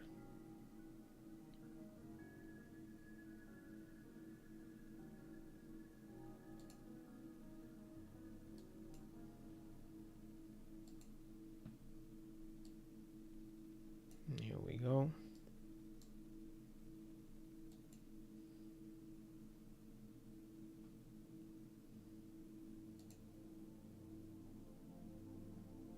I don't know if his metahuman has, let's see. Just gotta check if his metahuman has texture. Nope. Only his face does.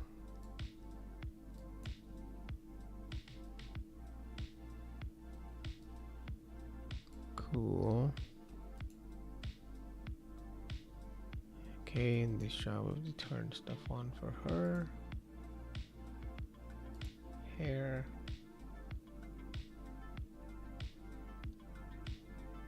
Running.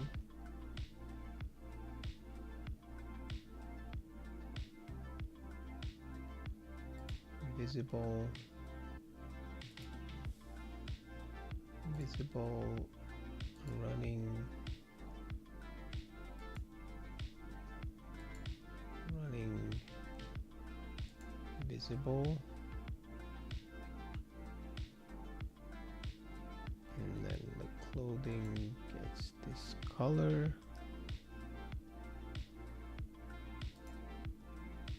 Her hair gets this one. And her shirt gets this one. Save all. Oh boy.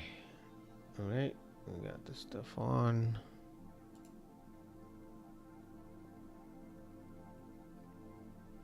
Exit the sequencer. Go to the save all. Let's just save all. Go to the next one. Do the same for his cloak. By the way, if you're using forward and back arrows, like if you have a dedicated mouse button on your obviously mouse for back and forward, you could do the same controls inside the content browser as well.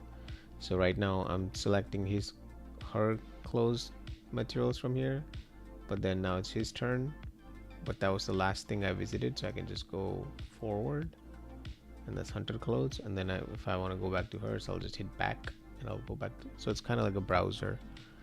Your order of visiting is saved, so it's useful. Okay, running, visible, And then this color. There we go.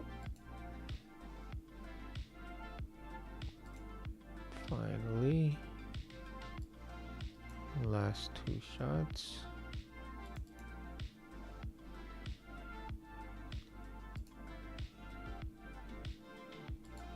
Turn that on, turn this on, give this material, and then this one, give this material, turn that on, turn this on, save all.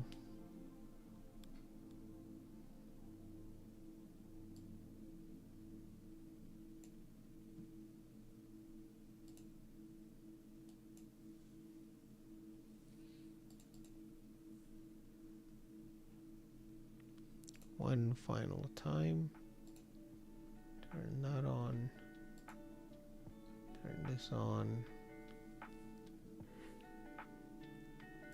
clothes,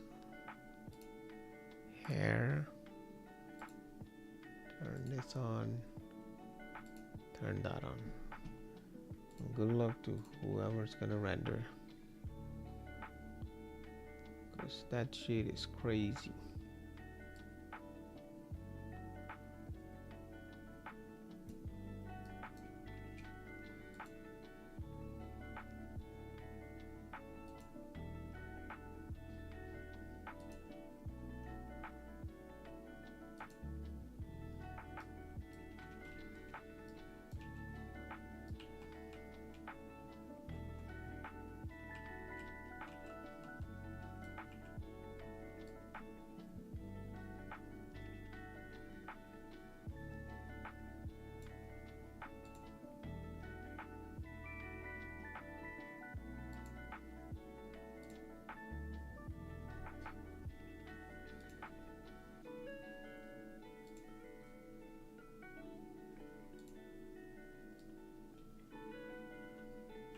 Oh, she's submerged in the landscape. Don't want to lift her because then you have to lift everything.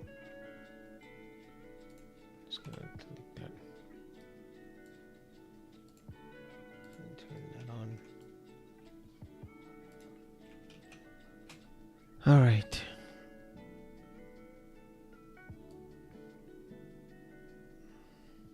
Yeah, this is 100% not rendering on mine. Maybe at a lower resolution, but it's not even working in the viewport, and the viewport's already at a much smaller resolution. So I don't know how it's gonna show up for the final, but that's a problem for next time. It's 5 a.m. I gotta go sleep. How long did we stream today? Final stream? Damn. 5 hours, no, 4 hours 45. All right, we have a tiny bit. Let's just try to play it.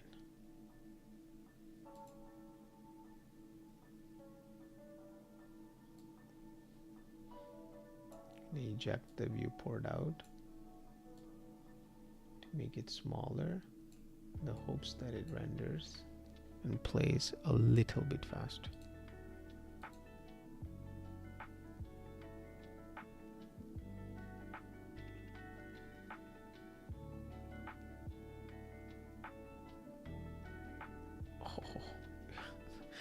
The scenes with the cache, it's like not even synced up.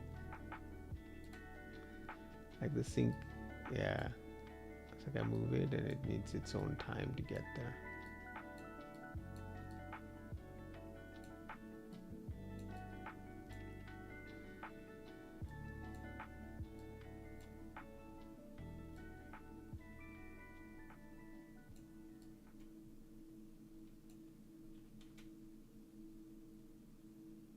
Oh, that one's playing a little bit better. I think maybe it's the first time. Now it's catching up.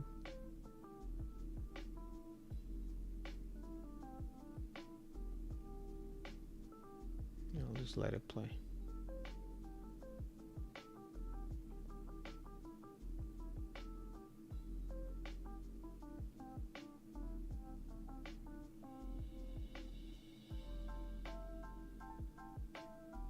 I'm just gonna let it play in the hopes that it caches.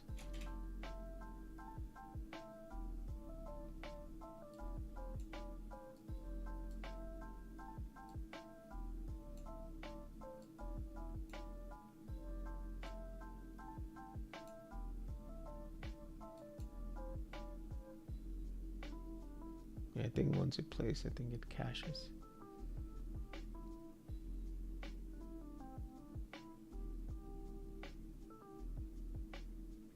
Okay, let it play.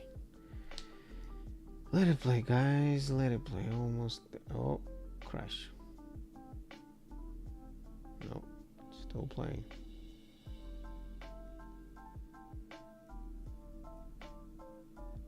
It's crazy you can do all that while playing OBS and having a couple browser windows.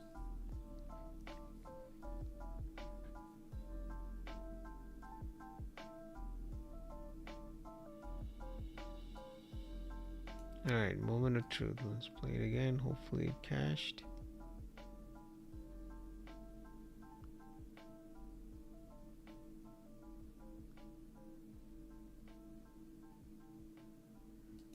Nope.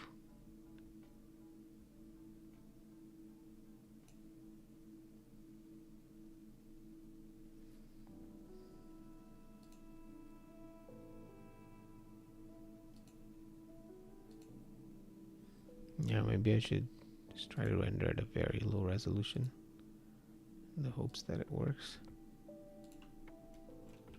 Let's see. So we're gonna do EXR, but do DWA to save some space. Deferred rendering. Let's do anti-aliasing at a very, very low spatial temporal. Let's give it a little warm up, engine warm up. Not 1080. Let's do half. Not even half. Let's do half of half. Fuck it. Let's try half. If it crashes, we'll do half of half. Then nothing else in terms of settings. Yeah, just this. Except set this to unlit in the hopes that it renders. And render. All right. See if you can see in the reflection. I'm not gonna move the window because it's gonna crash. I'm scared.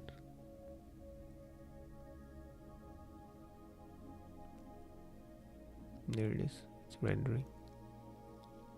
That's my ultimate way of showing you the final render. Imagine a reflection on my screen. Alright. We'll see if it activates, then I'll move the screen over. Because that's the thing with Unreal that I've noticed. If it loads everything in, it usually renders all the way through. Like there's no getting stuck halfway, more often than not. But if it crashes in the start, then it will never render.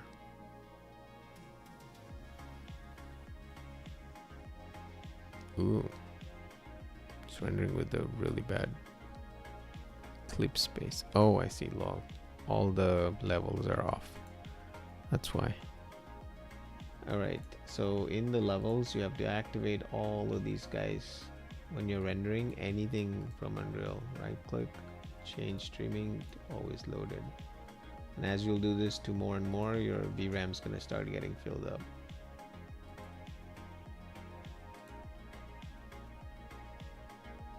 Especially the really heavy ones like landscape and all.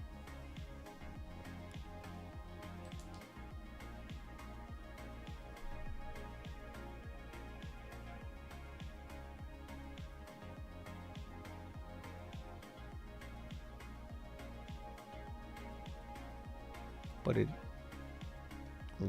might not render now. It was rendering before in the viewport because all the levels were set to blueprint only. But now you're loading them into the VRAM.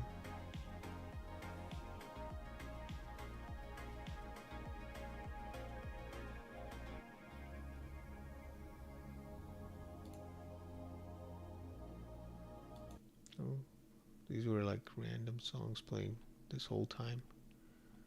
I'm gonna get copyright on this.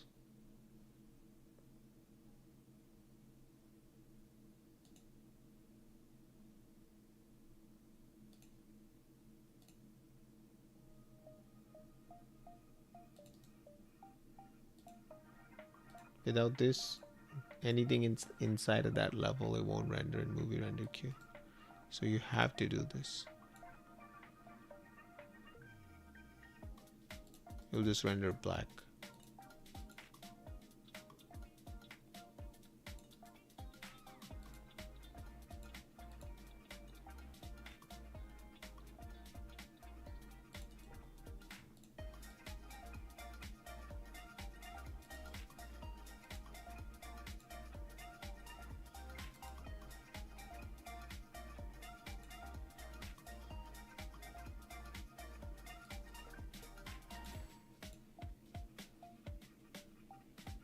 Alright. Moment of truth.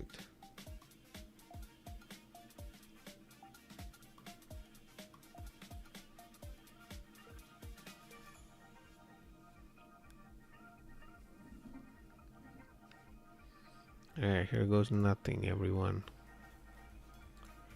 Here goes nothing. I'm gonna put this here so maybe the window will pop up there. Nope, it still pops up here. Alright, let's see if it renders. I'll give you your DIY ghetto preview that I can't move, otherwise it's gonna crash. So you can see in my phone's reflection, it's rendering. It's compiling like 3000 shaders. But anyways, so while this is doing that, I will just let you guys know that I'm trying to do these streams every Tuesday and Thursday, late nights. So next week we're gonna pick up on some other project as we finish and wrap this one up. I have a couple of pending projects. I'll probably pop that open. We can just build some, maybe do a little chat session. Anyone who has any doubts, you want to show something, share something, everything is just open mic. So feel free to join us next Tuesday around 10:30 or 11 p.m. EST, which is when I finish my tasks of the day and have dinner and family goes to sleep. That's when I sit back at my computer. And that's the goal, hopefully, to get each and every project that I'm doing out there so that people can see what the workflow is unedited. So it's not like, oh yeah, you just showed 3 buttons and then you clicked away and we don't know what you did. You can just follow along on these streams.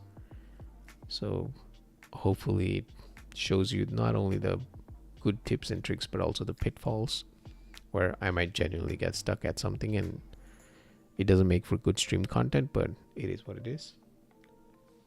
So hopefully that's the goal with the next stream. And let's see.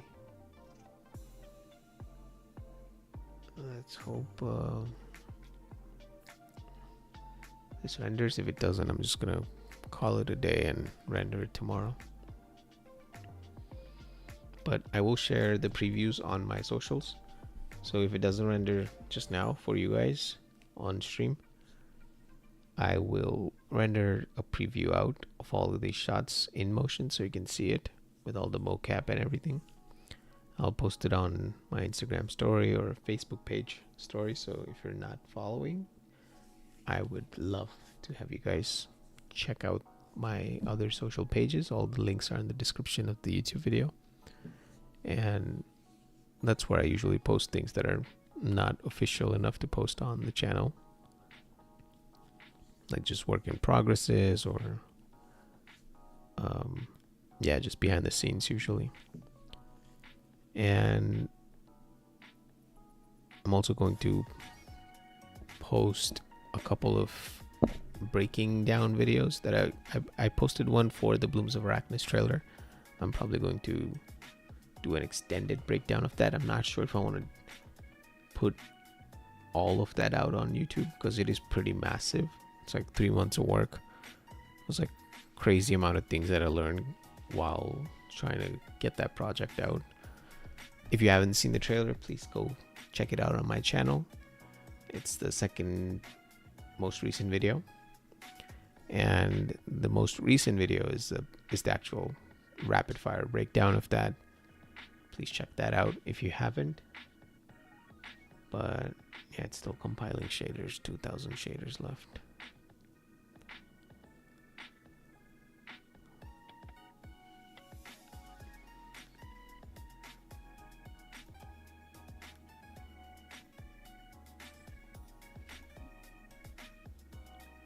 Let's get it. Come on, please.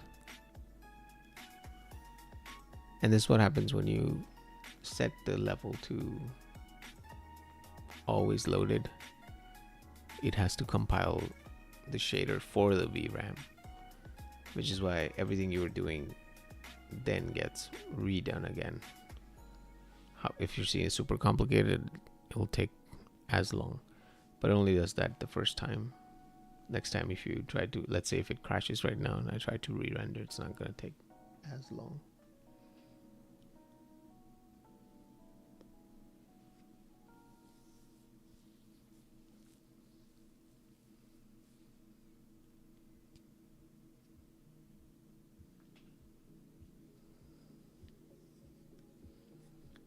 $1,900 shaders.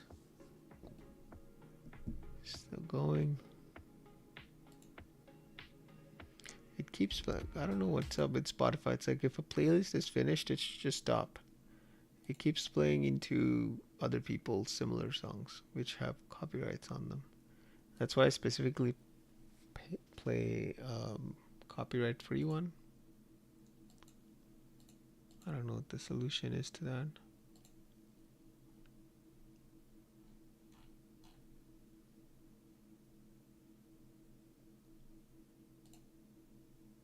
If anyone knows any other music sources that are copyright free, that would be lovely. I'm just using the Stream Beats one on Spotify. It's nice, but gets repetitive after a while.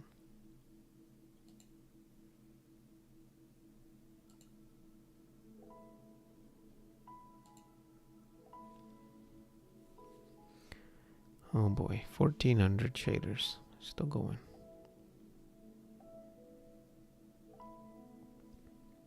What time is it? Shit, 5:15 a.m. I gotta go sleep and wake up in like 5 hours.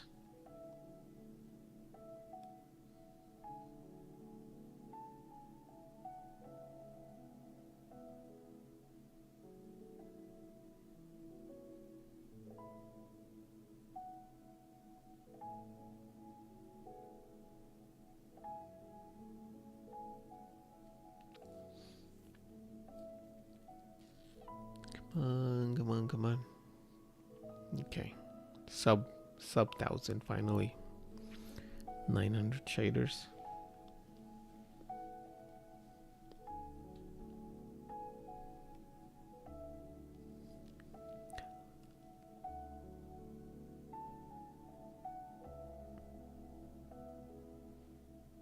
Do I have everything closed? Let me check.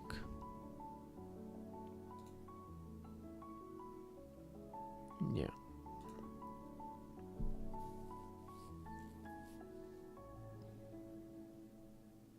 Once it starts rendering, if it does, I'll pull the window over so you guys can see. It's still compiling. 400 shaders left.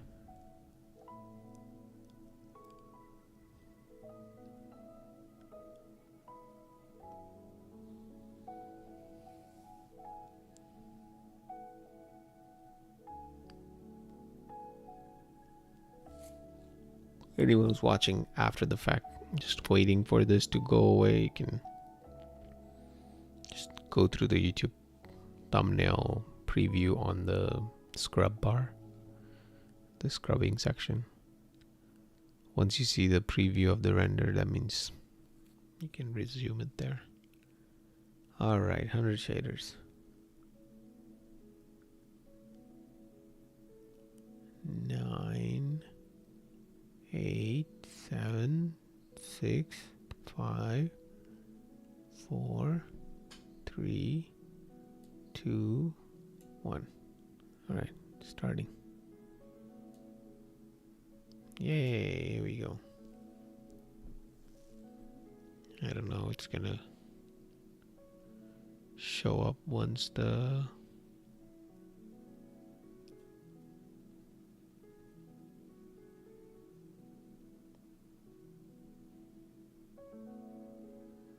geometry cache is coming.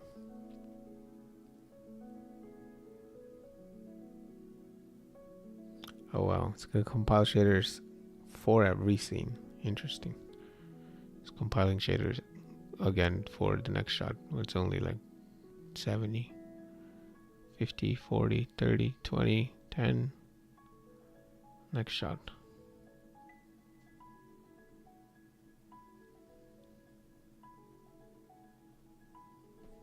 Oh, where did the preview window go?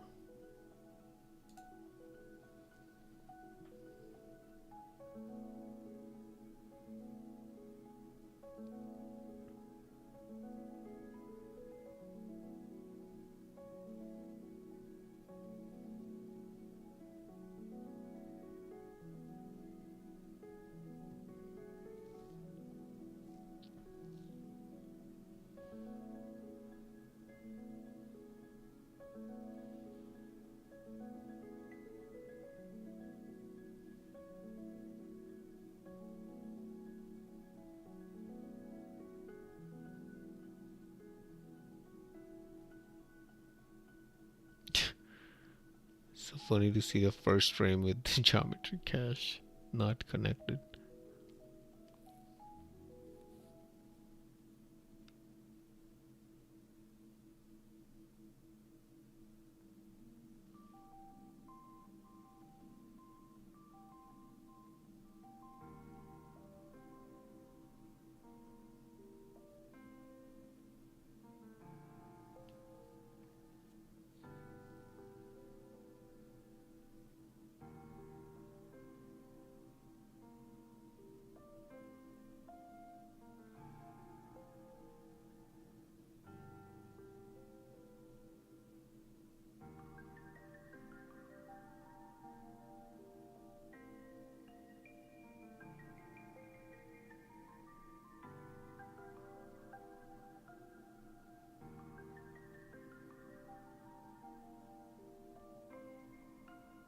It's like the clothes are gonna snap onto her.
Yeah, that blood cache is not, there's no shader on it, which is why it looks like super red.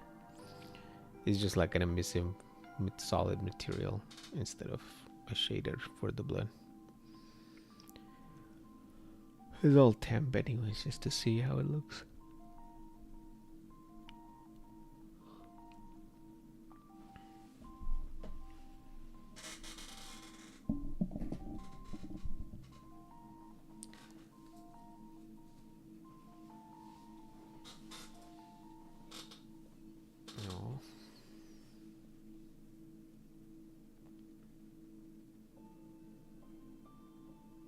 I knew it. Well, he's not completely covered, but I felt like the fog's gonna cover him up.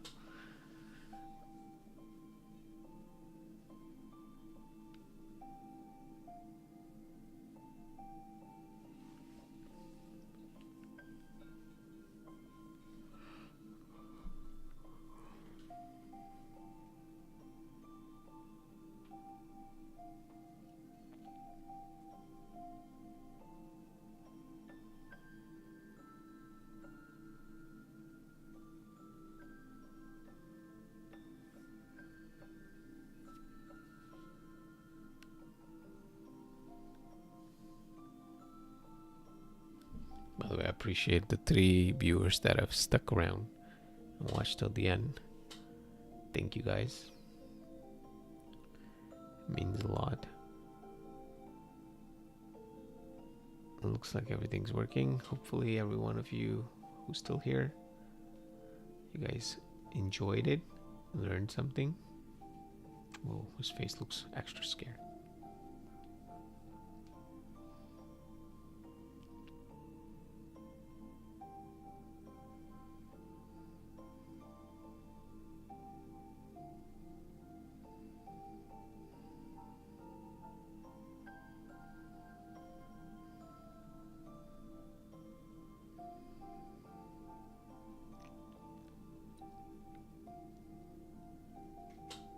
Sorry. Oh, here comes Superman cloak.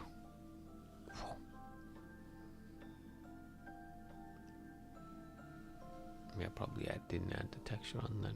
That's fine.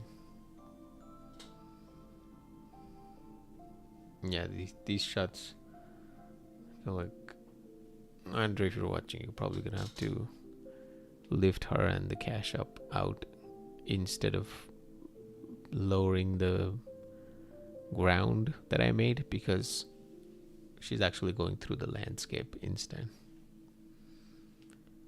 So you're gonna have to move all that up. But that's it, guys. We did it. We rendered it. Let's see if we can play it.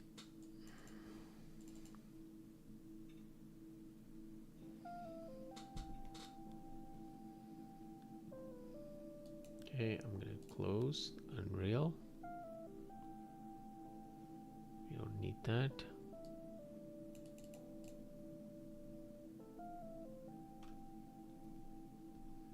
And the vegetation is like jittering, like the trees in the back you'll see. It's because they don't have temporal sampling. I just rendered at one sample for spatial and temporal, so they don't have subframe sampling. Sorry, I'm too sleepy. It's like 5:30 in the morning, but that's why the vegetation jitters like that. But once you have subframe sampling, it renders smoother. And you can obviously like slow down their speed of motion as well.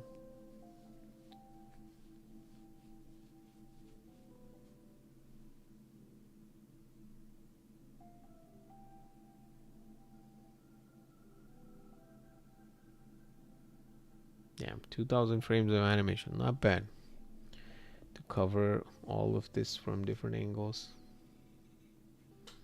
Yeah, that guy's shot is so short.